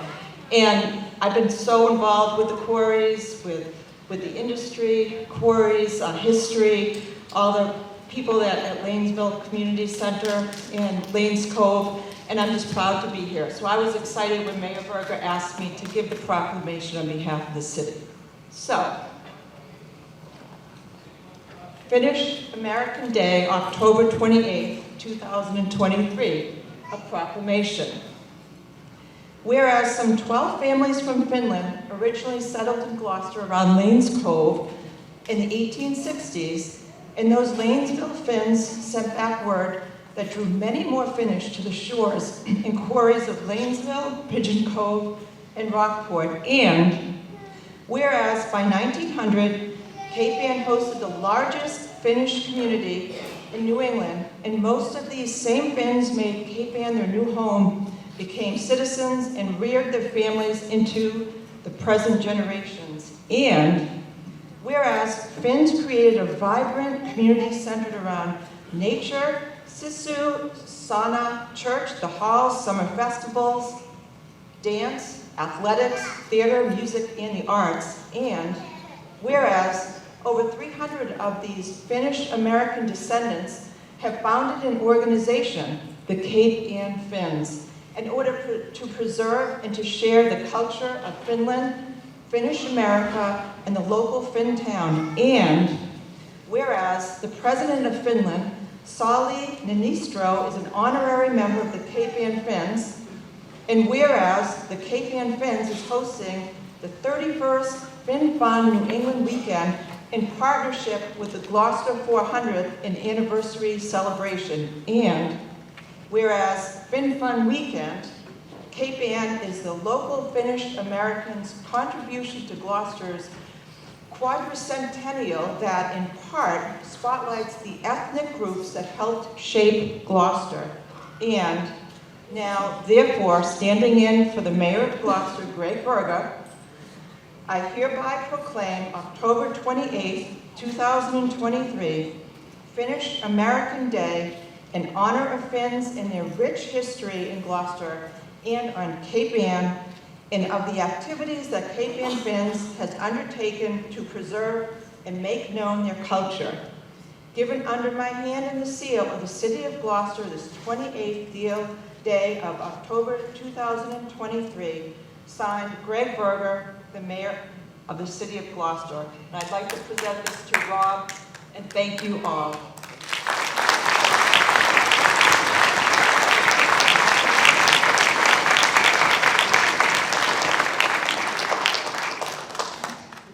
Okay.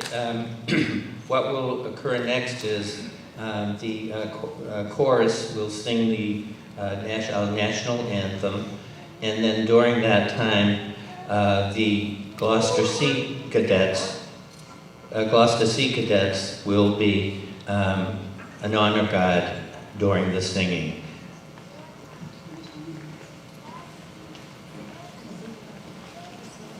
The chorus is under the direction of Wendy Betts.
I pledge allegiance to the flag of the United States of America and to the republic for which it stands, one nation, under God, indivisible, with liberty and justice for all.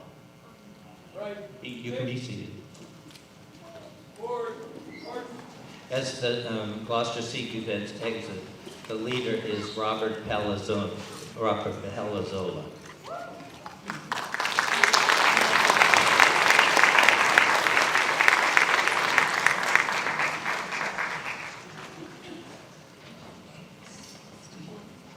If you know these words, Tamame, you may please join us.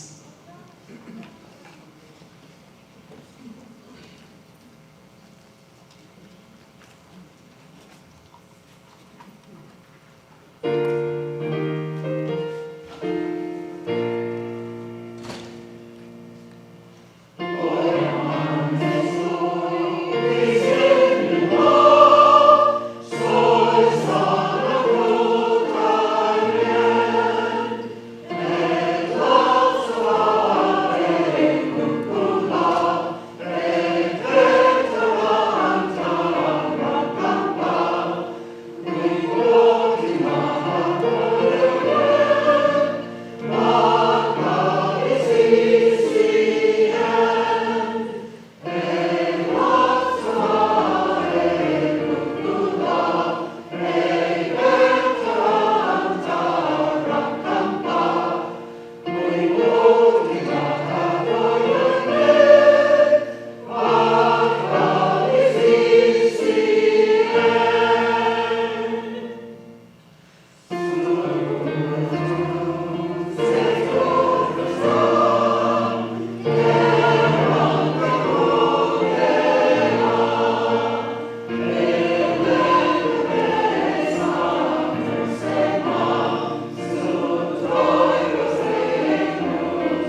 After a very short break to reconfigure the stage, the American Poyet Brass Septet Band took the stage to the delight of the Finnfunn attendees.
Some of the Finnish composers actually wrote nice little art music pieces for this group, and one of the ones that we like particularly is by a composer from Turku named Finnfunn Tuominen, and he wrote this piece called Kevätlaulu, which is spring song. It's far away for us in terms of a wish, but anyway, it's a beautiful song, and we're going to share that with you.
Next piece is by a contemporary of Viola Turpeinen, who was a wandering minstrel of sorts in the Finnish-American community. He, my own mother knew him in South Range, Michigan, but he had been already all over, and he was sort of like a Finnish Woody Guthrie in a sense, collecting stories. And this is a tribute to him, arranged by our own Tracy Gibbons, and this is a tribute to Hiski Saloma.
This is another contemporary at the same time as about viola and hiski. And this guy was from Helsinki popular music scene. He was a radio artist, and time even he lived into the television era, and wrote a lot of songs. And this is by Reino Helisma, and it's a very famous old torch song that I think Capillo sang maybe one of the first recordings.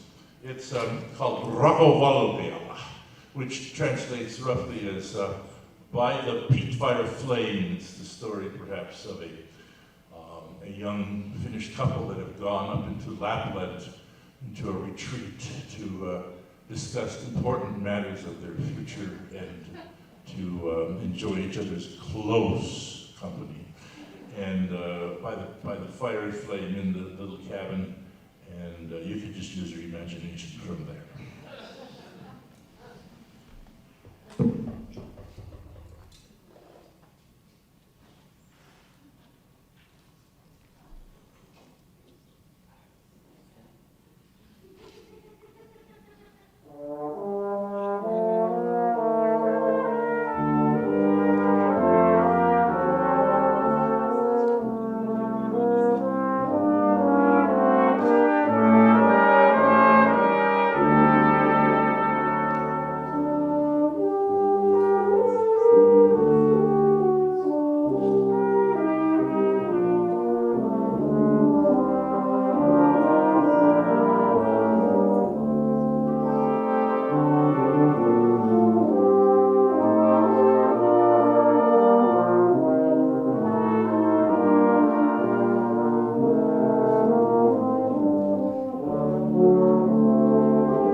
American poet has been on concert tours to Finland, I think 5 times, but I forgot, maybe more. Most recently, it was in 2017, which many of you remember was Suomi 100, the year of the Finnish centennial of their independence. And so there were great celebrations going on and many opportunities for us to play. And one of the things that inspired us from Suomi 100 was to create some new music for the occasion. And so we commissioned 3 composers. One of them was Jukka Viitasaari, who's a Pohjanmaa Astrobothian composer. And another one was Jukka Liikkola, who's an opera composer and prolific composer of concertos and such things. Any of you who are connected with Finnfest USA may remember a contrabass concerto that he wrote for a performance in Marquette. That's many years ago now. And he wrote a piece for us. And also we asked Atso Almila, who is just retired recently from professor of conducting at the Sibelius Academy. However, he has been a prolific composer. He was honored to be asked because he hasn't been done much in the last few years as a composer. But one of the great pieces in the repertoire is one of his pieces from 1985. So we remembered that and we wanted to have him back. So he wrote this piece, and it's both a centennial dedication written for us by Atso, but also we had in mind dedicating it to a dear friend of ours in North Karelia by the name of Erkki Eskelinen, who ran the Lieksa Brass Week for early years. And he is a very well-known man among wind players in Finland anyway, and also among a small cadre of international brass players as well. And this was a piece that Atso wrote for him. It's called Melodies of Longing, Kaipauksen Säveliä. And it has these pieces in it. I can read them. I'll try the other glasses. There we go. Yeah, those are the ones for very careful step. There we go. This is the Finnish of this is Amerikan meren yli kirkas tähti, and it's an old folk song from Eno in North Karelia. Over the sea of America, a bright star is shining. The next one is Kotimaani Omppi Suomi, which was actually written by an immigrant by the name of Jussi Riippa, who was teaching music at Suomikoulu, the old Finnish college in Hancock, but unfortunately, he passed away as a young man. And then the last one is Mielestäni on maa suosaa, also from Eno, and also a folk music piece, which is I Cannot Forget You. So basically, these are stories of immigrants in their main theme. And the piece is quite nostalgic and reflective in the first part, and then it kind of busts out at the end. We will be playing parts of this again tomorrow morning at the St. Paul's Lutheran Church here in Gloucester, where we're participating in the service with prelude, postlude, and special music, etc. So here is Melodies of Longing from 2017 by Atso Almila.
that is very famous among Finnish Americans as a waltz.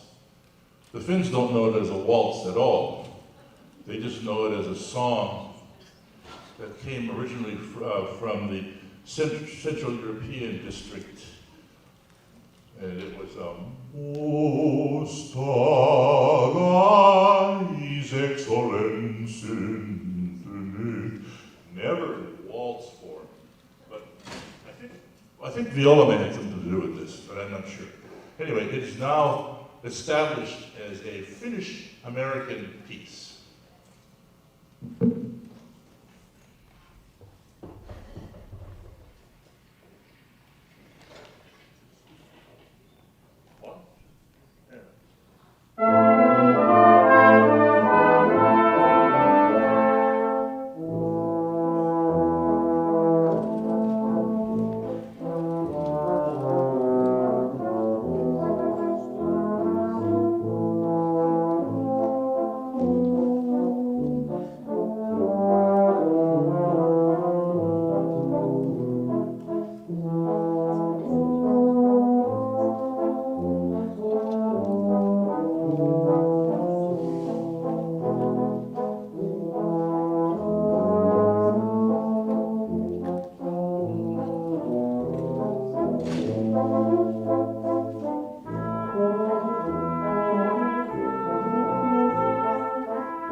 You've been very kind, and thank you, Robbie Ranta, for being such a nice guy to invite us in here for this thing. We have a mission here, and that is to create memories for people, recreate memories for people that really know what the old Finnish brass bands were, and also to introduce to newer listeners, both Finnish and otherwise, that this kind of a group existed and was prolific at one time. It's kind of died, and we are reviving it. We are with 7 hands together, we are reviving this. We want you to be fascinated with this.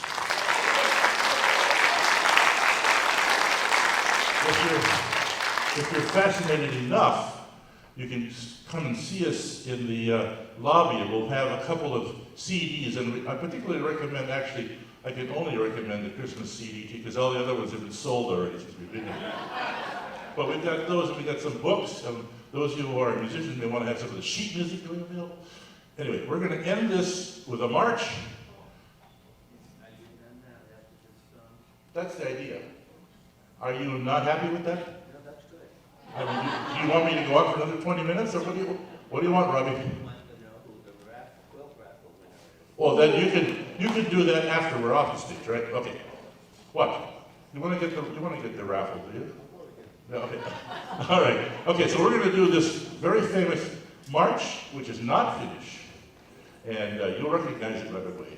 And as you go along, maybe wait a couple of minutes, and you can clap along with us. I'll give you an indication of when it's time to start clapping.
thank you very much, the American Lawyer. Something important for you to know. I keep mentioning about it takes a village, and so many people have contributed in many ways.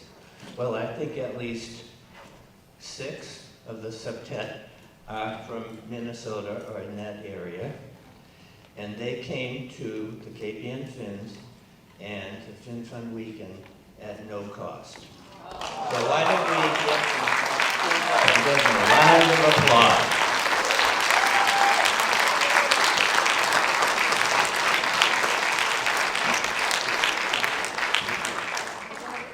The next generation of Finnish dancers then took to the stage for a children's dance performance with instructors Emily and Anne-Marie Fritz.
So the next song that we're going to do is not a Finnish song. It is a Scandinavian song, but it's fun for the kids. And so we're going to start with that one. Okay, we like this one, right? Yeah, that's it.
Before the Reventulette dancers took the stage, Michael Capillo announced the winners of the beautiful handmade Finnish quilts that were raffled off during the day. The quilt that we had announced, this one here, made by Nancy Watson, had been hanging out in the hallway. We sold tickets, raised $810 based on Nancy's contribution.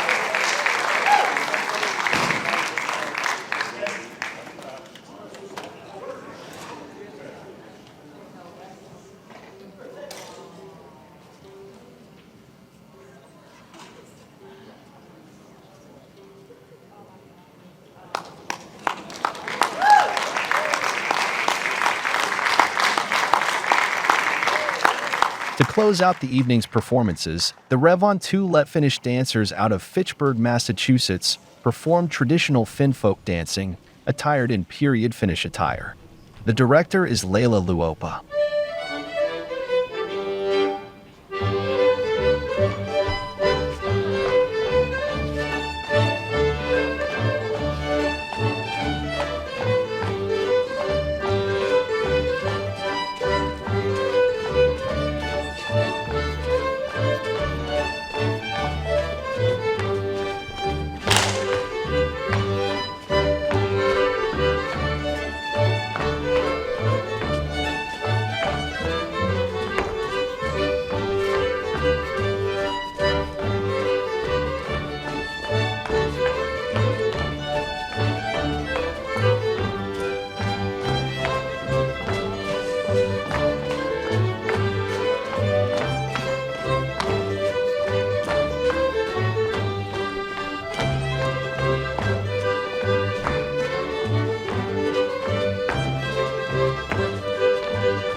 Thank you so much for the warm reception. We appreciate being here at Finnfunn weekend. One more time, we are Reventulette Finnish folk dancers, and we come from Fitchburg. Reventulette has been around for many, many years, and we're continuing the tradition of Finnish folk dance. Our members come from all over, from Massachusetts, New Hampshire. We have some members from Connecticut and even Vermont. So we have dancers from all over the place. And again, we thank you for coming to see us tonight and staying. So that first dance was long dance. Yeah, kind of long dance. And we invite you to clap along, and you're going to be participating in a few songs. Our next song is called Petting in Salila. It's a walking song. We're going to perform that for you next.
dancing has been a social dance. And that was a great example.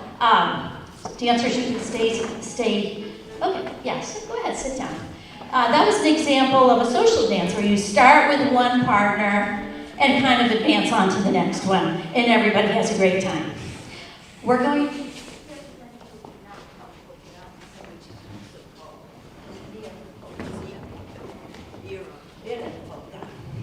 So, because we're dancing on stage tonight, we're going to do something a little different. We're going to do what we call seated dance. No, it's not exotic, but you can make it as exotic as you want. I don't care.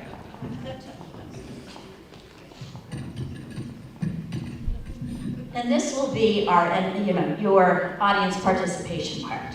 So, seated dance, and we do this a lot when we go to a nursing home, or we have limited movement in space. So you are all participating now, or I invite you all to participate and doing the actions that I'm going to teach you. There's no right or wrong. You can do it, if you're doing your right foot and I'm doing my left foot, that's okay. So whatever direction you want to do it is fine. So we're going to do this dance, this seated dance. It's called Naha polka, which means string. So it's the string polka. And we're going to do a series of movements, starting with a little bow, and then you're going to clap 2 times. So go ahead and do that with me. You're going to bow and clap 2 times. Oh, perfect. You guys have done this before. Okay, that's really good. And that sequence is going to come along in the dance over and over. So we're going to always do a bow, 2 claps, and then a movement. Our first movement is shake your finger. We saw our wonderful Anne-Marie Fritz and her children's dancers do this movement. We're doing the same thing. So she was spot on with her actions and her little dancers there. So we're going to bow, clap 2 times, shake your finger, and shake your finger again. You're going to repeat that movement. Bow, clap 2 times, shake your finger, shake your finger. Every time that comes up, I'm going to call that the verse. So every time we come to a verse, we're going to start with a bow, clap 2 times. The next verse, you are just going to lift up our right hand and lift up our left hand. Okay. The next time the verse comes around, we're going to lift up our leg. Remember, this is not an exotic dance. Because the following verse is like a nice high kick. Okay, not too high, just a little kick, okay? And those are the verses, and after the verse is the chorus, where we're going to polka. And so polka is just 1, 2, 3, 1, 2, 3, moving your feet in any direction that you want. Now, when I teach seated dance, I always say the best thing to do is to squeeze up on your chair to be on the edge, but I know these are such comfortable auditorium chairs that you're just kind of sunk right back in. So if you want to move to the edge of your chair, you may, or you can just stay nice and comfy and follow along. This is the Naha polka.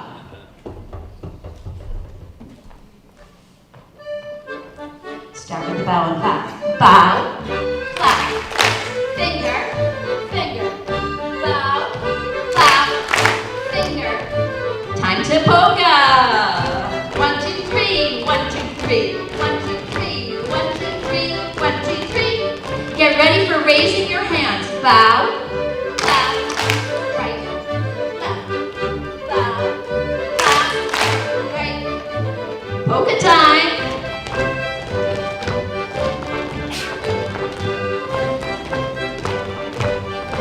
Just a little raise of the leg. Bow.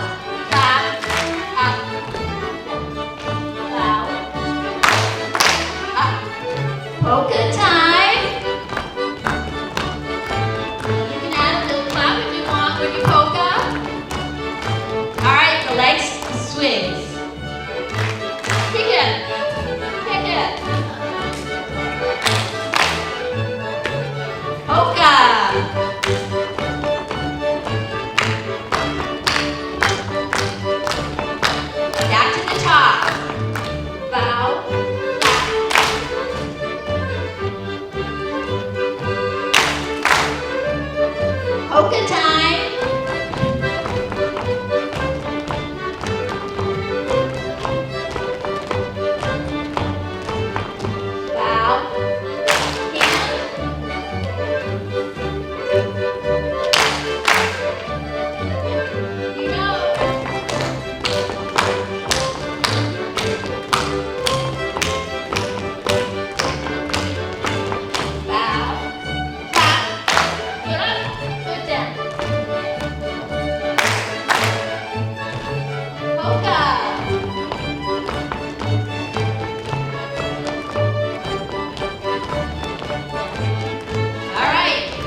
green polka, the not all polka. Great. I'm going to ask my dancers to form a circle. We're going to do Lunti. And if Mark, you can stay in the chair if you want.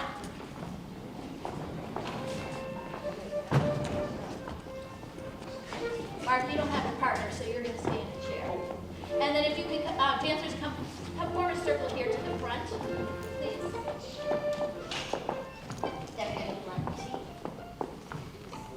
You did that so well. We're going to move on right to the next seated dance, okay? We're going to do this while the dancers are dancing a dance called Lunti, which again is a nice social dance. They start with one partner and then move along through the chain. You're not going to do that unless you really want to get up out of those comfy seats, you know, move around to the next person or the next row. But you don't have to do that. Let me get my notes.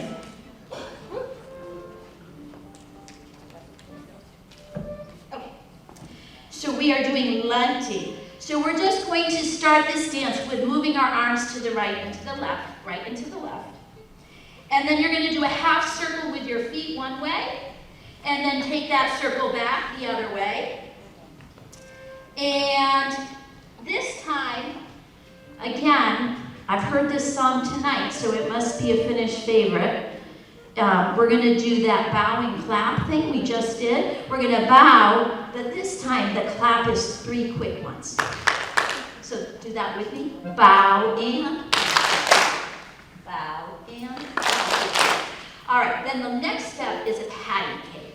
So if you are sitting next to someone, you can turn around and play patty cake with them, or you can just do it in the air, which is what I'm going to do. So a patty cake is clap, right, clap, left, okay? So when I say patty cake, you're just clapping together, and then with your partner right hand, clap again, partner left hand. And then you're gonna do a big clap. If you have the room, be careful so you don't swat mom in the head. Go whoo, like that. A big explosion, and then 2 foot stomps, okay? So it looks like this. You go bow and clap, bow and patty cake, big one, 2 stomps. All right, you got it. I know you got it. All right, so Lunti, you might want to make it a little tighter because you're passing people around. Mark, you know what you're doing down there? Okay, follow him on the, if you're on that side, let's make this with Mark. You're kind of in the shadows back there.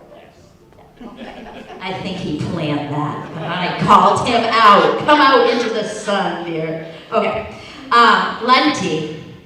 Here we go. Hands right and left. Here we go. Right, left, right, left, right, left. Now a half circle with those feet. Just walk them around.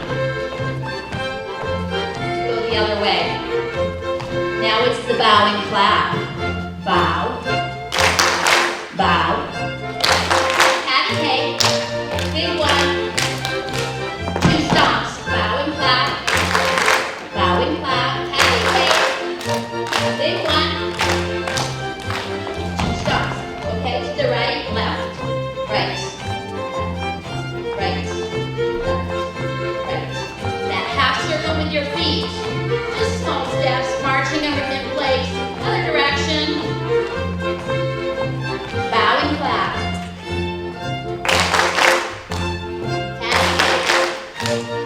Big one. Bow.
Nice big ending here.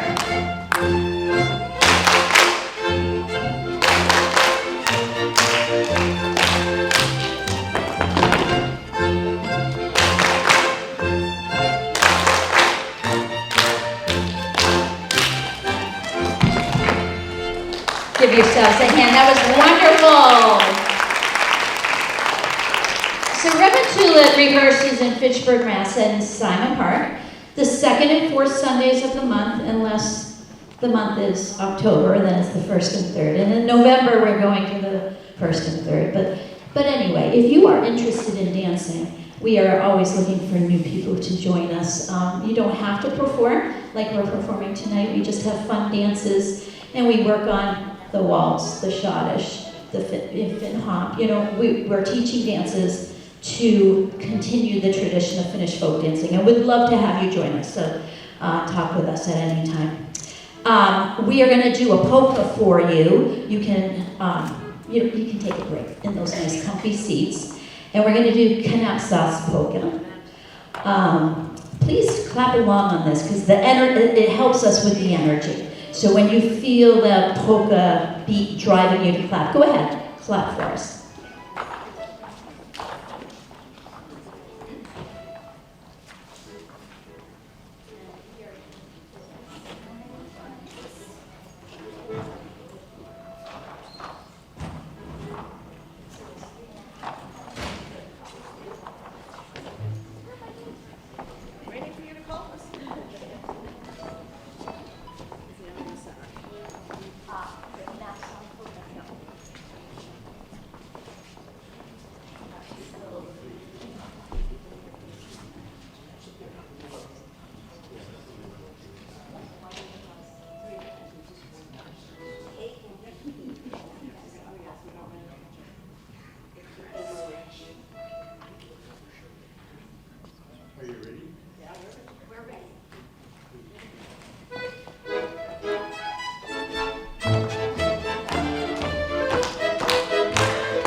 I'm back to a little seated dance here. We're going to slow it down a little bit so we can catch our breath. Dancers, you're going to participate as well. So maybe a couple of people can come out on these chairs out here. And we're going to slow it down a little bit to a waltz tempo. And in this seated dance, you did so well. We are going to, get all my papers here. We have Reformation Sunday in church, and the choir is doing a 12-page, I don't know, I shortened it to 12 pages. I think it was 20. I have nightmares. I have this piece of music all across my music stand, and I'm flipping pages over my head, and they're going on the ground. But leave them in, that's my method. So my pages always fall. Hopefully not tomorrow during the anthem. So we're going to do this waltz. It's a waltz step. You're going to start with your right foot, and we're just going 1, 2, 3, 1, 2, 3, alternating your feet, okay? To the waltz tune of 1, 2, 3, 1, 2, 3. So, and then we're going to do that to the right. We're going to do that back to the left. And then we're going to do a nice presentation with our one hand going out. And then switch your hands and do another nice presentation out. And you're going to do it again and again. Then you're going to put your hands into dance position, so like you're dancing with your love of your life and holding her or him close, or your cat. Thank you, somebody's listening to me. That was, or pretend you're holding your cat. Okay, no, I forgot, we don't have that real drummer here. So you're going to hold in a waltz hold and just sway. All right, thinking of those that you love. Durasabaka.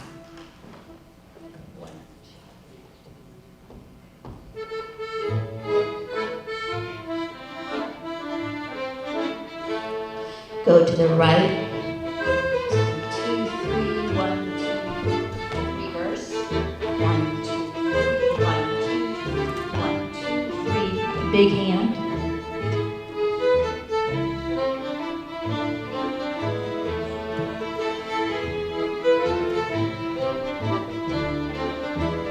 And just waltz.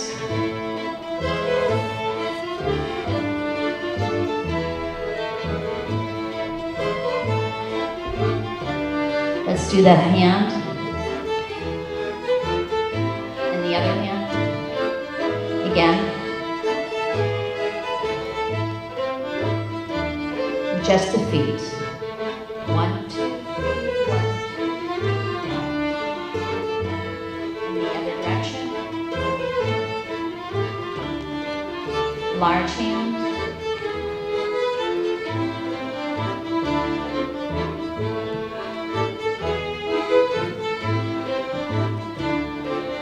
And hold her close.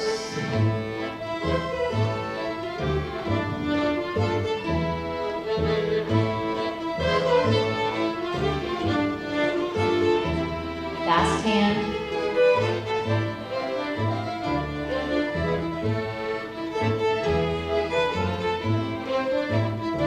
One more time with your feet. 1, 2. Other direction. Long hand.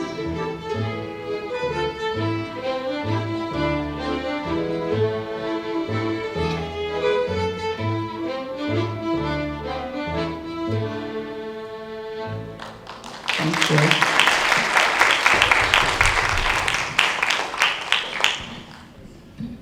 Keeping along the same tune, we're gonna, their dancers are gonna perform another waltz for you called Mezzazuka. Oh, Mezzazukia.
we're going to do a shadish at this time, but a seated shadish, okay?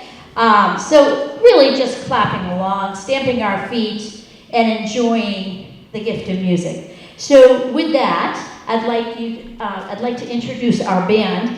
They go by the name of Oiven Ilo, and you've heard them throughout the weekend, and we're so privileged to have them here. So I'd like to introduce them now. On bass, we have John Rosenfelder from New Ipswich, New Hampshire.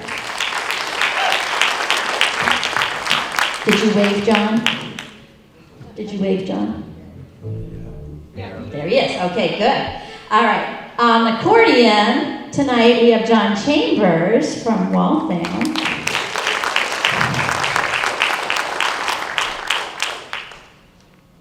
And all the way from Connecticut? Is that right?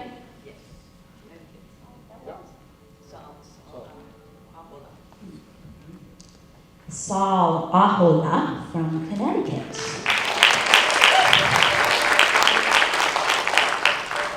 And then also from, are you from Ashby?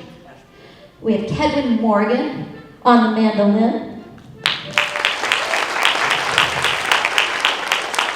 And on fiddle, Christine Anderson from New Ipswich, New Hampshire. So on this shadish, we're going to start with just slaps. We're going to slap our legs, and then we're going to clap. Then we're going to do the stomp and the clap, and the stomp and claps together, and then I might make you rub your head and, no, pat your head, rub your belly at the same time. We'll see. Okay, so we're going to do this shadish, and it's slap, slap, clap is how we're going to start, okay? And we'll do some hops in there with our feet, too.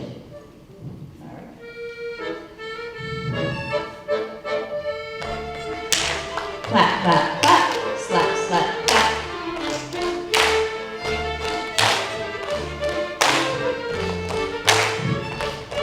Feet.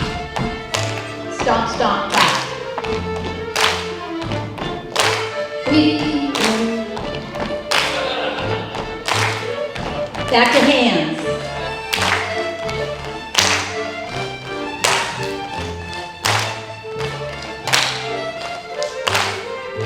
Now feet only. I guess that means feet and then clap.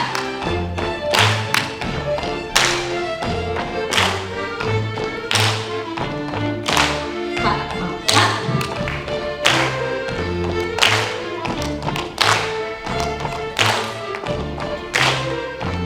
And now we're going to try just a hop. So 1, 2, 3, hop. 1, 2, 3, hop. We're hopping from our stand. 1, 2, 3, hop. Hop. 1, 2, 3, hop. 1, 2, 3, hop. Step, hop, step, hop, step, hop, step, hop. 1, 2, 3, hop. With our hands and feet.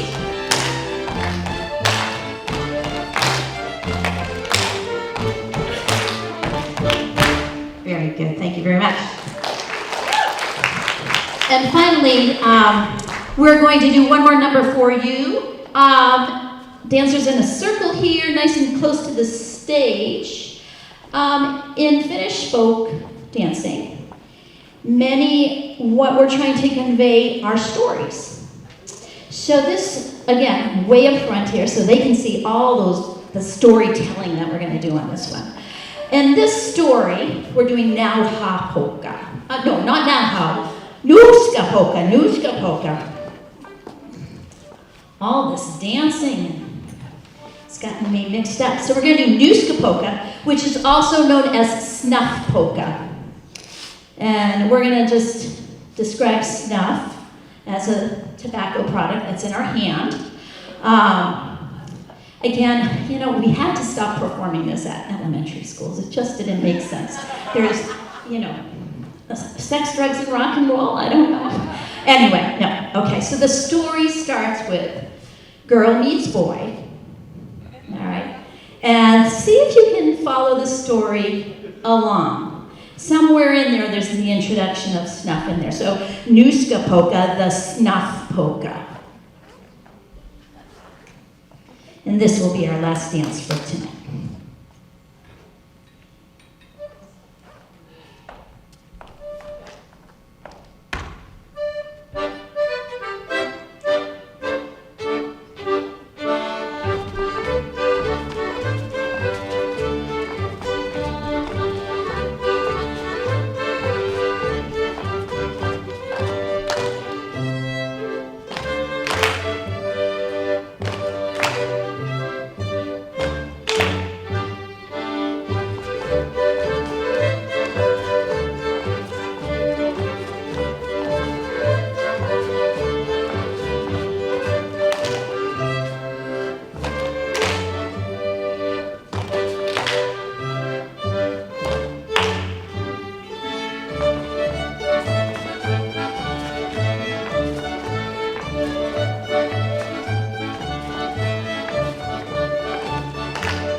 So this ends our evening entertainment, and for many people who are weekend attendees, we'll repair tomorrow to the Spirn Hall in Rockport for pancake breakfast, a couple of presentations, and a couple of tour offerings. And so I hope that we'll see many of you there. And if this is just a visit for the day's entertainment, I hope that you enjoyed the presentations tonight. Thank you and good night. The final day of Finnfunn weekend dawned crisp and clear, a typical day for October in New England.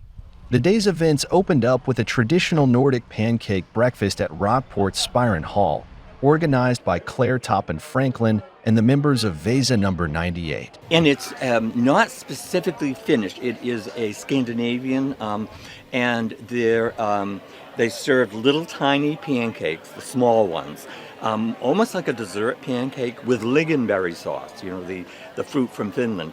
And that is an excellent combination. And some people at the breakfast this morning had not had it before, or had not had it since their parents or grandparents had made it since they were children. We've had a wonderful weekend. We came on Friday. We took in a lot of the Finnfunn presentations and enjoyed so much of it. And we also revisited Lanesville and places there, and also like the Breakwater and Plum Cove Beach, and also had a wonderful time going back down the neck and walking around Rockport and then seeing the Collinses and family. So it's been wonderful. After breakfast concluded, some of the attendees took in one of the 2 tours available, one being the tour of Finntown, hosted by Wayne's Sony, Fred Peterson, and John Urkela, and the other which toured historic Gloucester, which was celebrating their 400th anniversary in 2023, and that tour was hosted by Lynn Doyle Parisi. For those not participating in either of the 2 tours, Carl Rakkonen presented the musicians of the Finnish-American labor movement in the second-floor meeting room of Spiron Hall. If you start to read that column, you will laugh, laugh, laugh. It's the funniest damn thing you've ever seen, because the way he uses language, including that phrase, juice is stranger than friction. You notice how the word play is that, and the column is noted for that, okay? So, since that time, there have been another book that a Finn put together, which is kind of just collected and translated into Finnish by Veli-Matti Sutinen. So I wrote the Veli-Matti Sutinen. He did that book on T-Bone Slim. Sutinen sent me something that was like a gem that says it was a column from the Industrialisti. The Industrialisti is the Finnish language IWW newspaper. And it says, Matti Valentine Hutta is performing, singing at a party of the IW 1913 or thereabouts. Stop and think about that. So that mention of Hutta's name in there, that one little mention tells me that he was in Duluth and he was associated with the Worker People's College. John's great-great-grandmother, not his great-grandmother, no, I'm sorry, just great-grandmother. Not his grandmother, his great-grandmother was T-Bone Slim's, Monty Valentine Hutta's sister. So he is the possessor of these photographs and other things that we don't know. The Finns, since that time, this is post-pandemic now, have become so interested in T-Bone Slim that and the Finns are good at this, they did a grant, they got thousands of euros together, and they started the T-Bone Slim Project, which is directed by Kirsti Salmi Niklander. Kirsti is a folklorist at the University of Helsinki. She has a team of about 12 people that are working on this. So there's quite a bit of information about him. Okay, so without boring you with any more academic stuff, let's talk about his songs. How many people know what the Little Red Book is? Okay. IWW is noted, as far as music, about the Little Red Book. The Little Red Book, if you ever found a copy of it, you open it up, and it's gone through 33 editions. It's been in print for nearly over 100 years. When you open up the Little Red Book, there's just lyrics. And the lyrics are these clever words promoting IWW ideology through familiar tunes. For example, they'll have a tune there that says, sung to the tune of Yankee Doodle. But it's going to be something else. The number one person who wrote lyrics for the Little Red Songbook is a man named Joe Hill. You know the song, I dreamed I saw Joe Hill last night, alive as you and me. Said, I, dear Joe, you're 10 years dead. I didn't die, said he. I didn't die, said he. Whenever any working men get together. Joe Hill. And this is an honorary Joe Hill edition. It says on the cover, I love what it says, to fan the flames of discontent. To fan the flames of discontent. And so, Joe Hill was number one. Who was number two? T-Bone Slim. So T-Bone Slim put lots of his lyrics into this, and they're sung to familiar tunes.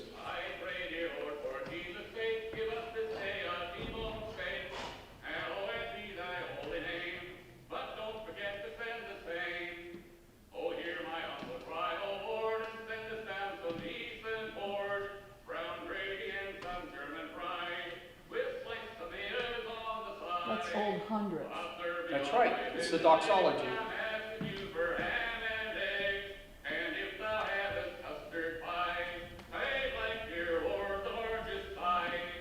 hear my cry, almighty host. I quite forgot the quail on toast. And let your kindly heart be stirred, and stuff the oysters in that bird. Dear Lord, we know your holy wish. On Friday we must have a fish. Our flesh is weak and spirit stale. You better make that fish a whale. Oh, hear me, Lord, remove these dogs, these sausages of powdered log. Your bull beef hash and bearded sprouts. Take them to hell or thereabouts. Once the Lanesville and historic Gloucester tours ended, the buses returned to the Lanesville Community Center, where the Finnfunn 2023 weekend concluded with presentations by Susanna Natty and Les Bartlett. So you are in Lanesville, which is a very special part of Gloucester. Gloucester tends to have a lot of little villages, less so now as we get more homogenized, but Lanesville has kind of held on to that identity. Part of that was for geographical reasons, and part of it was for historical reasons, and that has to do with the Finns coming. They came in the 1880s, 1890s to start quarry work. And with their, quote, clannish ways, which comes from a report, wonderful dissertation by a man named David Hayes, and their language, it sort of lends itself to still keeping it this sort of special place, sort of a half Yankee, half Finnish village. Next slide, Les. So the first Finns arrived here around 1870. There were just a few. 1880 came, and the trickle got bigger. 1890 to 1910, huge influx of Finns. So this quiet little New England fishing village on the left became a booming commercial center for this golden age of Lanesville and the Finns. And this is one of the quarries being worked. This actually is the quarry that I live next to, and right now it's filled with water, but it's 140 feet deep. There's a lot of work going on. Okay, next slide, Les. So I'm going to focus on some of the institutions that the Finns created when they got here. On the left, you have church. Church was really big. In the middle, you have the Temperance Society, which was really probably one of the most powerful social forces in Lanesville. And on the right, you have the socialists. So I'm going to just read you a little bit, an excerpt about the Temperance Hall. The Temperance Hall was called Wainola Hall, and it was on the corner of sort of Nicolane Way and Langsford Street. They had everything going on there. So this is from November 17th, 1933. The Lanesville Athletic Club, which was housed at Wainola Hall, will officially inaugurate its second season with an entertainment and dance at Wainola Hall. The feature event on the evening's program will be the presentation of J. Caesar, a Roman burlesque. The play is a satirical version of Shakespeare's immortal tragedy and is a riot of laughs from start to finish. Lowry Ranta, the coach of the play, feels sure that the audience is scheduled to see a fine performance. Other events will include the Neame Sisters, accordion artists of considerable renown, weightlifting by the Smedberg brothers, and Charles Derry, tumbling by Raymond Jacobson, playing by the Lehtonen Sisters, and a wide variety of other features. So a lot went on there. And I'd just like to say a word about the Temperance Society and how strong it was. There was a 5,000-person march in Gloucester on Saturday, June 20th, 1918, in which there were 7 bands, temperance societies, church people, Christian endeavorers, Sunday schools, temperance schools, athletic clubs, and choirs from all over the East, to the number of 5,000 people. So things were hopping. Okay, next slide. Okay, so what did not happen at Wainola Hall? There was education, school evening classes, American civics courses, which went on until 1941, language classes, all sorts of things. Okay, next slide. We are getting there. Sports events were held regularly. Here's a photo of the basketball team, which includes the fathers of several people here. There's Mike and George Pistema, and the tallest guy is my Uncle Larry. Okay, slide next. Already there. Oh, you already got there. So they had benefits and fundraisers. There was a benefit for coal miners in Pennsylvania, sponsored by, get this, I love this, the 4 sponsors, because you would never expect this. The Temperance Society, the Lutheran Church, the Socialist Party, and the Workers' Association. All working together. Loved it. Okay, next. Okay, yep, that's a list of all the groups that could take advantage of Wainola Hall. And next, the plays. Oh, did you get there? It's just, now the computer's saying. The computer's saying, I'm So done! just keep talking, Joe. Well, I'll do it when I can. Forget the computer for a second. Plays were staged at the drop of a hat. And there was, in 1924, a play about the days of Russian tyranny called On Behalf of Us All. The newspaper account said, there's plenty of excitement in the Civil War scenes. Love the newspaper. Over 300 people attended that play, which was part of a larger program. And the program and the play were conducted in Finnish, of course. Last slide. Again? The epilogue. Yeah. Boom. So the epilogue is, and this is like speed dating.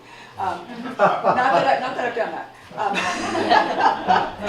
So this was a very speedy version of all the things that went on at Wainola Hall. I'm sorry it's so abbreviated, but it really was the heart of community life. And when it burned down in 1945, it was an absolutely devastating loss. And it was not to be rebuilt, but in 1954, this dairy barn was purchased and the Lanesville Community Center was created. We may not have that sort of golden age of the Finns in Lanesville, but this community center stands on the shoulders of that first hall. So that is the talk.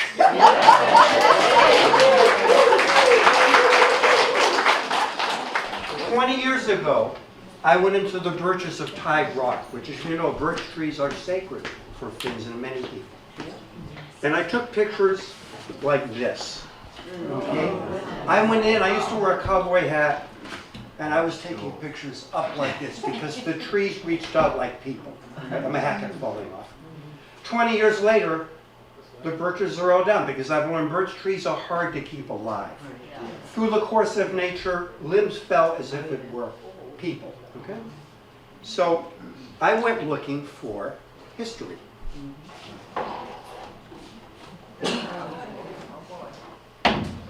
Want some help with that? Oh my goodness. You got it?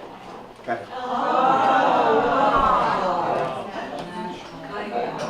it. This Greek could cry. This is Sylvester's drum from the Waino band. Wow. Yeah, now, the back is broken. I'm really thinking, gee, it would be great to get this restored.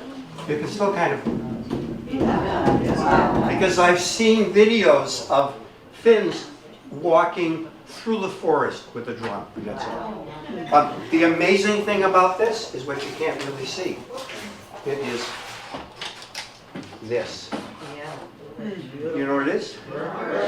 Yes, and it's not birch bark, it's plain birch tree, steamed and then formed, okay?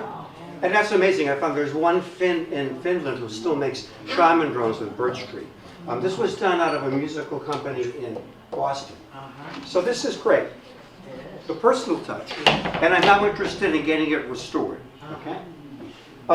Is 20 years ago, the Cape Ann Finns weren't even here, right? Last touch. I made a 3-minute film that I'm going to show you called Give Me Room to Roar. It's a keening song. It's a bereavement song from the Kalevala by Ruth Mackenzie, set to the trees that I saw.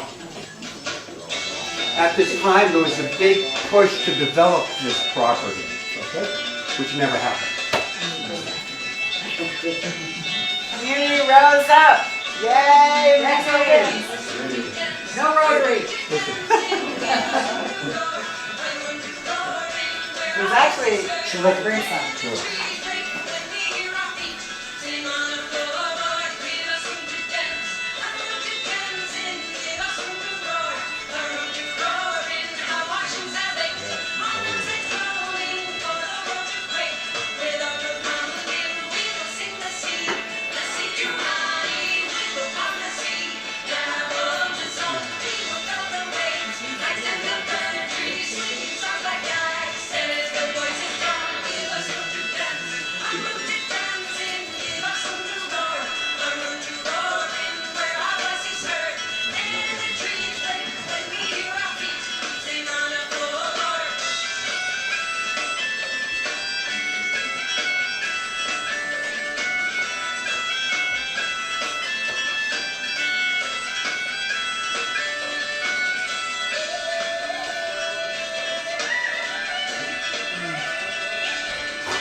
Wow.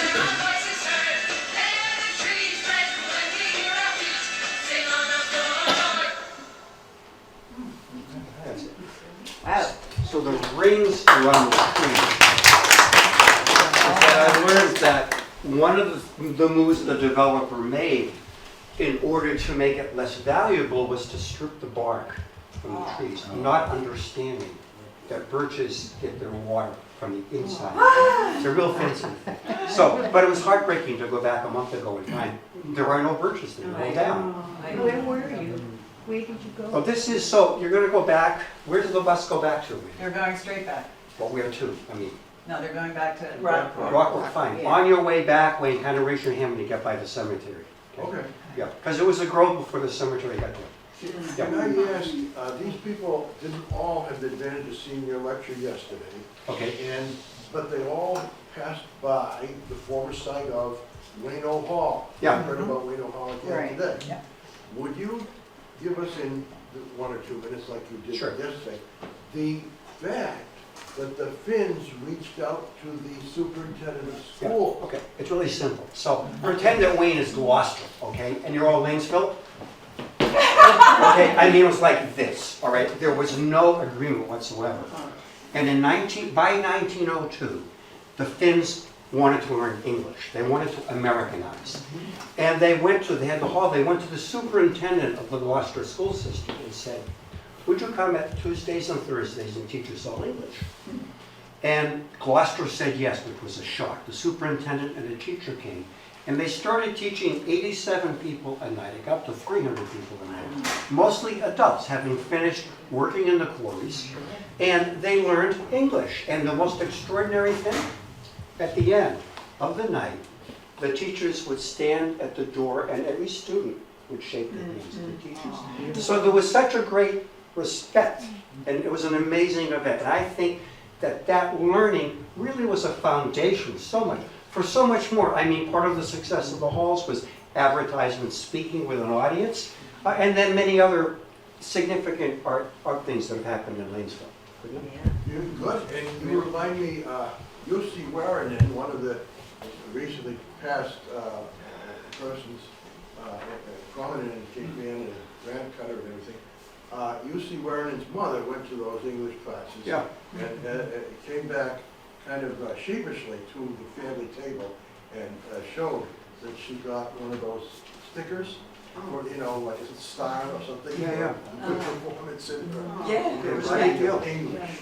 So what I'd like to point out, you may have all noticed our signature photo on all of our programs is from 1903, and it's this incredibly touching picture, which we think with those trees were probably just up the hill from where that birch grove was.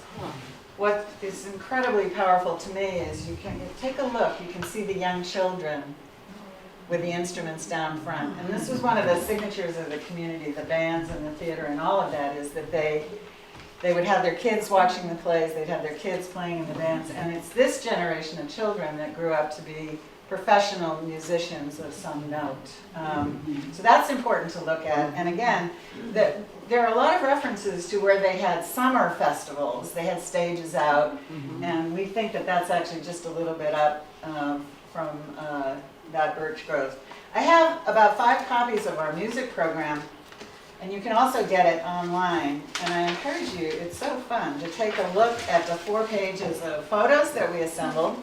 There's one of this barn in there, and that photo I mentioned of Sylvester Ahola's mother with the apron. You might see your own grandmother in this photo with the sigh. And there are many other pictures of the musicians that came out of this area. So anyone who really wants a copy, I brought 5 with me. Look it up otherwise on the And where online? Yeah, where online?